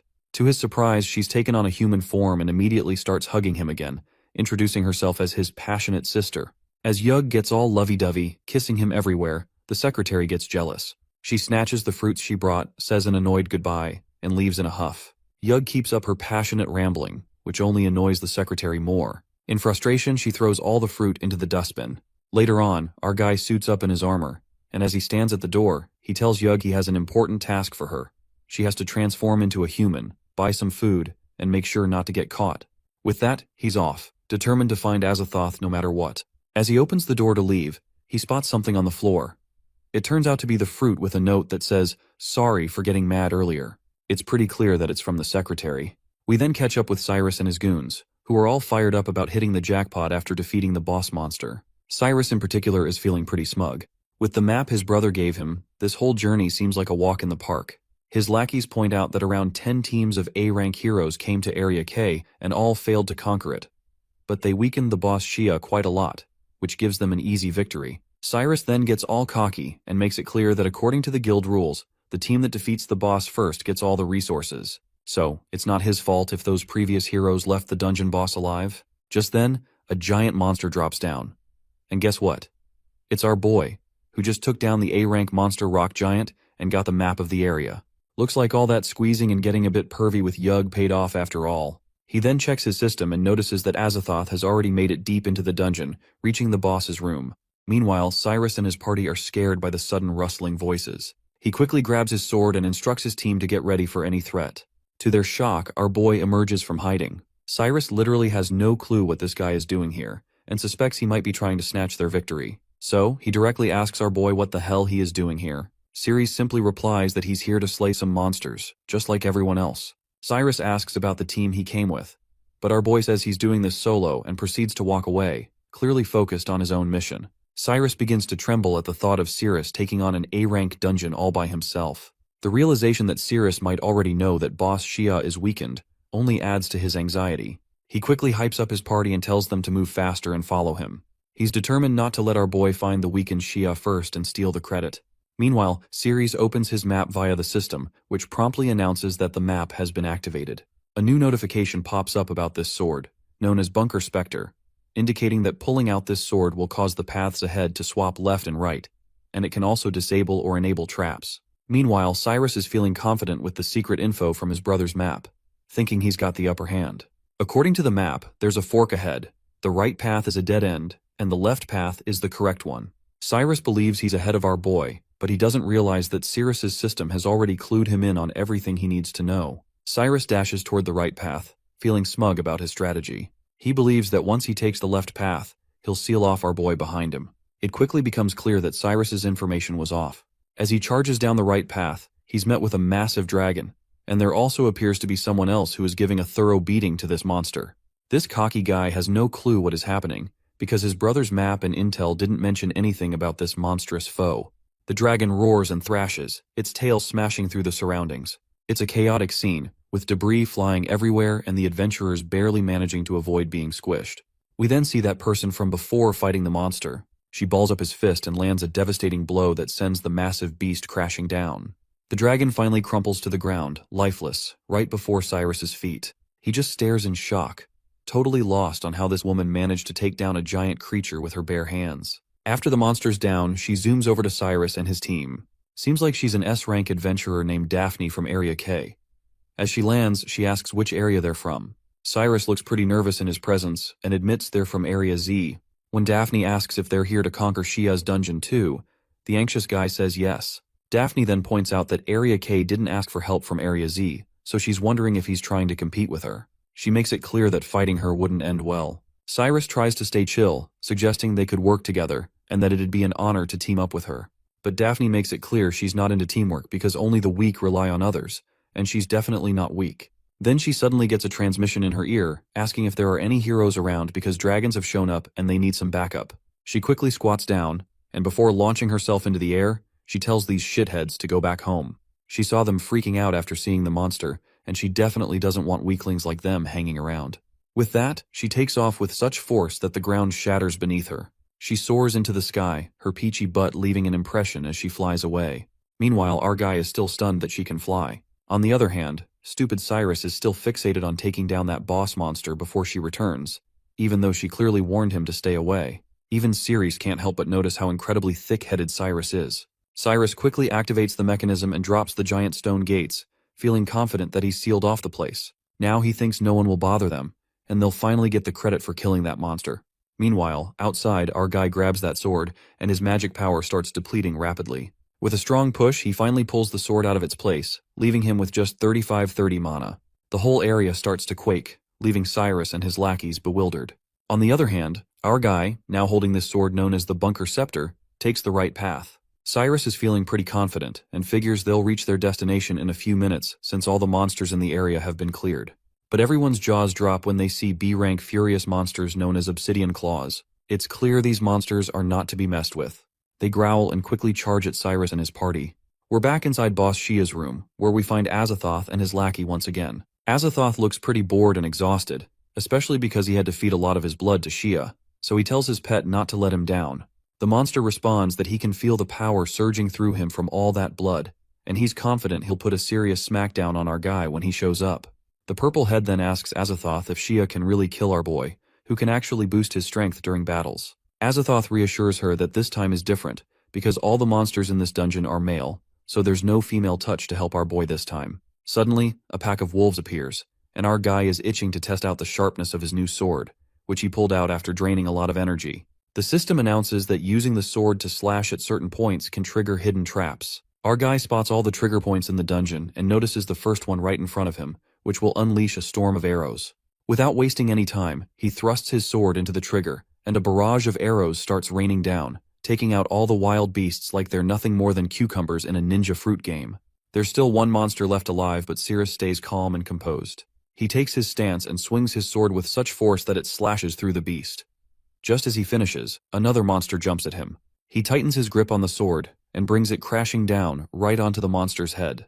Meanwhile, Cyrus's party is getting absolutely demolished by these same wolves. He realizes that these wolves are definitely stronger than B rank, and their only option is to run with their tails between their legs. But when they reach the entrance they came through, Cyrus sees that he's already sealed it behind him. This means they're royally screwed with no place to escape. The wolves are closing in fast, and it's only a matter of time before these idiots get chomped down. Cyrus quickly tells his lackeys to hold off the wolves while he checks the map to find a way to open the door.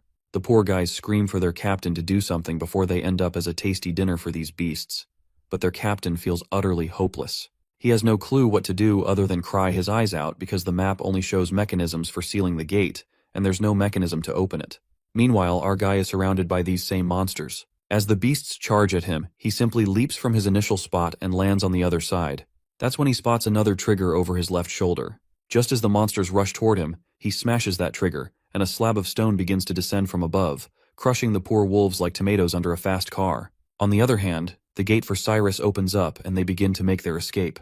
However, the monsters are still hot on their heels, and one of the monsters even grabs this cocky guy by the leg, leaving him pretty much screwed. But just then, our guy quickly pulls his sword back from the trigger point. The stone slab that smashed the monsters begins to rise again, and at the same time, the path that had opened for Cyrus closes once more. The descending slab crushes the monster that was biting Cyrus's leg, freeing him from its sharp fangs. Once our guy finishes off the remaining monsters, he realizes this sword isn't bad at all. As he moves forward, the system guides him to turn right, and he continues on, leaving a trail of dead monsters behind. Meanwhile, Cyrus, despite everything and barely escaping with his life, still refuses to give up. He's more worried that Cirrus might reach Shia first. If that happens, Cyrus knows he's in big trouble. His brother even provided him with the map, and if he returns without having killed the monster, his brother will definitely make him regret it. He then notices that all the monsters are dead here, and the road structure matches the map perfectly. It's clear that he's on the right path currently, and he's fuming at the thought that his brother gave him a backward-drawn map that nearly got him killed. Well, it seems like ever since our boy pulled that sword, the paths have shifted, so it's not exactly the map's fault, I guess. After walking a bit further, he encounters another split in the path. They're unsure which way to go, and the map indicates they should head right. This time, Cyrus decides to play it smart and takes the left path, but it's pretty obvious he's making yet another mistake because the map was actually correct, and he's about to get screwed again. Meanwhile, after taking a lot of lefts and rights, the system announces that he's finally arrived at the boss room. There, before him, is the notorious monster, Shia, who's quite surprised to see our guy wielding the Bunker Scepter sword, which only means he's got some moves after all. Cyrus, however, couldn't care less about this monster's yammering. He takes his stance, focused solely on getting through this final room because Aiththoth must be around here somewhere.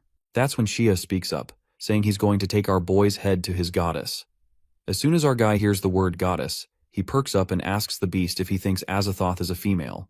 The monster then goes on about how goddess Aiththoth has a chest like you wouldn't believe, skin so flawless it's unreal, and a scent that just screams femininity. Our boy spots another trigger nearby and slashes his sword at it. A huge axe pops out of the ground and heads straight for the monster. But Shia remains cool as a cucumber, and with a flick of his hand, he shatters the giant sword into smithereens. Cyrus is completely boggled out of mind to see this behemoth didn't even need to use his own weapon to take down that axe. Shia lets out a massive growl after destroying the axe, and then leaps at Cyrus with full power.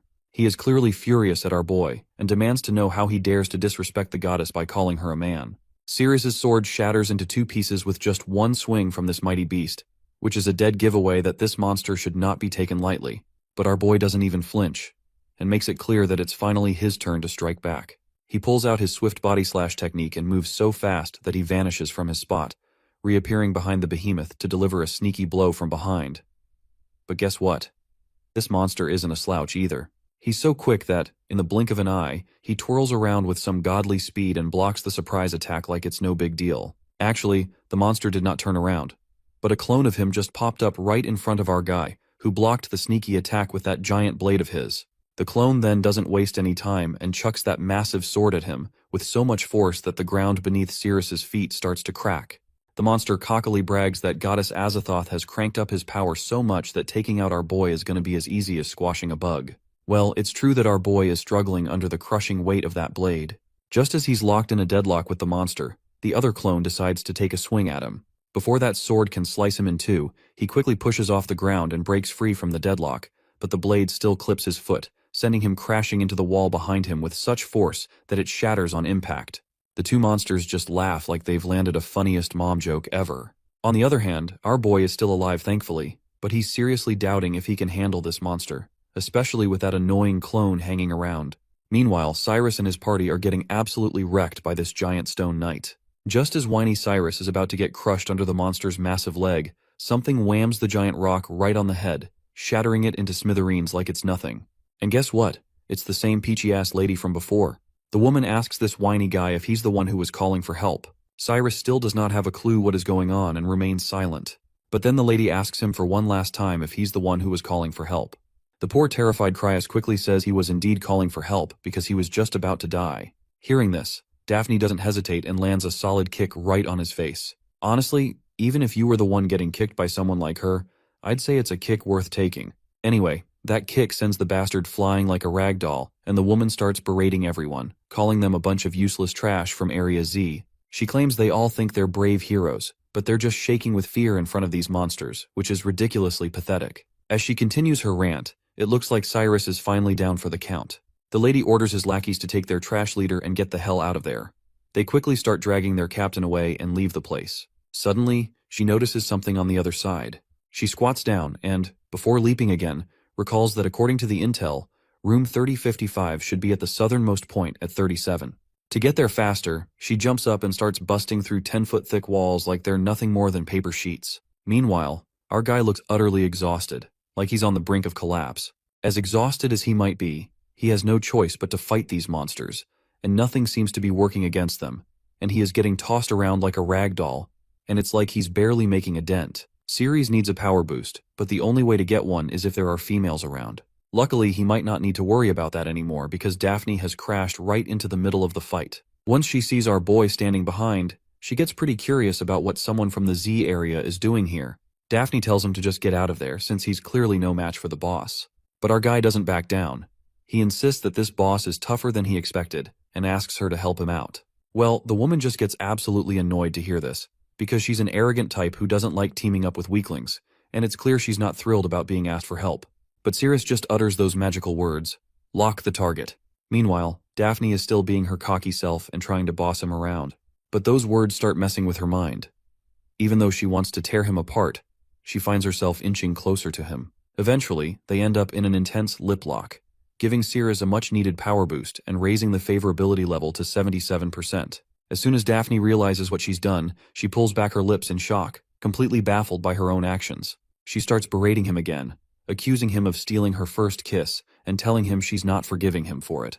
Meanwhile, the monster, annoyed at being ignored, swings its sword at Cyrus. But with his newfound power, Cyrus dodges the attacks like he's playing tag with a bunch of kids. He then leaps into the air and swings his sword at the monster, slicing it across the throat. The monster can clearly tell that Cyrus has become stronger. Daphne, still trying to process what just happened and why she kissed him, is also feeling a bit conflicted.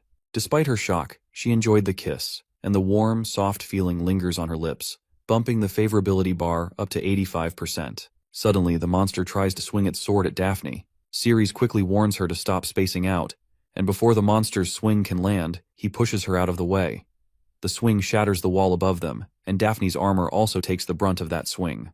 Her big hooters quickly begin to pop out of her broken armor, which leaves her totally embarrassed. Cyrus reminds her that she almost got slashed, so she better stop slacking off. The monster, on the other hand, tries to strike again, but Cyrus blocks the attack with his broken sword.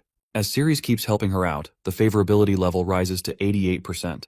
Daphne's armor has been torn apart, leaving her slim body and thick thighs totally exposed. She experiences a jolt of electricity through her body, making her feel paralyzed. Just as the favorability further increases to 92%, our boy's power continues to rise, and even the monster can't ignore his increasing strength. Meanwhile, Daphne's body starts reacting intensely. She can feel a tingling sensation spreading through her lower body, making her legs lose strength.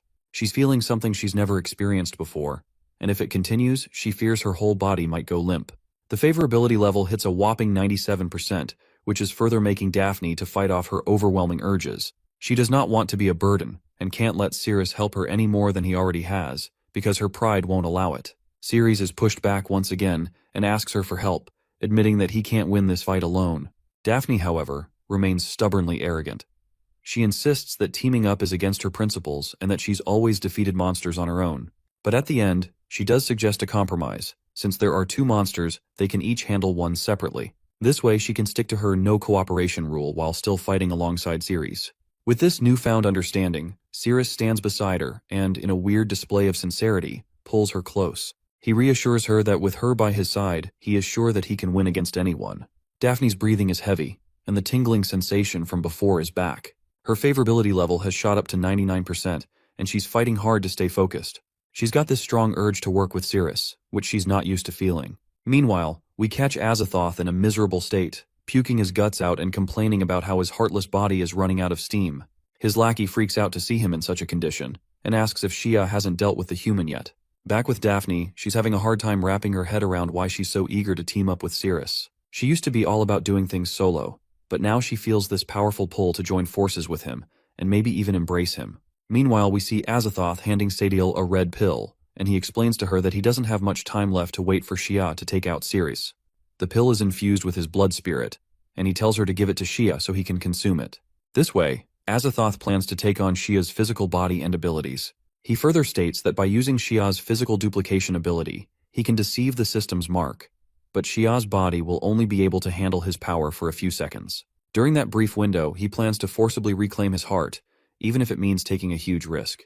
Sadiel eyes the pill with a hint of sadness, wondering if Cyrus will die here. Aiththoth gets clearly infuriated to hear this, and demands to know why she's so concerned about that human. Sadiel quickly reassures him that she feels nothing but disgust for humans. Literally no concern, just revulsion. We're back with Cyrus, who's still battling the maniac of a monster. His sword is falling apart, and he's even got a few ribs cracked. Just when things seem dire, Daphne swoops in at the last moment to save him from the monster's attack. She quickly deflects the monster's sword with her hand, but Cyrus, while grateful, can't help but notice the softness of her assets pressing against him. Before he can fully appreciate the moment, the monster flings them away, and Cyrus ends up getting pinned under the weight of Daphne's considerable assets, which might just be enough to shake up the entire dairy industry, if you ask me. Daphne begins to feel a rush of sensations once more. She moans and groans as her earlier feelings return. As her intensity builds, Cyrus's defenses start to rise as well, giving him a boost just when he needs it most. Meanwhile, the monster's gearing up to unleash his biggest attack yet, aiming to crush both of them in one go. Back with our guy, he's got a nosebleed after being overwhelmed by her softness. She's worried she might have caused it with her weight, so she quickly steps back and apologizes. The monster's ready to fire off his massive energy ball, and he quickly throws it right at the duo. The ball incinerates everything in its path, obliterating the walls and leaving a huge gaping hole. The two clone monsters are grinning like Cheshire cats, and they are quite sure that they've blasted our heroes to bits. But it turns out they underestimated the power of absolute Booba. She appears to have blocked the gigantic energy ball single-handedly, though her armor shatters and falls off after absorbing the impact. She turns to him, asking if he's okay. He replies that he's fine, though a few ribs are broken. She reminds him that he's no match for Shia at all and warns him that if he keeps fighting, he's definitely going to die. She then stands confidently and makes it clear that this battle is hers alone, and she's ready to drive the monster away right now. But despite her determination, she can't shake her desire to touch him. She's overcome with an intense urge to grab him and pull him close, wanting to feel that sense of dominance. She then tells him that her blue armor has already worn out from the last attack, which leaves her body exposed entirely, and she definitely does not want this monster to look at her big boobs. She admits that she can't cover her body while fighting, so she shyly invites him to hold her milky breasts for her. Even though she's saying this out loud, she's battling with her inner feelings, trying to keep her desire from taking over. She reminds herself that she's a top-notch hero, trained to the highest level, but all her training seems to be slipping away as she struggles to control her own urges. Meanwhile, our guy is doing his best to stay on his feet despite his injuries. That's when Daphne realizes why she's feeling so intensely about him. She convinces herself that what she's feeling isn't desire, but a duty to protect the weak, since she's seeing an injured man. It's a nice way to rationalize things, but deep down, we all know that she's just fooling herself. Eventually, she extends her hands towards him, ready to pull him in closer because it's her responsibility to protect him. Her favorability level has finally hit 100%, and the system reminds her that upon close contact, all of his stats will double. Just as she's pulling him in for a close embrace, the monsters make another attack. But by the time their strikes land, the stupid monsters are hitting nothing but empty ground, because our guy has already leapt out of the way with Daphne in his arms. Her body then starts to react intensely, and she can feel a burning sensation inside, which has gotten stronger than ever before. As her desire grips her heart, her hold on him tightens, and he starts to bleed from his nose after getting overwhelmed by her softness. But that passionate embrace gives him a huge boost in power, and they finally touch down on the ground. She tells him she's just holding him to protect him while he's injured, so he shouldn't read too much into it. He replies that they're both good people and that every sacrifice is worth it to take down the monster. Meanwhile, the monster starts churning out even more clones, and now there are a total of 4. On the other hand, our boy is also doing his best to stay close to Daphne, because he wants every bit of strength he can get from her embrace. The scene then takes us to Sadiel, who's still staring at the red pill with worried eyes. Aiththoth's words keep echoing in her mind, reminding her that since she's drunk his blood and resonated with his body, if he dies, she won't survive either. Aiththoth tells Sadiel that once she gets her heart back, she'll gain some serious power, become one of her crew, and feel this ultimate joy. She tells her to go track down Shia, and Sadiel responds that she's on it. Aiththoth mentions that whenever she closes her eyes, she can see through the bloody spirit. Then she asks Sadiel if she's not into hugs. Sadiel replies that she's not really used to physical contact, so it's not necessary. Aiththoth laughs, saying she has no plans for that anyway. Only a worthy demon king gets that privilege, and Sadiel is just too annoying for that. She's just a good watchdog, so she should bounce. Sadiel lowers her head, wondering if this guy is even more gross than that human. Meanwhile, Daphne is standing up for our hero, telling him to hold her really tight as Shea comes at them. She turns and attacks its legs, but when she looks back, another monster is charging toward them. As Cyrus holds her tightly, the system immediately shows that their defense has gone up, along with all the other stats. Shea roars and hops up to slice and strike them. Daphne's got a grip on that huge sword as Shea puts the pressure on and laughs, watching Daphne struggle to keep it under control. The system chimes in, letting everyone know she just leveled up while going into berserk mode. The ground shakes with all that energy, and our guy feels like he can't move anymore, his stamina running low fast. Shea roars that it will kill them all to earn Aiththoth's love. Even if he loses a chunk of his power, he's cool with sacrificing a physical clone, as it's a small price for him. His 3 monsters whip up this massive ball of mana that's charging the ground, and Daphne figures that without her armor, she's in serious trouble. Shea is totally hyped up and challenges them both to survive this attack. But what he doesn't realize is that our hero just hit level 25, with all his stats super buffed. Because of that, he breaks free from Shea's grip. Cyrus holds back a punch and, in a flash, slams it right into Shea's gut, sending him crashing into the wall. Sadiel is taken aback as Shea goes flying like a ragdoll. Meanwhile, Daphne's out of energy, sitting on the ground. But our guy stands tall, telling her not to worry because he's got her back. The trio of monsters fires up another giant mana ball and launches it at them. But our boy is ready. He slams his level 25 fist again, pops that ball away, and the monster gets knocked back as well. Watching this, Daphne can't believe how powerful Cyrus's fist has become. Seeing the red glow in their eyes and fists, Sadiel is left speechless. Aiththoth is telling Sadiel that she needs to feed the mushroom to Shea right away. But Sadiel is clearly over it and yells that she never wanted to be part of Aiththoth's harem. She pulls out a blood spirit and tries to toss it aside. In that moment, Aiththoth's hand gets hit by a rock, and she realizes that Sadiel has totally betrayed her. But out of nowhere, Sadiel's hand got severed, and the blood spirit slipped off her hand. From the red cloth, an Aiththoth clone pops out and grabs the ball. Shea opens its mouth wide watching it, and the next moment, the clone swiftly puts blood magic into his mouth. As Shea swallows it down, he jumps up, and his body tenses up. Cyrus is confused, thinking, what's up with this guy? Aiththoth starts to rise up, with mana swirling all around.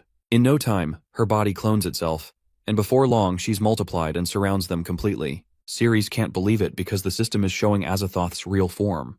But when he checks the map to find her actual location, all he sees is a bunch of them, each showing a real presence. Meanwhile, Aiththoth sarcastically says that she had to extract the heart from our hero's body. After hearing about those nasty plans, Daphne goes after Aiththoth, but the clone just grabs her punch and flicks her away like she's nothing. She crashes into the stone wall and ends up knocked out. Cyrus finds out she only has one chance to activate Aiththoth's Spear of Oblivion. She's not too happy about it, but Aiththoth tells her that all those clones are really part of her true self. Any danger in the system is already weak, unless Cyrus can take down every clone to find the real one. Our hero stays quiet, but she shines with confidence and asks if he still wants to take her on. The system chimes in, saying Cyrus is now completely immune to all her attacks since her clones have already grabbed his arms because she never meant to hurt him anyway. Then she strikes him against her stress balls to let our boy experience some pleasure. She totally had our kid locked down, making sure he couldn't get away. Then, another clone strolled over, saying his system was basically useless at that moment. She then places her hands on the protective vest of our boy to extract his heart to give him a pleasing death. Our boy yells that he's not into a witch like her, but she just laughs and says his body will spill the beans because she's about to test his interest. She opens her mouth wide like she's about to bite, and he cries out in desperation. Then, out of nowhere, Sadiel jumps in and slams the Aiththoth clone away, starting the fight. Sadiel mentions that this witch can only keep her clones for a short time, so Cyrus needs to avoid getting caught. Our guy just slides out of their grasp, thinking about what to do next. Meanwhile, Aiththoth asks Sadiel why she helped Cyrus instead of her, as they both will die if they do not extract Cyrus's heart. Sadiel says she has to return a favor to the mushroom, which Aiththoth finds confusing. Then she confidently states that she just wants Cyrus to live, but the truth is that Cyrus is using full favorability to control her. Aiththoth gets ready to take her out, but Cyrus activates his system, and suddenly, she teleports right in front of Yug. She's shocked to see Sadiel pop up in her room, while Sadiel can't believe she's still alive. Aiththoth doesn't even notice her around him. He sees Cyrus struggling to hold the Shea sword. Aiththoth laughs at him, saying no weapon stands a chance against them, and that she's just gonna crush him with pure strength. But our hero pulls off a quick slash to take out one of the clones and disappears before they can react. Aiththoth just keeps boasting that our hero's moves won't do anything, and since he has that system, her attacks won't hurt him either. The truth is, our hero wasn't trying to fight her at all. He just wanted to dodge her hit. He tells her she's mistaken if she thinks she can get away with that move. The system skill Swift Body Slash has a 10-second cooldown, and she clearly missed that. She leaps at him with a sly grin, saying he has nowhere to run. She demands Cyrus return to her embrace and promises him a death filled with unmatched pleasure. Cyrus zeroes in on a different target and dodges her grasp again. She's taken aback because it's only been a few seconds. She can't wrap her head around how he's still using the system. Our guy explains that the system sees every clone she makes as just another version of her. That's how she managed to outsmart the guy who created the system. Each clone is treated like a totally separate person, which lets him keep locking them up and use Swift Body Slash over and over to dodge her attacks. If she wants to catch him, she's got to take down all her clones or keep playing this endless game. But for her, time is running out, while Cyrus has all the time in the world. She pauses as the reality hits her. The thought of running away and finding a new body crosses her mind. She doesn't want to be chased by some weak human, but calling herself the god of monsters? She can't accept that kind of embarrassment. Still, she knows the odds are leaning in Cyrus's favor now, and if things keep going this way, he'll take her down sooner or later. She decides to use her full power. A bright beam of light shoots up to the ceiling. Cyrus watches her carefully and wonders if she is escaping. Her clones suddenly change color to pink. She starts using Sia's cloning power to break her body into countless tiny fragments. Then, all the fragments come together and explode into the air. Cyrus watches with wide eyes. She has destroyed herself. Before disappearing, she unlocks new waifu's spirits and gives them blood spirit powers. She tells them to kill any human who comes for the fragments, and to restore her in the end. Aiththoth is gone. The system gives Cyrus a new quest. He must collect her fragments to slow the poison. The host has only 48 days left to live. Cyrus watches as a sheep's head drops out of nowhere and hits the ground right in front of him. He wonders if the body got wrecked too. The system chimes in, saying the head isn't worth anything and asks if he wants to store it. Cyrus gives the thumbs up. Then he hears Daphne coughing and helps her up. She realizes she got knocked out by just a simple move from Aiththoth and feels pretty shaken about her own weakness. As they head out, some of the guild members, including the captain, are worried about what they'll have to report back. When the captain sees Cyrus walking next to Daphne, he can't believe he's still alive. He starts thinking about begging Daphne to share some glory so he can keep his title. He approaches her, saying she must have taken down the monster, and asks if she can help him out. Daphne asks in a chilly tone what went down inside and insists that nobody should know. Earlier, Tiffany had told Cyrus not to spill any details. If he did, she'd beat him up. As she left, Cyrus reflected on her sharp tongue. Walking away, Tiffany felt completely overwhelmed. She couldn't shake off her thoughts about Cyrus and kept questioning what she had done. Meanwhile, Daphne told the captain that she messed up the mission. He started sweating, clearly shocked that even an S rank could lose. Realizing Daphne was stronger than he thought, he decided to pass the blame. Cyrus could sense trouble brewing. The captain accused him of holding Daphne back and causing the failure. In an instant, Daphne slapped the captain down to the ground. Now back in control, she assured Cyrus she was fine and didn't need help getting back. The scene then changed to the conference hall, where they were discussing the mission's failure. The panel asked the captain if he understood what was at stake. He tried to point fingers at Cyrus again. Judge Blaze cut him off, telling him to shut it and that he wasn't supposed to speak yet. He warned the captain that if he interrupted again, he'd be thrown in prison. If he lied, things would get a lot worse. Then he demanded to know exactly why the mission failed. The captain says they failed because they could not kill Shea and blames Cyrus. At the guild hall, Cyrus opens the storage and shows Shreya's severed head. Everyone watching is stunned. The captain keeps accusing Cyrus. He says Cyrus sought credit, led the team the wrong way, and got people killed. He claims he lost his leg saving others. He adds that Cyrus always freezes before monsters and has no courage. But the truth is different. People around Cyrus are the ones shaking. The captain says Cyrus never obeys orders and is weak. That is why he remains frank and is unworthy of being a hero. Judge Blaze then strips Cyrus of his rank and orders him to be detained. He says she could attack the city, and they must raise a level 2 alert to protect the people. The captain claims he could have defeated Shea if Cyrus hadn't been there. Just then, Cyrus bursts through the door and hurls Shea's severed head. It smashes into the captain's face, leaving him bruised and swollen. The head lands before the panel, leaving everyone in shock. They start asking who threw it and then spot Cyrus quietly walking away. Judge Blaze coolly tells the captain to repeat what he was saying a minute ago. The captain, shaken and embarrassed, pleads for a chance to explain. Later, as Cyrus heads down the stairs, Lilia comes up to him and says the high priest wants to see him. She mentions they've found a way to cure his poison, and he needs to meet her right away. At Betrayal's manor, Daphne was training hard, but her mind kept wandering to Cyrus. She hit the punching bag so hard it split open, but that didn't help with her racing thoughts at all. Just then, Dai Li showed up with her quiet buddy Rakuro. Dai couldn't help but tease Daphne about needing help from an F-rank hero after coming back from the dungeon. She reminded her that Daphne always prided herself on going solo and not relying on anyone. Daphne shot back, asking who let them in and telling Dai to leave. Dai called her a mean big sister, and jokingly said that her anger would ruin her skin. Then she pressed further, asking how Cyrus somehow managed to break through Daphne's walls. Daphne snapped at her to stop meddling. Dai said she rushed over after hearing about Daphne's failed mission, and added that while most people grow and develop their minds, all Daphne seemed to develop were her muscles. Daphne shot back, saying she wasn't so sure about Dai's smarts, but it was clear her body wasn't developed either. Dai was momentarily speechless before he yelled at Rakuro to handle her. Rakuro politely declined, saying he couldn't hurt the older sister. Daphne challenged them to fight her directly and grabbed a heavy iron bar. Dai turned away, calling it a stupid idea. Rakuro followed, but as they walked, Daphne struck first. Suddenly, Rakuro's arm became huge and monstrous. He easily stopped the rod and crushed it like it was nothing. Dai sensed the shift in the atmosphere and asked what was going on. Rakuro just pressed the rod into a tiny ball and brushed it off as a nuisance. Dai shrugged and kept moving. Daphne stood there stunned. She had never seen what Rakuro could do before. For the first time, she wondered if Dai really could take Cyrus away from her. At the gates of the Holy See, Lilia told Cyrus he was the only one allowed inside. As he was about to walk in, she called out for him to wait. When he turned around, she quietly confessed that maybe she just wanted to hang out with him for a bit longer. Inside, Cyrus saw chairs set up for two, and waiting for him was Seraphine, the top priestess of the Holy See. She threw her leg over the next chair and told Cyrus to sit down.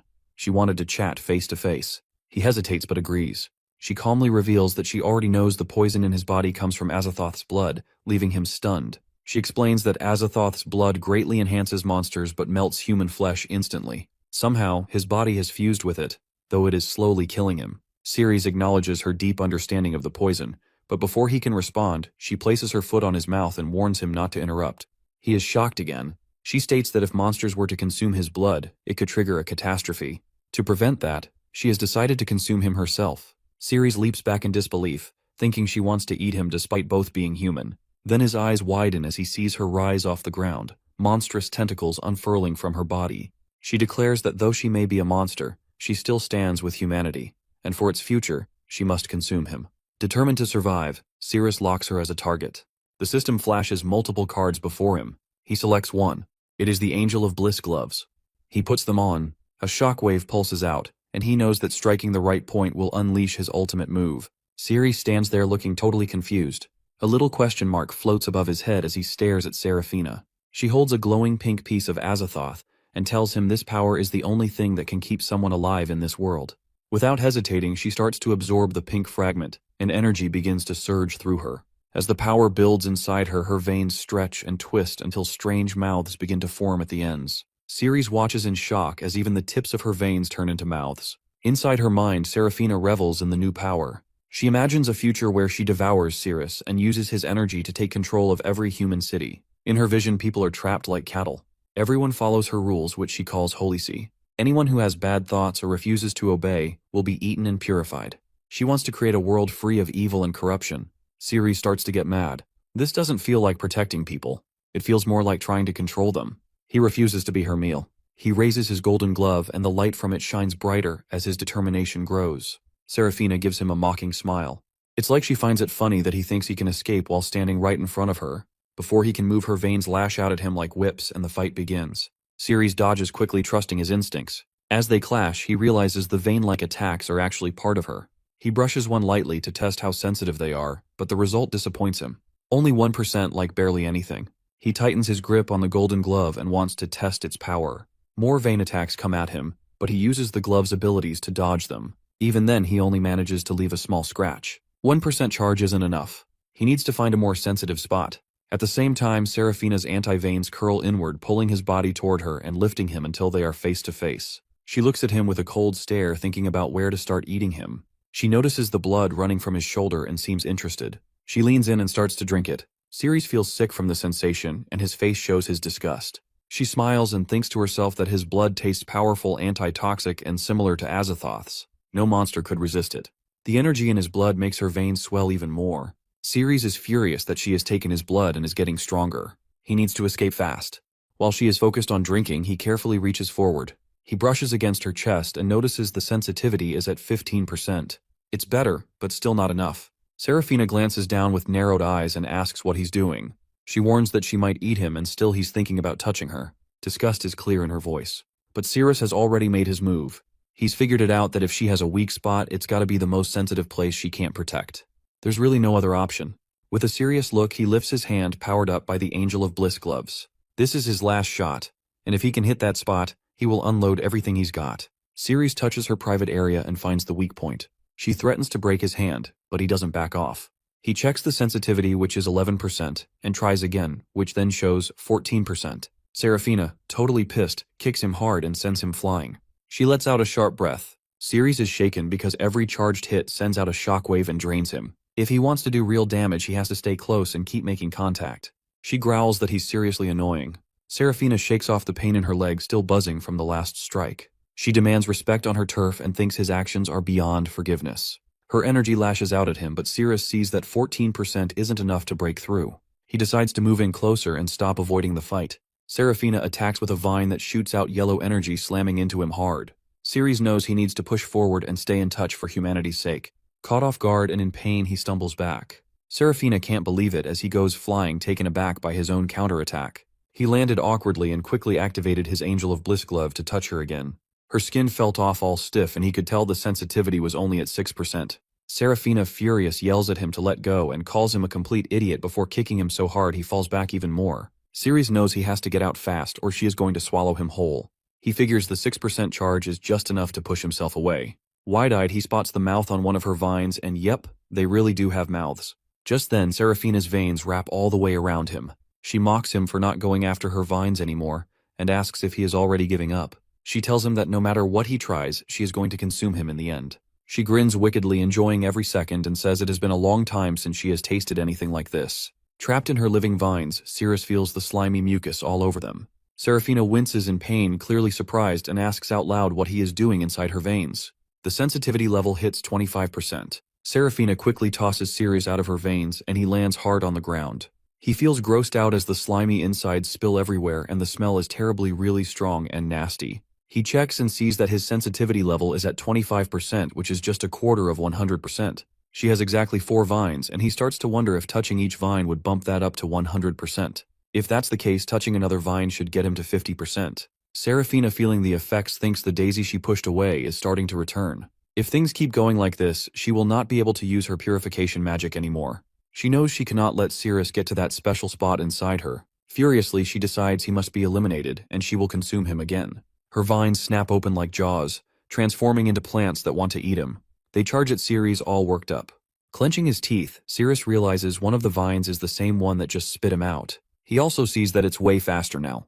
2 vines suddenly lunge at him from both sides, catching him off guard. Still fuming, he decides it's a good time to check the sensitivity again. He shoves his hand into one of the vine's mouths, causing Seraphina some pain. When he checks, it's still at 25% sensitivity. Seraphina screams in anger and tells him to stop messing with her insides and back off. She calls him disgusting and strikes him with her big purple tongue, making him bleed. After that hard hit, Cyrus grabs the tongue and dodges. but the sensitivity level doesn't budge, it stays at 25%.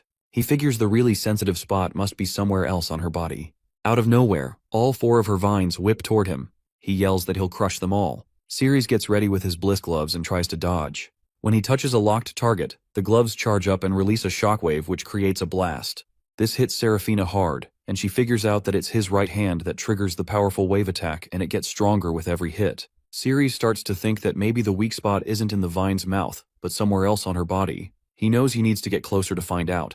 He charges straight at her, ready to risk it all for humanity's freedom. He's willing to explore every inch of her if it means winning. Seraphina is fuming, trying to comprehend how he can act so heroically while saying such outrageous stuff. Cyrus rushes at her with his eyes glowing red, which really catches her off guard.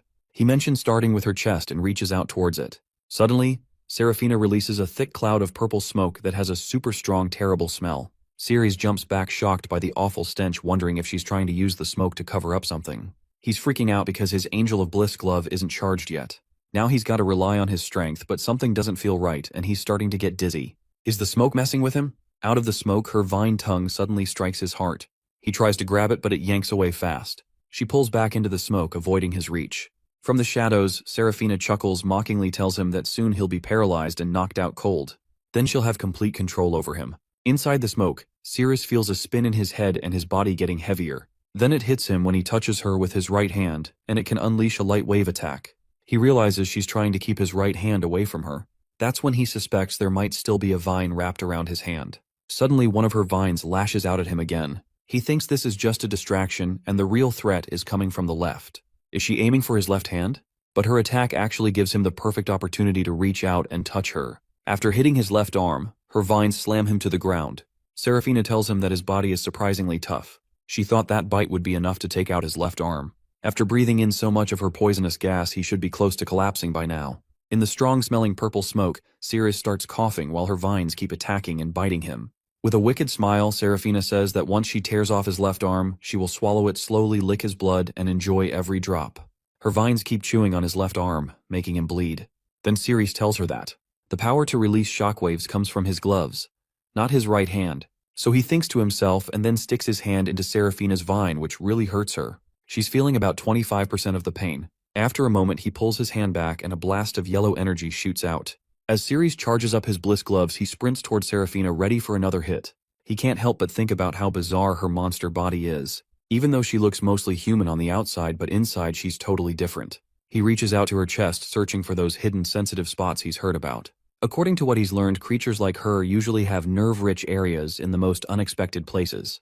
When he touches her chest, he's surprised to find that its sensitive is 38%. Seraphina quickly raises her hand to block him. She notices it's getting a bit too close, putting her neck in real danger. Furious, she fires back with a powerful kick and yells at him to back off.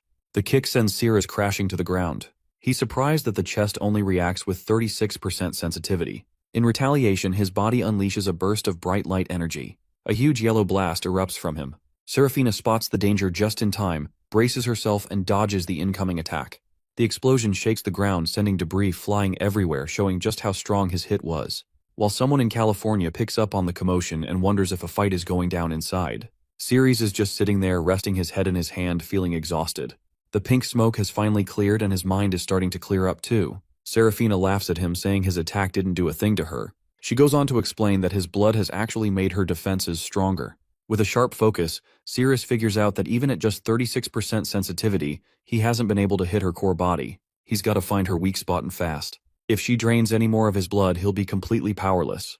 He thinks about all the places he hasn't explored yet. Studying her closely, he wonders where her most sensitive spot might be. Then it hits him, and during her last attack she went for his foot, which was kind of a weird choice. Hitting his neck would have made more sense. He remembers her screaming as a flashback hits him and her hand running through his hair. He recalls their first meeting, and instead of covering his mouth with her hand, she went for his foot. That makes him think that maybe her hand is actually her most sensitive spot. As if reading his mind, Seraphina wraps her vines around herself. She declares she will no longer let him get close. She urges him to stay still and let her drink his blood, clearly growing frustrated.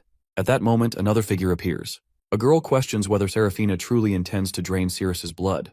Addressing her as High Priestess Seraphina, she challenges her on her intentions. Seraphina is visibly surprised by seeing the newcomer is Lilia. Seraphina demands to know why she is still there and tells her to back off. Lilia reminds her of the promise they made. Seraphina agreed only to seal Cyrus within the Holy Seal if detoxification failed. Letting him die is not an option under the Holy Seal's doctrine. A sanctus is forbidden from harming any living being. Even if sealed, Cyrus might break free someday. Seraphina argues that consuming him is the safest solution. Seraphina tells Lilia to chill with the rules. She insists that if Lilia eats Cyrus, she'll gain the strength to control everyone under the Holy Seal. Seraphina points at Cyrus, saying she could totally rise to power, and then Lilia could step up as the new High Priestess. All Lilia has to do is keep her mouth shut. But Lilia won't budge and says she's going to report everything to the Holy Seal and tries to get Cyrus to come with her. This makes Seraphina really angry and she accuses Lilia of being way too stubborn. Then she decides to take them both out, and Vines shoots at Lilia, but Cyrus jumps in front, protecting her and pushing her aside. The vines meant for Lilia ended up hitting Cyrus instead. He feels a sharp sensitivity of 32% when he touches them. He quickly shoots a light wave blast, but Seraphina notices he's moving slower and his body is reaching its limit. A hard blow to his stomach sends Cyrus crashing to the ground. He manages to prop himself up on one arm, groaning in pain. It hits him that the strike damaged his insides. The pain is excruciating and it feels like his body is about to give out. Lilia kneels next to him and places her foot on the injured area. She uses her purification magic, saying it'll help stop the bleeding and wake up his nerves to keep him conscious and lessen the pain. Cyrus is feeling the effects and keeps asking for more, but Lilia won't give in. She tells him it's just an emergency spell that acts like a caffeine boost. If he takes too much, he'll feel totally numb like he's under anesthesia, and then he won't be able to do anything. Then Seraphina goes for another attack with her vines. They snatch Lilia up, and Seraphina warns her that she doesn't want to actually kill her. She gives Lilia one last chance to bail out in peace if she just keeps quiet. She tells her it's not worth risking her neck for a guy who doesn't really matter. But Lilia doesn't think twice because Cyrus isn't just some guy, he is her patient. According to the rules of the Holy Seal, when you start helping someone, you've got to stick by them. You have to do everything you can to protect them until the very end. Seraphina glances over at Lilia, who's still tangled up in her vines, and says she'll make sure Cyrus goes down right in front of her. Meanwhile, Cyrus is twisting and turning to avoid Seraphina's hits, and realizes the sensitivity level is only at 2%. Out of nowhere, Seraphina starts feeling woozy, and the vines that were going after Cyrus pull back. Cyrus sees that Seraphina is a bit vulnerable and takes his shot. He fires off a huge light wave attack at her and then grabs both of her hands tight. Suddenly, the sensitivity hits the max, and the screen shows her weak spot, unlocking the ultimate move. When Cyrus grabs Seraphina's hands, she resists and yelling they belong to Lord Aiththoth. She struggles with thinking that his grip is too strong and feels pain as her hands swell, vines bulging under her skin, and Cyrus sees them starting to transform. Seraphina realizes that as a Gaelia carnivorous plant, all her sensitive nerves are in her hands. Pain hits like an electric shock and she collapses, pleading for Cyrus to let go. But Cyrus holds on and the vines wrapped around them begin releasing impurities.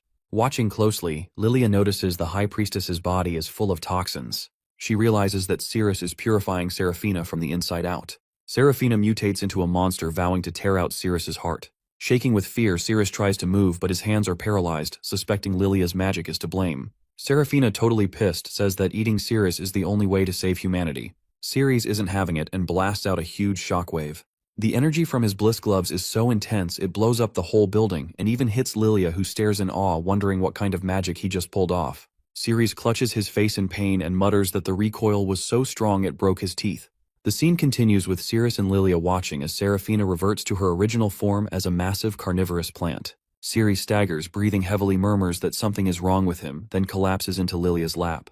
Lilia reacts with alarm, calling out his name and checking his forehead. She notes that his temperature has dropped dangerously low. He used too much energy during the battle, and if she doesn't act quickly, his life will be in danger. She lowers him to the ground gently and places her glowing foot over the injured area of his body. She focuses with stating that she'll begin by healing his internal organs. Suddenly, Cyrus is stirred in confusion as he notices the surrounding water has turned into sludge and asks what's happening. Lilia explains calmly that the sludge is a physical manifestation of his injuries. It means his body is critically fragile. Cyrus tries to move but feels totally weighed down by this thick, heavy stuff. He complains that it's way too cold and even colder than before as he can't seem to budge at all. Lilia keeps using her purification magic through her foot, keeping an eye on the sludge as it shifts and darkens. She can tell it's risky because if it's not dealt with, it could freeze him from the inside out. So she starts rubbing it off with her foot before it has a chance to harden. Cyrus breathes out slowly and looks more at ease. Then a glowing message pops up on the screen, letting them know that the target has been logged.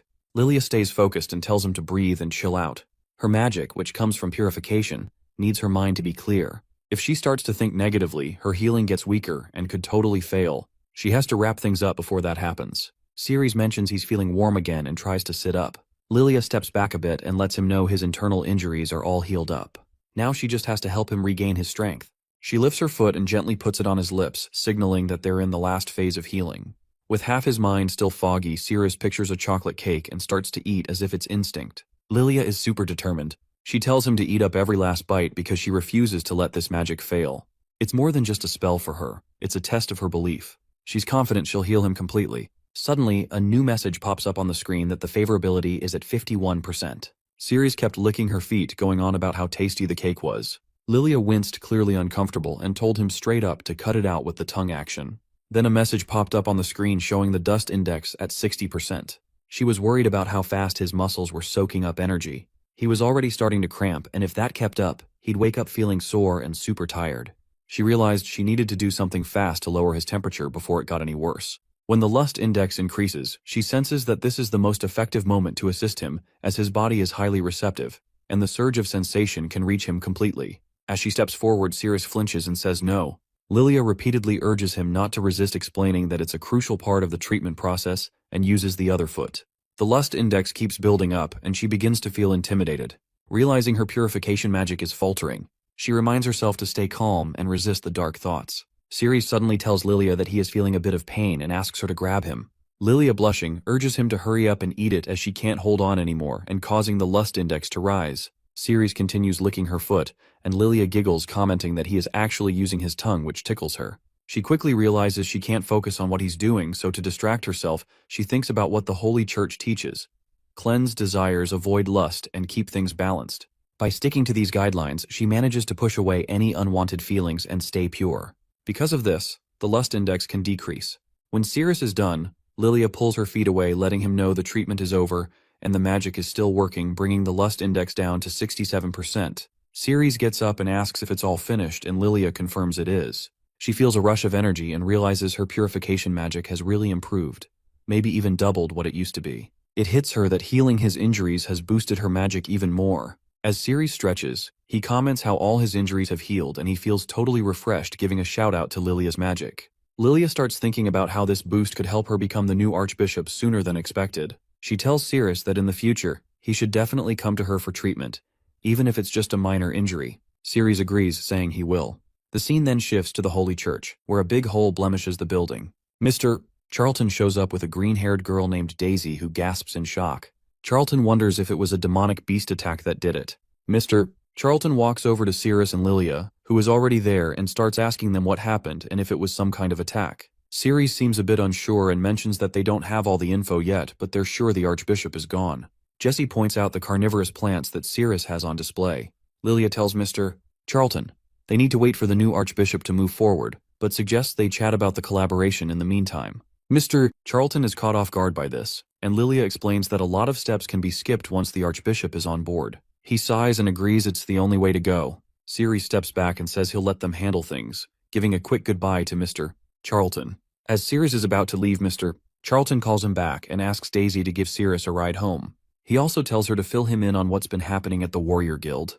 Cyrus raises an eyebrow, curious about what's been going on. Later, while driving, Daisy sneaks a glance at Cyrus but keeps her focus on the road. She mentions that a weird demonic beast has invaded the city and is only after warriors. Cyrus looks puzzled, trying to wrap his head around it, and asks her to explain what she means. Daisy explains that several A-rank warriors have already been killed. Their bodies are found drained of blood, and in each case their genitals are mutilated. The revelation shocks Cyrus, and he repeats the part about blood draining, trying to connect the pieces. Daisy nods seriously and mentions that the victims have weird markings carved into their skin that look like some sort of beast language. The markings send a creepy message like, "Not you." It seems like the creature is looking for someone specific. A dark thought hits Cyrus as he starts to wonder if the blood-sucking beast is actually after him. Daisy goes on explaining that, to keep everyone calm, Daphne from Zone D is heading up the investigation. She's already started tracking down the demonic creature. Just then, a girl named Sadiel shows up at the window, muttering curses. Inside, the white-haired Yogo glances up in surprise and asks why she's back, pointing out that the place is packed with vendors and soldiers. Then she wants to know if Sadiel is planning to stick around. Sadiel shakes her head and says no way. She tells Yogo it's the enemy's base, and if they get caught, it's going to be a whole mess for the human, which she really wants to avoid. Yogo laughs and teases that she knows transformation magic but isn't going to share it. Sadiel looks confused and points out that she can only change how others look, Plus, she needs a safe spot to hide out because heading outside is too risky. Yago watches her with a puzzled look, and then out of nowhere, blood starts dripping from her mouth and she just drops to the ground. Yago looks up curious, and calls out Sadiel for pretending to be sick to get attention, claiming she won't share her master with her. While talking, her mind goes back to when Cyrus had saved her. Just then, Cyrus and Daisy come out through the door. Cyrus asks Daisy to fill him in on the whole vampire beast situation. Daisy agrees, and Cyrus turns to Yog, saying he's back. Noticing Yog, she remarks on how cool her name is. Yog mutters something about someone else showing up with the master and quickly lifts Sadiel to hide her. Cyrus opens the door and Yogo greets them, saying it's good to have them back. Cyrus nods and motions for Daisy to come inside. As they walk in, Yogo watches them, a bit confused. Daisy gives Yogo an apologetic smile, hoping she's not interrupting anything. Yago's red eyes flicker as she realizes what's going on, because for her, another woman will be another headache. She lets out a sigh and still not sure how to handle this. Cyrus hands a carnivorous plant to Yog while Daisy, sitting there without her shoes, thinks about her next move. She really doesn't want to repeat the mistake from last time when her emotions got the best of her. Meanwhile, Yog is mumbling to herself about how she needs to get rid of Daisy because the woman is messing with her master. While serving food to Cyrus and Daisy, Cyrus asks how that vampire beast managed to get into the city. Daisy fills her in, saying that the giant dragon, Beagle down south, is about to wake up and will wreck everything in sight. With fewer warriors around, the vampire beast managed to slip through. Daisy explains that the last time she gave Cyrus the captain's badge, she was rushing and totally forgot something important. Curious, Cyrus asks what it is, to which Daisy shares that as the secretary to the vice president of Zone Z, and she needs to keep track of the warriors' preferences and living situations. She hands him a form for a personal promotion survey. Cyrus glances at the form and wonders why there are questions about a spouse, asking if he really has to fill out every part of it. Daisy confirms that all new captains have to fill it out and submit it to the guild, stressing that being detailed is key since it could impact the team's evaluation. Cyrus sighs but agrees to fill it out, while Daisy secretly hopes this will help her get closer to him. Just then, they hear a noise from the other room and Cyrus wonders how another person made their way into Yog's space. He gets up to check it out, trailed by Sadiel, who looks like she's not doing too well. He asks if she's hurt and she panics, worrying whether the woman saw her. If she did, the warriors would come looking and she'd have to fight to keep herself safe. Cyrus shakes his head, insisting that Sadiel can't kill her and that they'll find another way. Sadiel glares, asking why not and if the woman is important to him. Cyrus hesitates, then promises to make her leave after finishing the form. Daisy asks Yog who's in Cyrus' room, and Yog answers that it's his older sister. Daisy's eyes go wide as she wonders if she's now the third wheel in Cyrus's heart. Inside, Sadiel is warning that they need to get rid of the woman, or else she'll have to be taken out. Cyrus calms her down, saying he'll take care of it.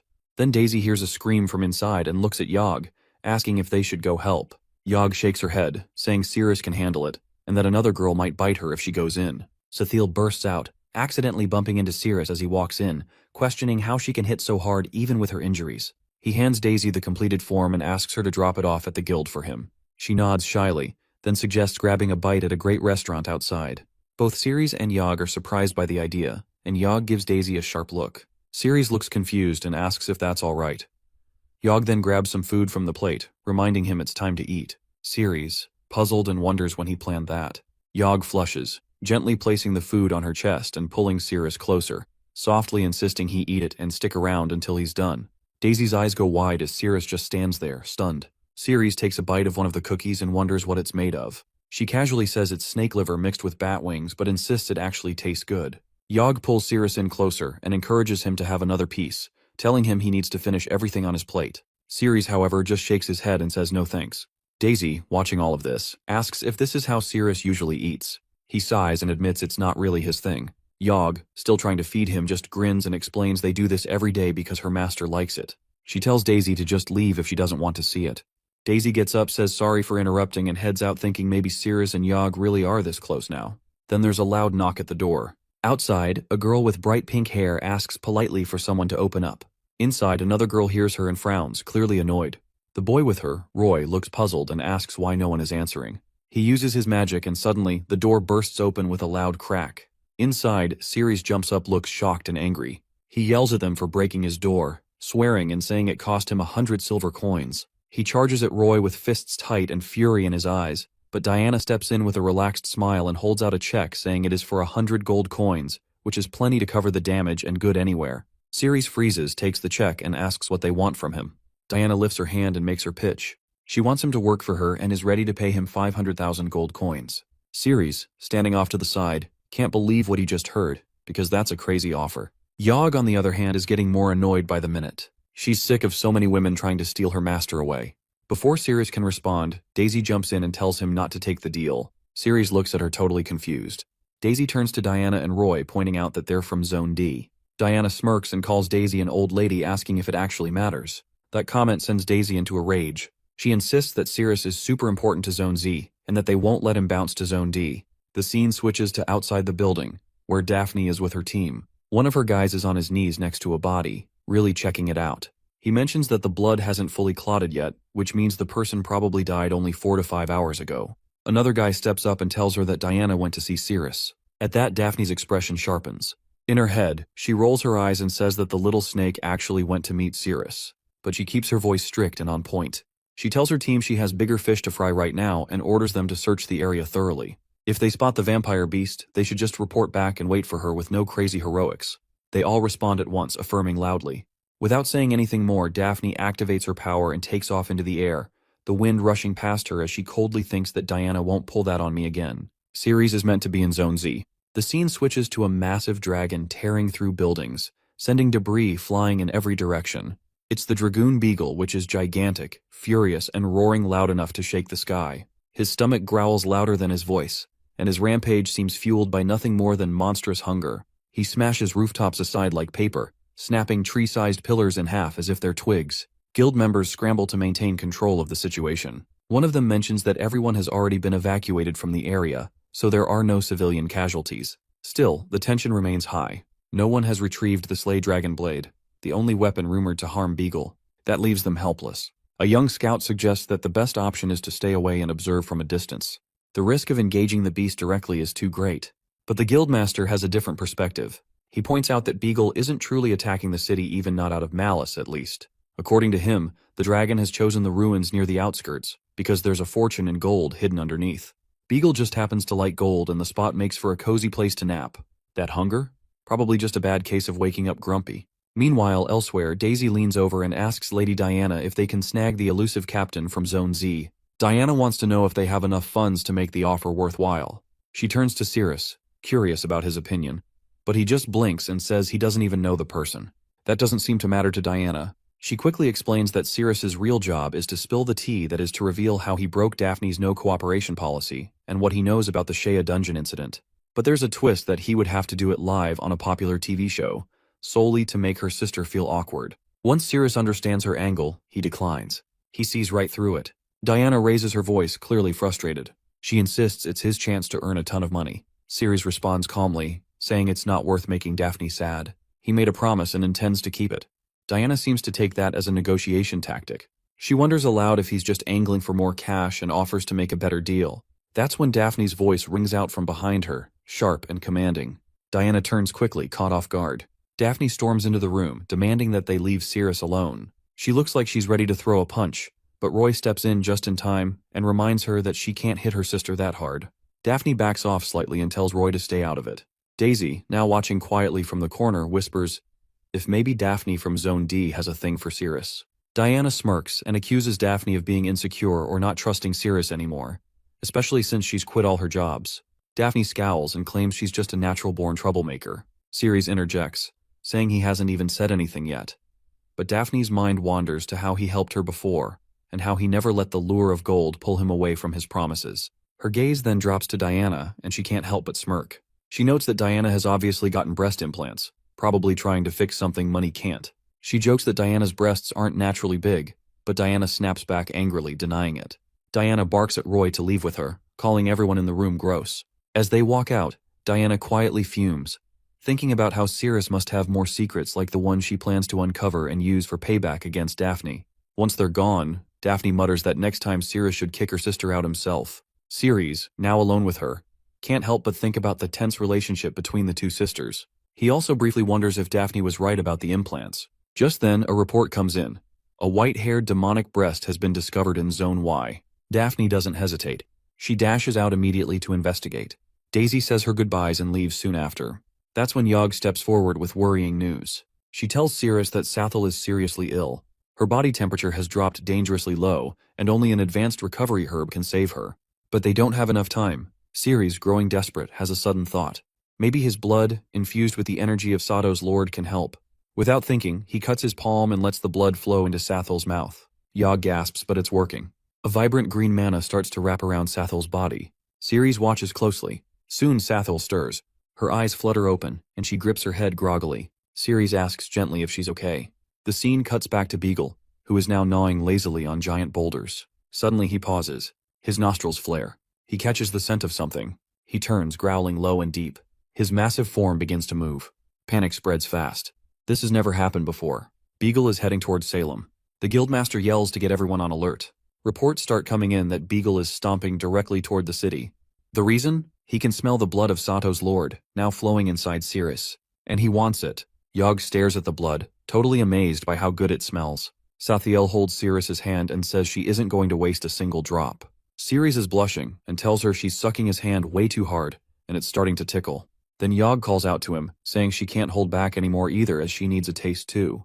She grabs his head and goes for his hand, trying to get some blood herself. Now both of them are going at it and are sucking eagerly, while Cyrus shouts at them to stop because he can't even feel his hands anymore.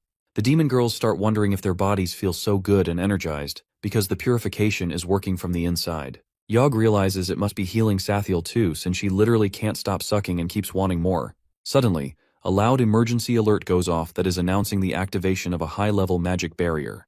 That snaps them out of it. They both stop what they're doing, surprised by the sudden news. Sadiel realizes she has completely lost control of herself, while Yog is shocked to find her clothes have magically returned, though her magic reserves are pretty low now.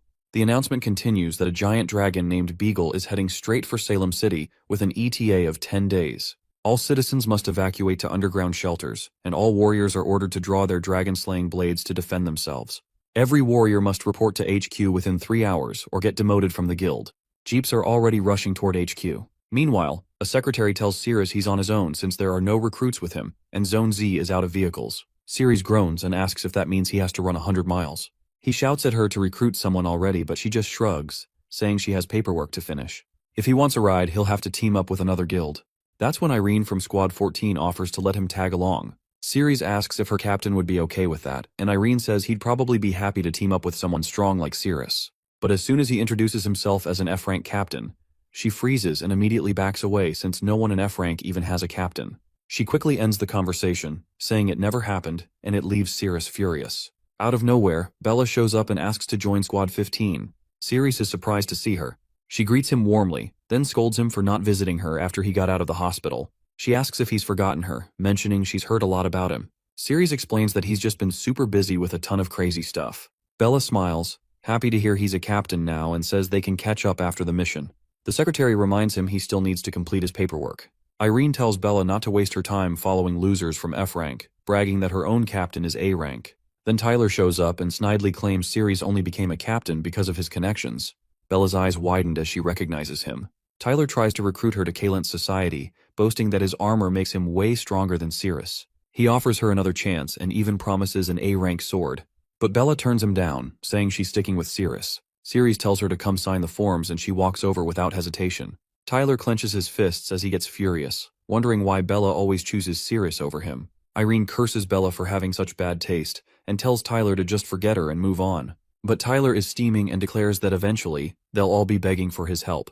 Back at the front desk, Cyrus is yelling again about not getting a vehicle. The secretary tells him Squad 14 has already taken the last 2, despite being just 5 people. She suggests he go ask Captain Tyler for a favor. Tyler laughs in his face, calling Cyrus a joke who can't even afford a full set of armor. He says he'd rather hold a public roast than give him a seat, just to humiliate him in front of Bella. But Cyrus just quietly looks at a paper he's been given by Lady Diana, which shows an offer of help if he ever needs it. Tyler's wondering why they haven't come out yet. One of the crew tells him they've arrived, and Tyler asks if he can't just grab a car, which Cyrus agrees with. Tyler steps up with dropping his sword, then jokingly says sorry and asks someone to pick it up since he's still figuring out how to handle his Thunder Rage weapon. Taylor jumps in, saying they must earn something like a true warrior if they want something done. Bella shouts that he's going too far and doing it on purpose. At the same time, Irene can't help but comment on how terrible her taste in guys is. The driver suggests they might want to beg for a favor, hinting that Taylor could forgive their rudeness. Taylor states that every warrior must reach headquarters in 3 hours, or they lose their spot. If they can't hack it, they're back to being just Frank. Bella narrows her eyes, realizing Taylor's calling the shots over Cyrus because of her. Cyrus tells them the helicopter is here and Taylor is surprised. Everyone's stunned when they see the helicopter with the guild logo pull up, knowing it's a private ride for VIPs. Others start asking what kind of mission would get such fancy treatment. Still, Taylor brushes off their questions and insists that it's probably for something big. He tells them to stop speculating. A young lady exits the helicopter, asking Cyrus if it's gone time. Taylor's crew is shocked since Cyrus is just an F-rank warrior and they think it's a bad idea. Cyrus picks up his sword and tells Bella to hop on. Taylor can't believe an F-rank loser is acting up like that, but then he realizes Cyrus has his weapon. He demands Cyrus give it back, but Cyrus just says he forgot to return it. He uses his power and throws the sword into the ground, causing a huge blast when it hits the gas tank. Everyone freaks out as their car goes up in flames. Taylor tells them to find another ride. The members shout that the demonic beast is killing their fellows as it drinks the blood of humans, draining them like trolls. The beast tastes the blood and says it's not the one she wants. She's curious about which guy will have the blood she needs. The beast moves closer to the group, saying she'll drain every man in the city to find the right one. They start freaking out, shouting that if Daphne is here and that everything will be fine. One guy yells that they need to protect the city and can't just go out searching for warriors all the time. The beast charges at them and the commander warns about the attack, but she grabs him. He's staring right into her mouth, scared he's about to die. Just then, someone swoops in and saves him at the last second. Everyone shouts Daphne's name and she scolds them for not waiting. They tell her to head to the headquarters, but she's determined to take down the beast first. Suddenly, she recognizes the demon and asks why it's still alive. The beast wonders if Daphne actually knows her. Daphne realizes she has the upper hand this time. She tells the beast that last time she was trapped, but now she's willing to give a piece of herself since the beast is weaker now. The beast is cool with that, and reveals she's just a bunch of fragments following a guy with demonic blood, thinking she's fought him before. Daphne figures out the beast is after Ciri, so she declares she won't let her get anywhere near him. Ciri asks if the sealed area under the headquarters is real, and Diana confirms that only a few close friends know about it. She mentions that the blades for slaying dragons are locked away there. Bella asks if any beasts will pop up in that area, but Diana says it's impossible because the room is safe. As they move forward, they're shocked to find the guards dead, and Ciri asks Diana if the demonic beast is around. Realizing this place is unsafe, Diana is stunned when she sees the statue that wasn't there before. That is the sleeping maid statue. She wonders if their intel was off. Bella notices an injured man still breathing amid the carnage. She quickly moves to his side and helps him prop himself against the wall while the rest of the team spreads out to check the basement. Lady Diana takes a slow step forward and stares at the destruction in disbelief. She can't understand how this basement, of all places, turns into such a massacre. The injured guy quietly mutters that the maid had gone downstairs before everything went wrong. That piece of information instantly puts Lady Diana on edge. She raises her voice, demanding to know what's going on below them. But the man quickly motions for silence, his eyes wide with fear. He warns her to keep quiet, saying the statue might wake up again. It's already too late. The maid, or what remains of her spirit, hears the noise. Her stone-carved eyes snap open, glowing bright. Without warning, a blinding laser beam shoots from her gaze, striking Cyrus and his team with shocking force. Roy yells out Lady Diana's name and lunges toward her. He throws himself over her just in time to shield her from the blast. Cyrus reacts instantly, pulling Diana back with him and covering her body with his own to absorb the brunt of the second wave. Just as suddenly as it begins, the beam stops. The statue's eyes close again, and her head lowers, returning to its lifeless position. As the dust settles, Lady Diana glances at Roy, panicked. She asks if he's all right. Roy gives her a lopsided grin and tells her it's just his hand that needs rest, as there is nothing too serious. Bella, still kneeling beside the injured man, tries to help patch him up, but he insists there's no time. According to him, they need to split up and run while they still can. Cyrus asks if the statue only fires the laser when it hears sound. The guy nods quickly and warns them about the steps leading into what he calls the danger zone near the statue. Any movement or noise from there triggers the deadly attack. Cyrus tightens his grip on his sword. He instructs Bella to stay with the injured man and tend to his wounds, while also keeping an eye on Lady Diana. Diana, now clearly upset, tells Roy to destroy the statue completely. Cyrus counters her with a more strategic idea, as he says they'll go after one eye at a time. That way, someone else can jump in if anyone gets injured. Roy doesn't seem convinced. He questions whether Cyrus has the confidence to face this threat, especially since he's only an E-rank player. Cyrus doesn't answer. Instead, he shouts that he needs to test his strength and charges forward with his sword raised high. The statue maid hears his approach. Her head jerks up, eyes opening once again. Another laser beam fires at Cyrus. He tries to dodge and wonders if he can avoid taking a hit completely, but he knows even near misses would wear him down fast. He listens for footsteps, calculating her reaction time, and begins darting back and forth to confuse her. The statue keeps firing, its beam slicing through stone and air with no mercy. The others try to move in as well, but the blasts start catching them too. Bella watches in horror and realizes this entity is far more powerful than any of them expected. Cyrus pays attention to the statue's pattern. It always targets the loudest source. Testing his theory, he throws his sword behind it. The statue immediately turns and blasts the weapon into dust, telling them to stay quiet with a mechanical whisper. Cyrus confirms it targets sound. Grabbing another weapon, he prepares to strike again.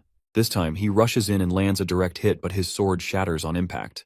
Before he can react, Roy steps in. His fist hardens into stone, and he confidently declares that this should be a simple challenge for him. He slams his stone fist into the statue's chest, but to his shock, it leaves almost no damage. He barely has time to register what's happening before the statue grabs him. Roy screams in pain as her grip tightens. Cyrus leaps into action, grabbing a nearby hammer and slamming it against the statue's back. As he hits it, something glints in the dust. He looks closer and freezes. There's another eye that is embedded on the statue's back. Before he can shout a warning, the hidden eye opens and fires another beam. Cyrus barely rolls away in time. Meanwhile, Roy struggles to protect himself. He forms a large stone cross between him and the statue's hands, trying to buy time. Lady Diana sees that Roy is in trouble. Their voices, though low, stir something within the statue. The statue turns its head sharply. Its stone-carved eyes swivel directly toward Lady Diana, locking in on the sound. A sharp glow ignites in them, and a laser beam fires off in an instant. Roy, struggling in the statue's grip, sees what is about to happen. He yells for Diana to get back. Bella doesn't hesitate. She yanks Lady Diana to the side and pulls her into cover just in time. Roy grits his teeth and tries something desperate. He lifts both his arms and attempts to cover the statue's eyes with his hands, hoping to block the beam and buy them more time. But the effort burns him. The laser doesn't stop. It keeps firing, and the heat forces him to scream out in pain. His voice echoes off the basement walls. Through the pain, he manages to shout at Cyrus, urging him to destroy the statue now before she targets Diana again. In the middle of the chaos, Roy grabs at the statue's head, trying to twist it or pull it away from the others. But then, out of nowhere, Cyrus feels something strange. As he gets closer, his hand brushes the statue's chest and he senses warmth. It catches him completely off guard. To everyone's shock, the statue reacts. A pink blush appears faintly across her stony cheeks. Without warning, she flings both Roy and Cyrus away from her with surprising strength. Cyrus crashes back, stumbling to his feet while watching her movements closely. The statue curls up slightly, as though embarrassed, closing her eyes again and shielding her chest with both arms. Cyrus is confused. He doesn't understand why she's reacting like this. Roy, meanwhile, growls in frustration. He admits he's been hitting the statue with everything he has, but it barely shows a crack. He glances at his hand. It's trembling, discolored, and clearly broken. The pain shoots up his arm and he knows he won't be able to throw another punch like that again. His cry of pain is loud enough to rattle the chamber. The statue's eyes flash open once more. Roy realizes he's drawn her attention again and braces himself, though he knows he won't be able to dodge in time. Cyrus sees what's happening. He doesn't wait. He moves forward and plants himself in front of Roy, holding out his arms to shield him from the incoming blast. Roy can't believe what he's seeing. He shouts at Cyrus, questioning how he thinks he can block a laser with his bare hands. But the statue pauses. She blinks, surprised, as Cyrus touches her chest again and then pinches it softly. That single gesture throws her off. Her laser fires, but this time it hits the walls behind them instead. Cyrus notices the shift in her body. He starts wondering if she can actually feel anything, if she's reacting emotionally to the contact. Bella and Lady Diana are speechless. Neither of them can believe what they're watching. Somehow, Cyrus is redirecting the statue's deadly aim using the strangest method imaginable. Roy, still stunned and in pain, asks Cyrus what exactly is going on. Cyrus doesn't explain. He just tells Roy to move aside since he's hurt. He'll take it from here. Roy starts to step back, but the statue senses his movement. She shifts her focus and prepares another attack. Cyrus immediately reacts, using a reversal move to throw off her concentration. It works. Her blast misses Roy and slams into another section of the wall.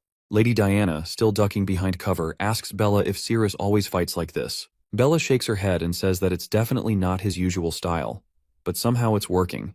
Diana checks on Roy again. He insists he's okay, but admits they didn't expect the statue to be this tough. He warns Cyrus that she's still dangerous. The statue now keeps her gaze fixed solely on Cyrus. He dodges her attacks swiftly, and the movement causes her chest area to shift again. She seems thrown off and takes a moment to collect herself.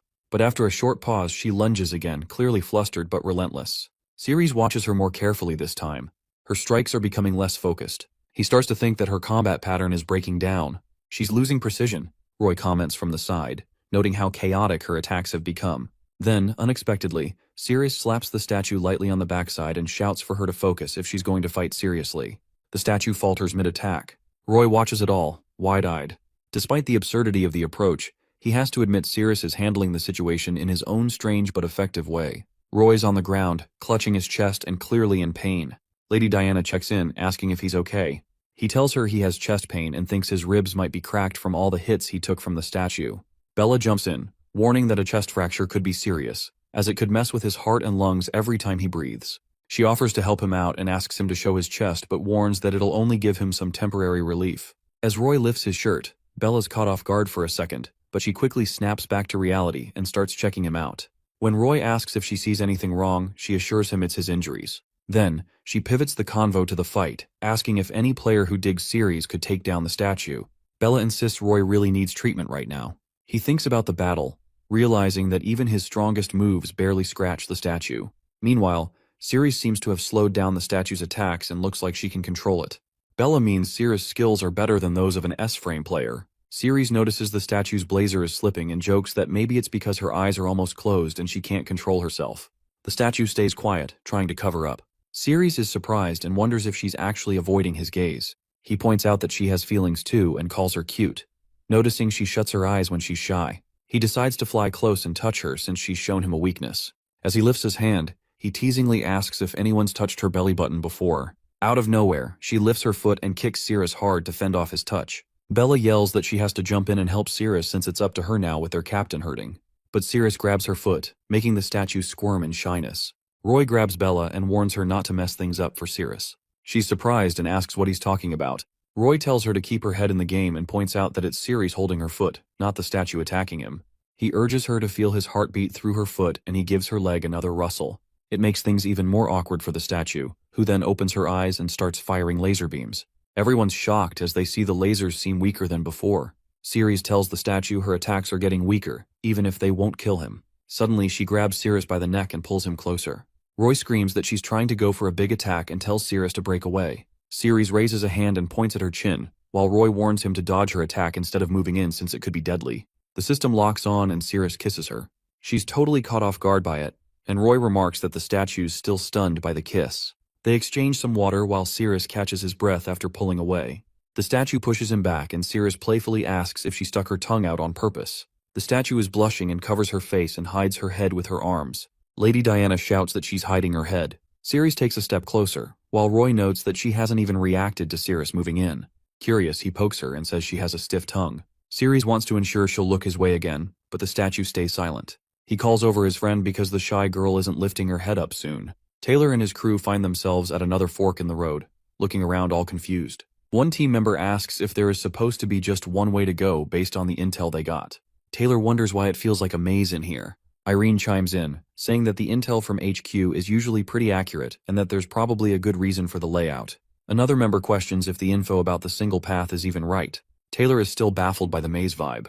Irene mentions that it's likely the previous team triggered something that messed with the terrain. Suddenly, another team shouts that a monster's shown up and they need to watch out. One player gets slammed to the ground and yells in pain. A red-haired teammate asks if everyone has taken out their Slay Dragon blade. They respond that a lot of players are lost and that whispers are going around that most haven't even found the entrance yet. The team lead calls out that they need to depend on their own strength and skills to hold back the giant dragon that's coming at them. One player says he's grabbed the dragon's feet with his magic, creating a strong green mana, and tells everyone, including the captain, that they've locked their feet down. But then he realizes that the chains are slipping and he can't hold on for long, so he tells everyone to attack the dragon. Unfortunately, the dragon breaks free with a massive strike, knocking the players down and injuring them. Then, an S-rank Ironarm giant named Cassius yells that he'll try to protect them and tells everyone to keep attacking the beast. He channels a ton of mana and transforms into a giant monster, charging at the dragon and warning it not to come any closer. He smashes into the dragon with all his might and claims he'll cut it in half. The attack actually stops the dragon, and Cassius wonders if this plan is going to work against it. Everyone thinks Cassius is awesome for his epic moves and they're cheering him on to keep attacking without holding back. The dragon catches sight of his assault and gives him this annoyed look. She thinks for a second and then sees Cassius flexing his powers and stripes, muttering that every time she eats, someone's always trying to cause trouble. She raises her hand and calls Cassius really annoying. With a swift motion, she swats him away like he's nothing. One hit from the dragon shatters Cassius's armor and his mana doesn't even faze her. He's on the ground in no time, hitting his head and leaving everyone shocked. They can't believe a powerhouse like Cassius just got smacked down by a dragon. Even at that moment, Cassius tells his friends they have Salem City backing them up and they have to stop the dragon, no matter what. He's fired up and insists they've got to take down the dragon while it's slowly creeping toward them. Taylor's team is outside a door, and he's moving closer, hand on the handle, warning his teammates to be cautious since they don't know what's on the other side. As Cyrus pushes the door open, it creaks loudly and starts shaking the basement. The team is taken aback. One member asks if an earthquake hit the maze, while Taylor tells them to brace for anything. Another player chimes in, saying it doesn't feel like an earthquake to her because the air is buzzing with magic, which feels like someone triggered a special mechanism. As Cyrus forces the basement door open, everyone realizes the ground is shifting again. It leads to a massive explosion in the city, leaving everyone wide-eyed. One player points out the blast, realizing it's a huge surge of magical energy. Another wonders what caused such a big explosion from their headquarters. Shocked, everyone starts realizing that the headquarters has vanished from the city. Roy figures things have changed because of the door that Cyrus opened. Lady Diana, looking dizzy, almost collapses and lands on Roy's lap. One member notices Carrot has fainted, and another says Hank has gone down too. Tiger Banlier is an S-rank player who worries about the C-rank players, saying they can't handle the magical backlash from the building. He thinks it's dumb to pull out a sword since the whole landscape has transformed. He feels the heavy magic lingering on the ground and finds it seriously scary. Over with Cyrus's team, players are chatting about how only a dungeon with such magical power is worthy of a legendary weapon. Cyrus spots the sword lying on the ground and Irene points it out to Taylor. Taylor sees it and shouts, realizing it's the Slay Dragon blade. Cyrus can't help but think about how amazing it would be to draw that sword.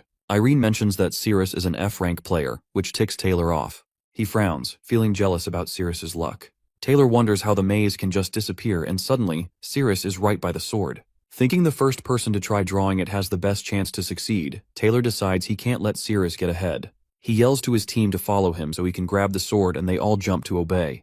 The sword starts whispering that it feels awkward with so many people crowding around it. Cyrus is stunned, staring at the sword.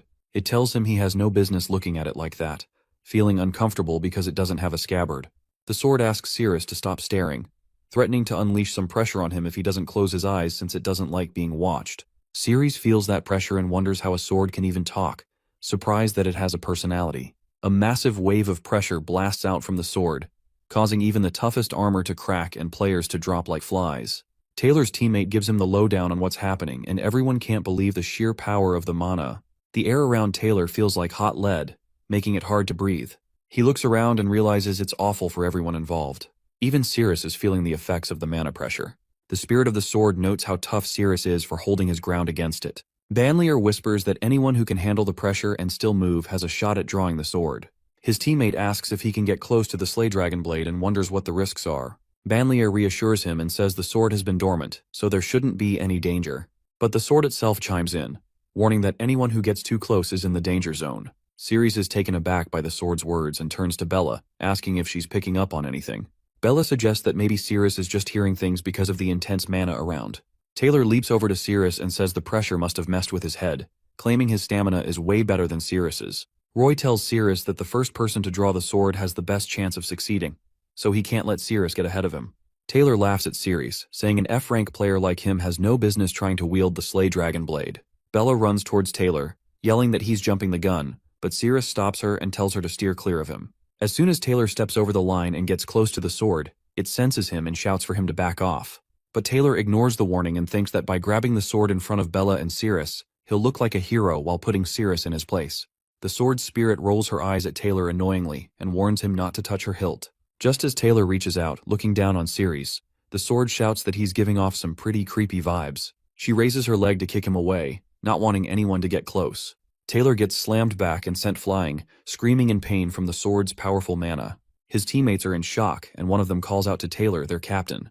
He jokes that it's unbelievable their captain got hit by the sword. Cyrus checks out the sword while the sword's spirit rolls its eyes at humans, saying they don't need to treat her so roughly. She adds that humans are all the same even after all these years, and admits she really can't stand their existence. Taylor notices his broken armor, pointing out that it's made from deep-sea materials but got torn pretty easily. Cyrus realizes that his A-rank scale armor underneath has been saving him the whole time.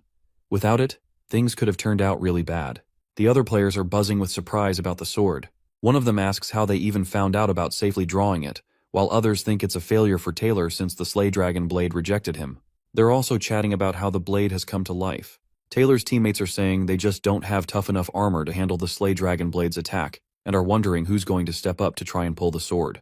Out of nowhere, Taylor starts laughing, and his teammates wonder that what's up with him. Taylor just chuckles and says he's not a failure. He explains that legendary weapons are only meant for those who can pass the trial of the Slay Dragon Blade. He takes a stance in front of the sword, saying as an A-rank warrior, he's made it through the trial. He yells that the Slay Dragon Blade should be excited, but the sword spirit isn't having any of it.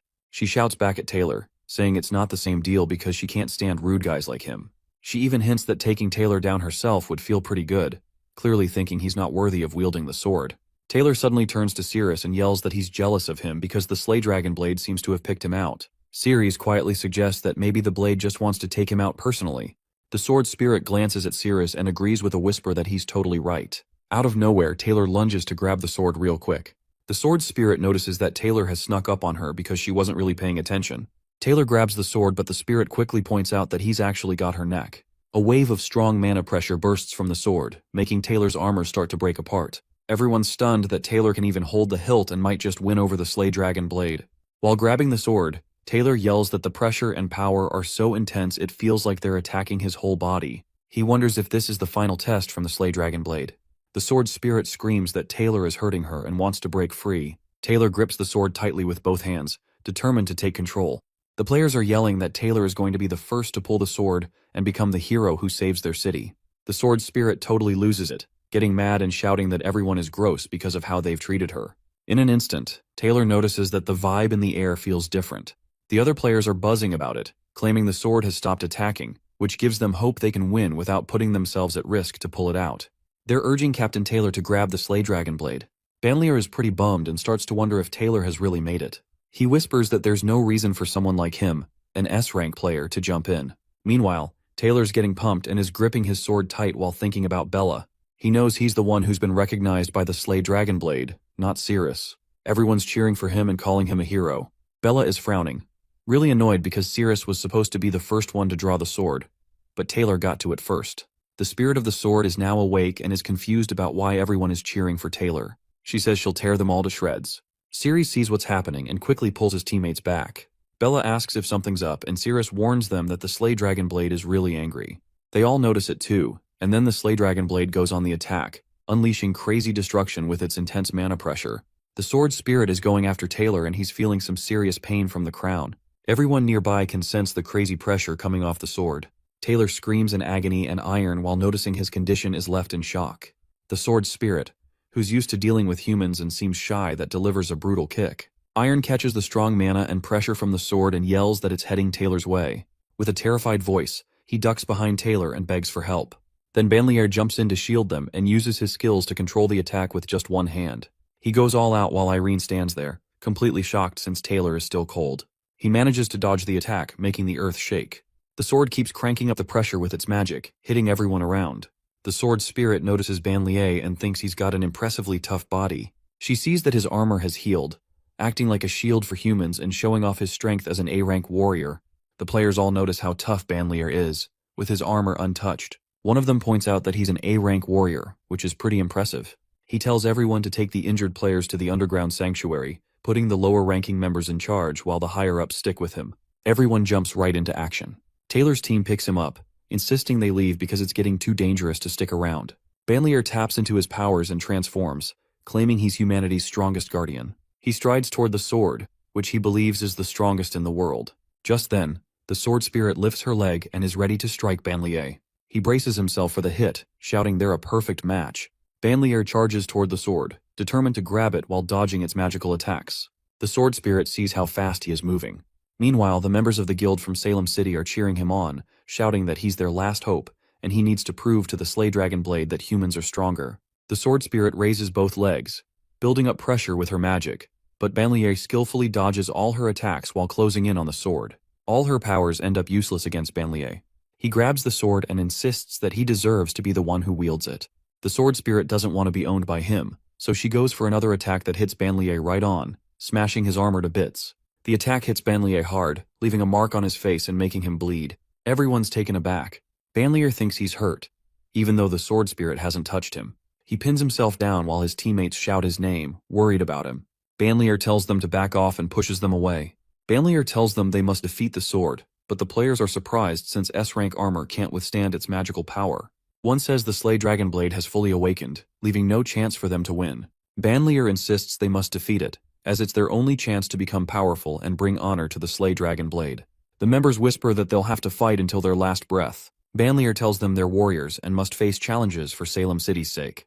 He questions why they're hesitant. He becomes aggressive, stating that any player who refuses to fight will be considered a deserter and immediately killed. Banlier yells at the players for their pointless chatter. The sword spirit catches wind of this and whispers that the humans are aware of her powers and are scared. She picks out a blonde guy, pointing at him and saying she'll start with him if nobody moves, shoving him into the danger zone. The blonde dude is freaking out. Suddenly he spots someone already on the battlefield and shouts at Banlier to look. Cyrus stares at the sword, remembering what the Slay Dragon spirit said when Taylor tried to grab it. He realizes the sword can sense and communicate like a person. Since the sword has a life force, he wonders if he can connect with or bind the sword spirit using his system. Cyrus tells his system to lock onto the target and it responds. The sword spirit wraps around the sword, confused about why Cyrus looks at her intently. The players start gossiping about him and questions how the captain of Squad 14, who is a total F rank, is planning to draw the sword. They shout that Cyrus must be nuts. With his low skills and powers, the sword will slice him up. Cyrus declares passionately that he's a warrior and must protect Salem City from threats. He's determined to draw the Slay Dragon Blade, even if it costs him his life, and he's not backing down. Banlier says that even the weakest players show more guts than A rank and B rank ones. He says Cyrus has a noble soul. The Slay Dragon Blade's spirit feels something different about him, whispering that he makes her feel an odd itch. Noticing Cyrus staring, she comments that he's different from other humans. She can't help herself anymore and feels an unusual connection. As Cyrus moves closer, she tries to cover herself, deciding to use a slash attack to keep him at bay. The sword spirit is trying to figure out why she feels so weak, especially in her legs, which she can barely lift. This weird tingling and numbness is going on. Meanwhile, the players are blown away that Cyrus seems totally fine despite the sword's magical vibe. They're curious why the sword isn't reacting to him like it normally would. It's wild how close Cyrus is to the sword and they're all stunned. They remember that the sword usually slices anything living that gets too close, so that's why no one can pull it out. But with Cyrus, it's like the sword is just chilling. They're starting to think it must be dormant. The sword spirit feels a strange sensation in her head, realizing she's losing her power and urge to attack. When she looks at Cyrus, she can sense something about him is causing her these weird feelings. As he steps closer, she notices their connection even more. The players can't believe the sword spirit isn't attacking. They keep saying it's impossible and debate whether the Sword of Judgment has gone dormant. One player remarks that if it is, Cyrus must have incredible luck. The sword spirit feels her hand getting heavy, struggling to keep her emotions in check but not succeeding. Cyrus is looking right at her, even with blood dripping from his nose. One player spots the blood and comments that it's not from the sword's attack. Banlier points out that Cyrus is just an F-rank hero, so it's crazy that he isn't overwhelmed by the sword's pressure. They can't understand how he's still standing, considering his low rank and the sword's sheer power, and they note he's barely managing to complete his hero mission. Cyrus is holding his nose and mentions it's the first time he's bled this much from it. He can feel the Sword of Judgment's immense power. Bella is worried about Cyrus and suggests he could step back if things get too dicey, but he stops her with a hand gesture. Cyrus declares that his mission is to protect Salem City, and he'll see it through no matter what. On the flip side, the sword spirit feels strange looking at Cyrus. She mentions feeling warm and shaky, even a bit ticklish, and holds her chest because her heart is racing. She's finding it odd and even wants to tear her clothes a little, feeling like she wants to show more of herself to Cyrus.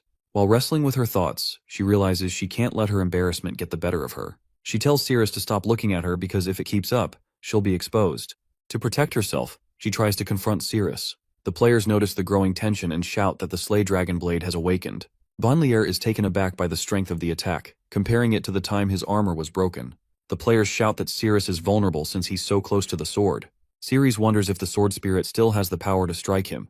He playfully touches the sword, thinking he needs to counterattack to survive. Immediately, the sword spirit feels something unusual and questions what's happening to her. As Cyrus connects with the sword, she can sense a tingle running through her legs that is causing her to lose focus and misfire at the ground.